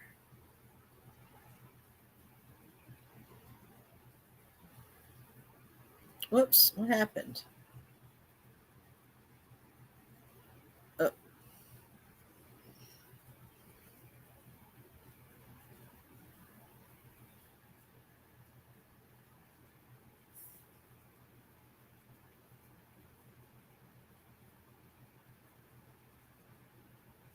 Get it maybe over here. Slide here. There it is. There she is. There's little Elsa. She was a cutie pie. She was a little diva.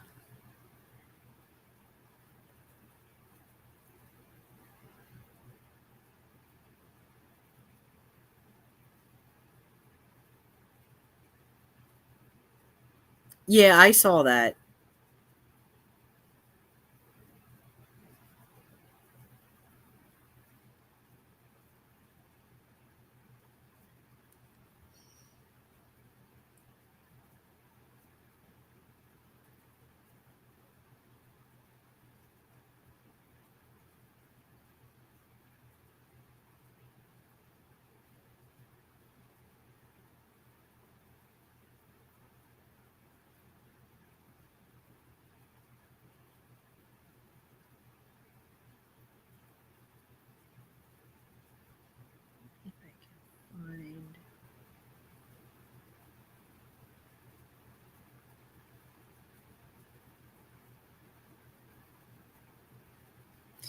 Oh yeah, Elsa was one of Lucy's. That was in Lucy's last litter, and before she got spayed, and she had one by one. She was bringing the kittens to me basically, and she was down in the courtyard with Elsa one night, and she was just kind of sitting there looking at me with Elsa, and I went down and she, I could see the Elsa had a respiratory infection. Her eyes were gunky and everything, and her fur was all matted.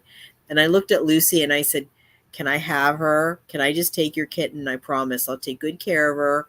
I'll get her fixed up, and then we'll find her a home." And I swear, Lucy just looked at me, looked at the kitten, and then just like took like 2 steps back. Like, okay, you can have her. But here she was when I first brought her in.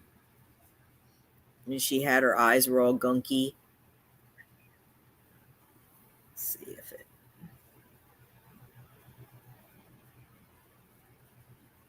See, her eyes were all watery. And she had mats. I had to get all the mats out, clean her up.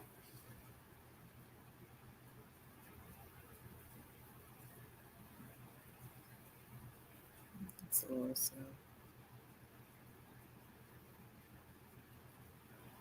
Yeah, the glue traps are not. The glue traps are inhumane. I don't like them either.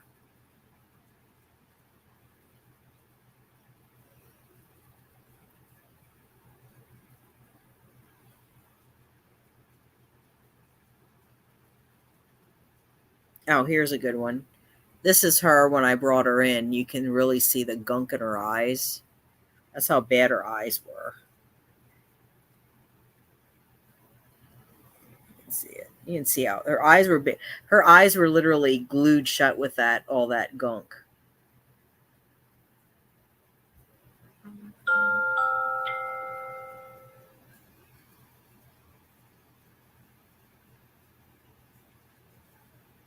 You can see him. You can see it was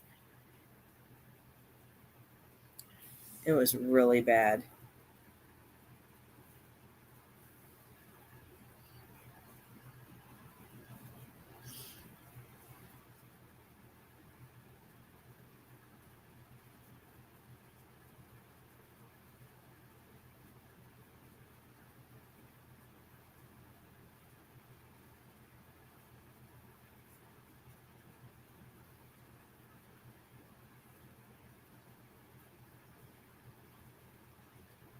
Trying to see. I don't have a lot of videos of them because I just mainly took pictures because at that point I was doing more Facebook stuff. There's a baby Fury. The baby Fury. He wasn't all fluffy right then. You could see he had his fur didn't all grow in yet. He was a little bit fluffy, but you could tell. I knew he was going to get fluffy because he had the long fur and he had the long fur in his pads.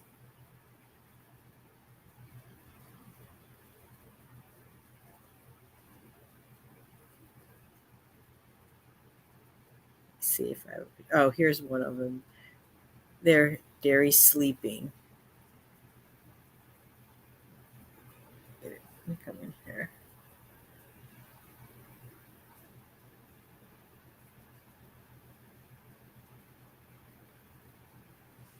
I turn it back. Come on, focus. There it is. There he is. There's baby furry monster.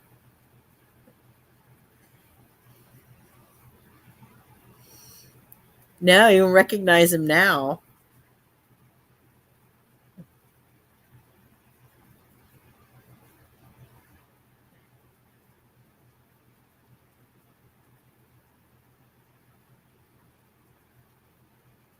There he is. That one's a little dark, but you can see him. He's playing with one of his toys.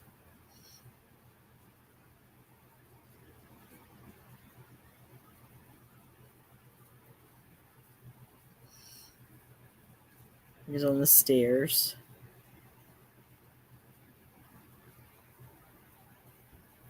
The little fairy monster.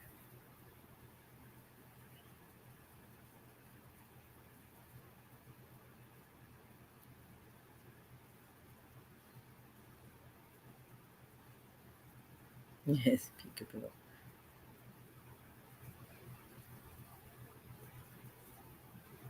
There he was when he figured out how to use the cat tree.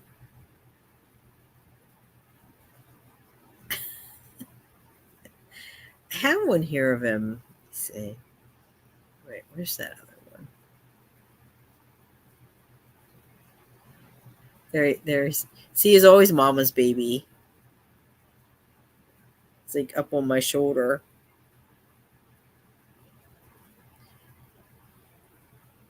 He used to try to climb up and get on my shoulder. And I discouraged him from doing that because I knew he was going to be a bigger cat. And I just didn't want that. I mean, it's cute if they're smaller.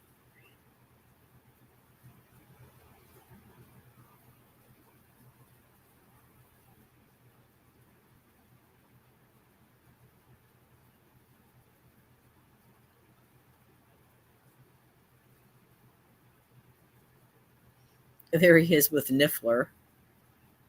Him and Niffler. See, he was always a celebrity. Look at that catitude. Look how he poses. See, he always posed. Look at him. Look at that. I never noticed that before, but look, he was always a celebrity. Look at me. I'm a celebrity.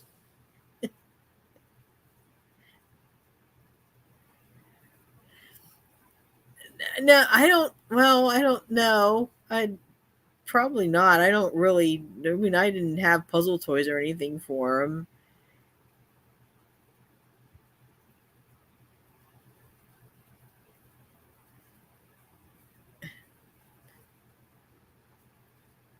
Well, this one's a little bit blurry, but there he was. There he's playing on the back of the. I mean, I literally just brought him in from the alley. It's just like one night I'm like, okay, you know what? I had that one night there was two women out there that they brought their dad over to visit one of the tenants or something. And the tenant told him that they could just take any of the cats that they wanted because they said they wanted a kitten. And the tenant told him just go, just take a kitten. And I'm coming out to feed and they're down with the kittens and one of them had Fury in her arms. And I basically said, put the cat down. I mean, and it turned out that they wanted a kitten for like their 3-year-old. Like, what are you thinking? It was just the whole thing was like they were just gonna take a kitten that shouldn't even be away from their mama yet and give it to a 3-year-old. So that was it. That's when Fury came in.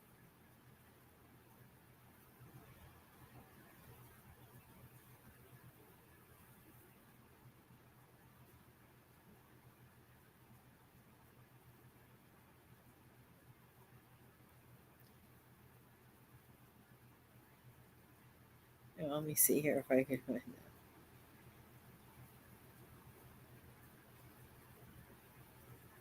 that. Oh, here. There's Niff and Fury together. Let's see it here. There they are snuggled up together.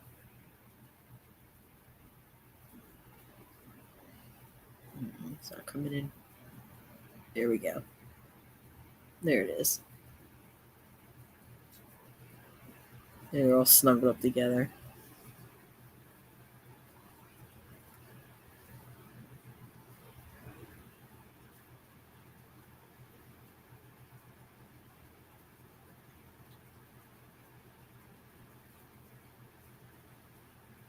Oh, here he is.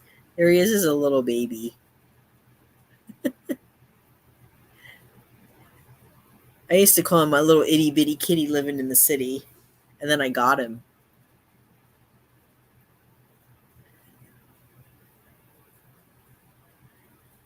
Yeah, not only a cat but a kitten. They had so the story was that they had it was weird because they said they had gotten how did it go?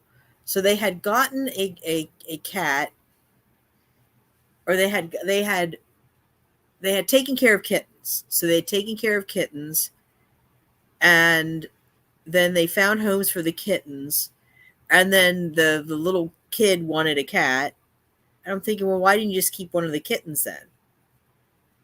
But then the other thing is that they knew the woman that had started the rescue that had it had gone under and it was a mess, and ended up that I couldn't find the cat that I wanted, and that they weren't taking care of Niffler right, and they didn't take care of, that rescue, that really bad rescue story. So it turned out that these two women were friends with the woman that had started that rescue. All right, Nanya. See you later. So I'm just kind of wondering, is that, well, okay, so you had kittens that you didn't keep, but then you also had this other rescue person, maybe you get a cat from them. It was crazy.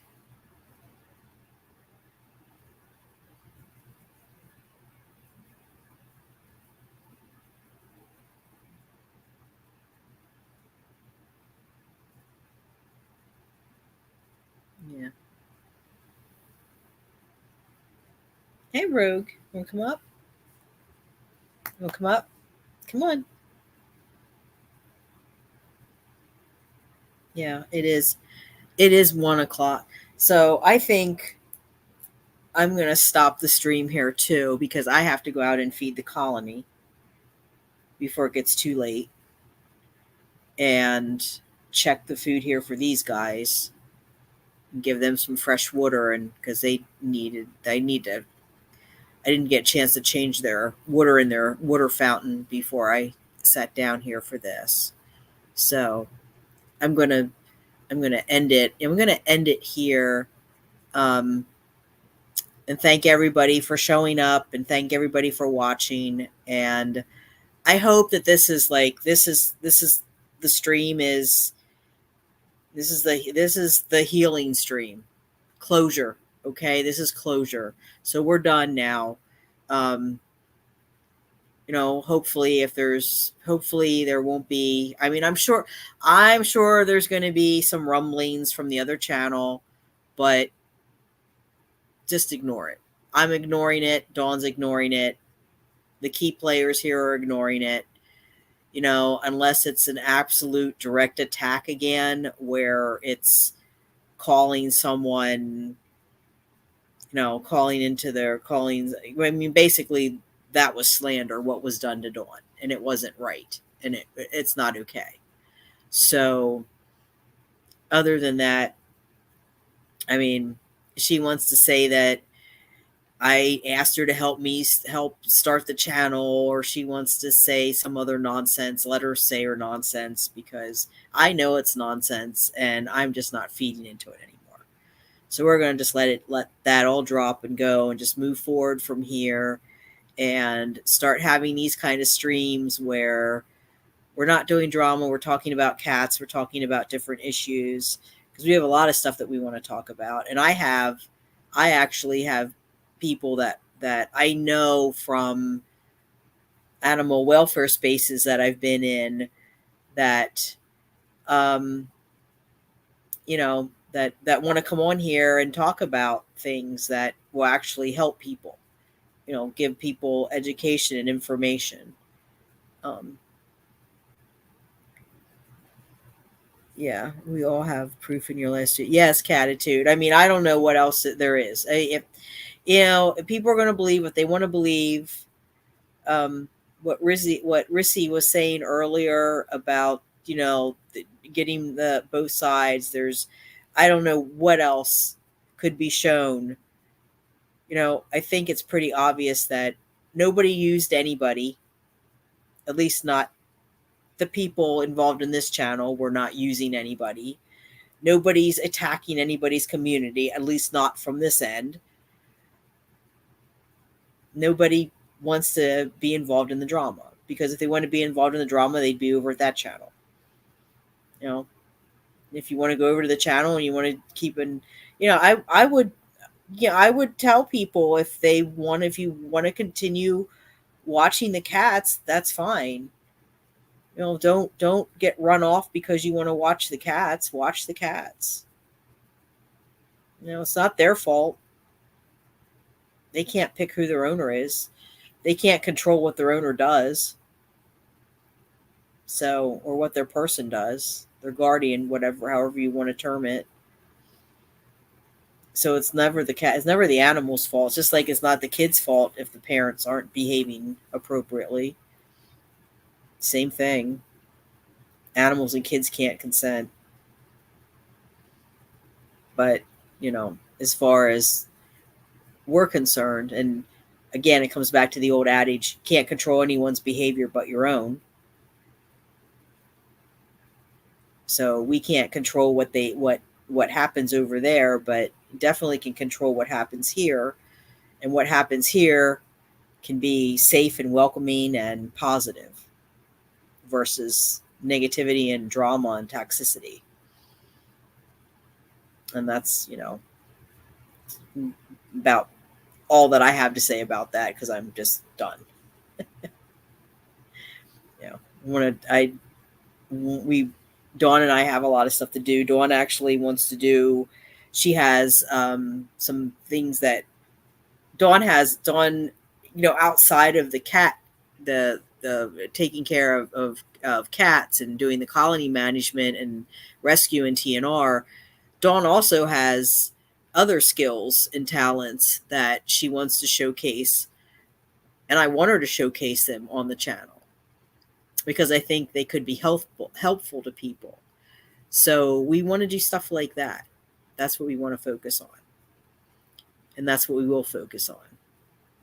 So I'm going to leave it there, and I want to thank everybody for showing up and hanging out in the chat, and it was nice.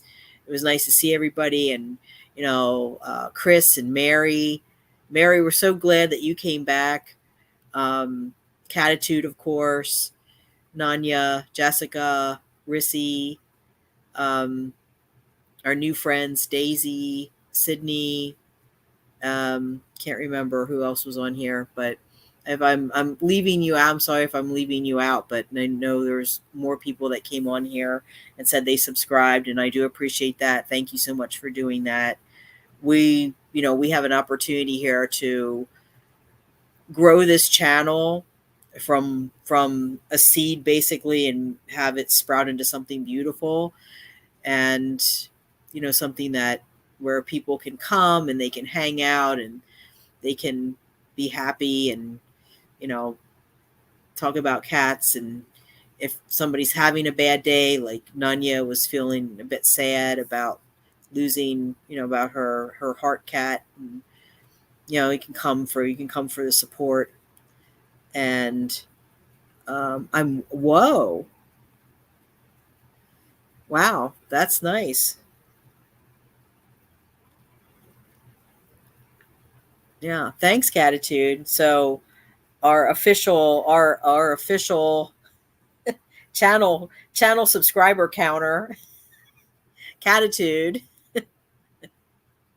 says the subs are up to 392. So that's easing up on 500, folks. You get up to 500. And I have to get the watch hours up, but, you know, 500 is halfway to 1,000. 1,000 is when you really get monetized. But yeah, Catitude's our official subscriber counter person. See, Mark doesn't have a title like that. Now he's going to come and say, why don't I have a title? Well, you're Fury's bestie. What more do you want? Well, we'll tell Mark. Okay, Mark, here's the deal. If you get Fury one of those exercise wheels, we'll talk about getting you a title. We'll bribe him. We'll bribe him into getting Fury an exercise wheel. All right. So thanks everyone for hanging out. And I know I feel better. You know, now Dawn has had her piece. I said mine yesterday. Well, actually, it's now early Tuesday morning. So I had mine on Sunday. She had hers, you know, last night into this morning.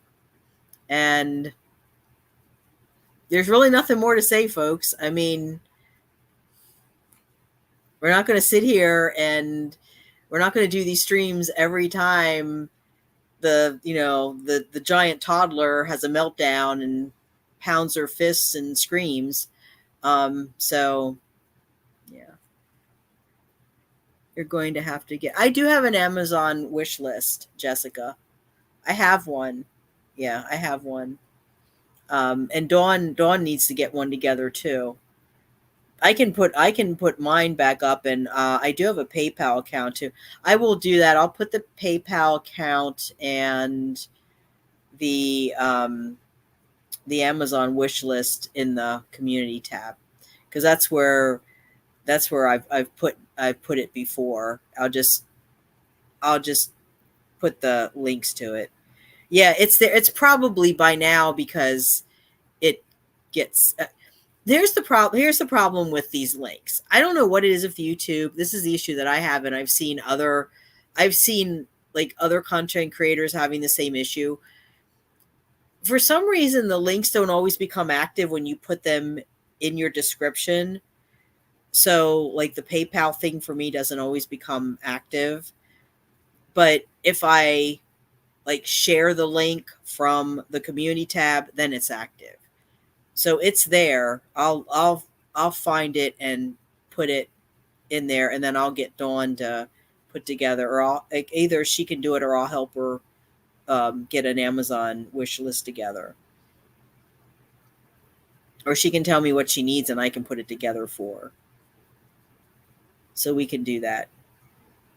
And as far as PayPal, if anybody, I'll just put this out here. If anybody would want to donate to help with Grayson's care, I will put that PayPal, because we have it's the Armchair Cat Advocate PayPal, because that's all I use it for.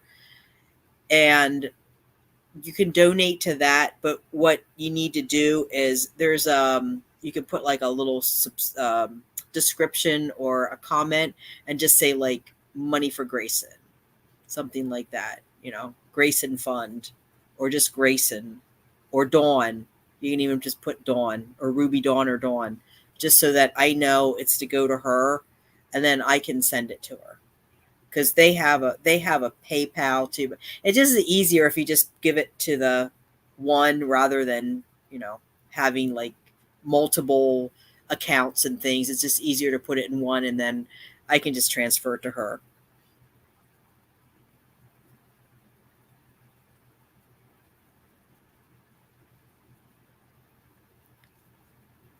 Yeah, I had an issue with. I tried to put it actually in the channel, like the channel description. I tried multiple times to put the link, and it would never become active. I even called PayPal and said, I can't get this link to become active. And she's telling me, well, you got to go to Google and cut and paste. And it's like, what?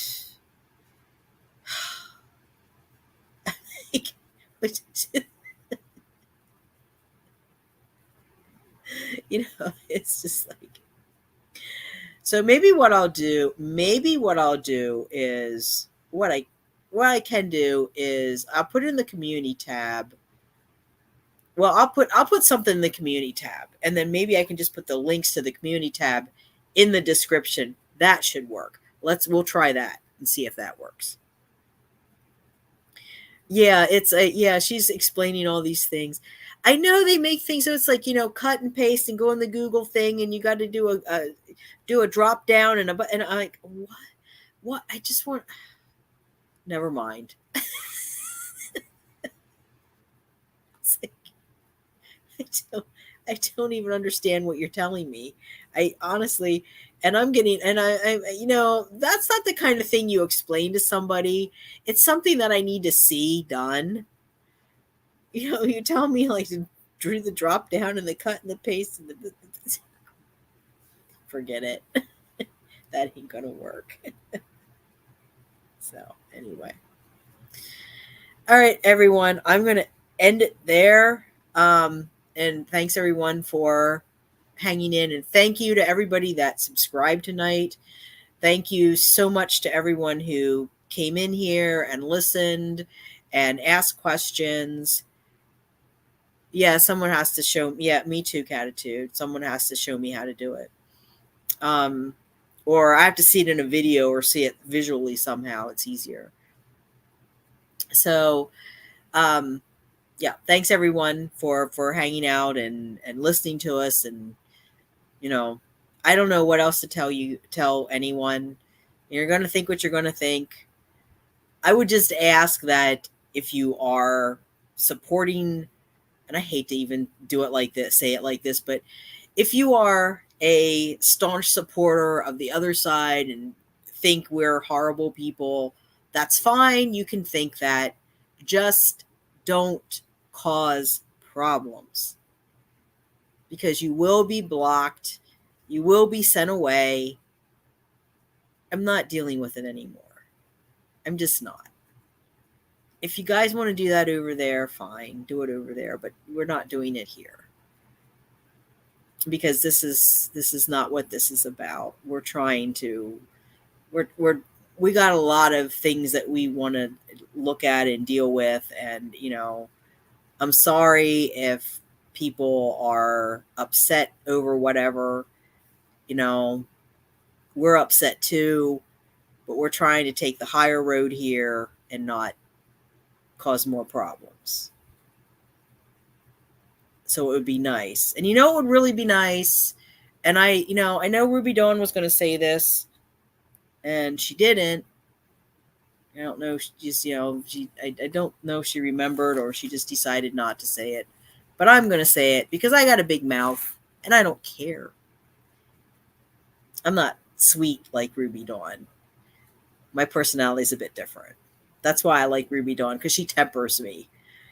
Because she reins me in when I get a little too aggressive. But I'm going to say this. I'm going to say this to Kim. Kim, content creator, Life with 18 Cats, you owe Ruby Dawn an apology. You owe her a public apology. Don't care about myself. I don't. But you owe her a public apology. You lied about her. You blatantly lied about her. We have all the receipts that show that you lied about her. What you did was not cool.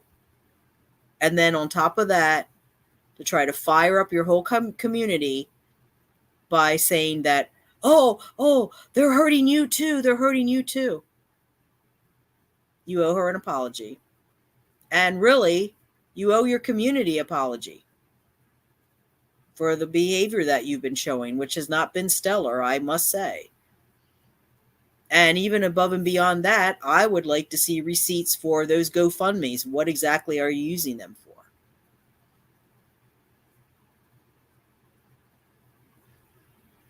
But first and foremost, you owe Dawn an apology, and I sincerely mean that. Because what you did was not okay.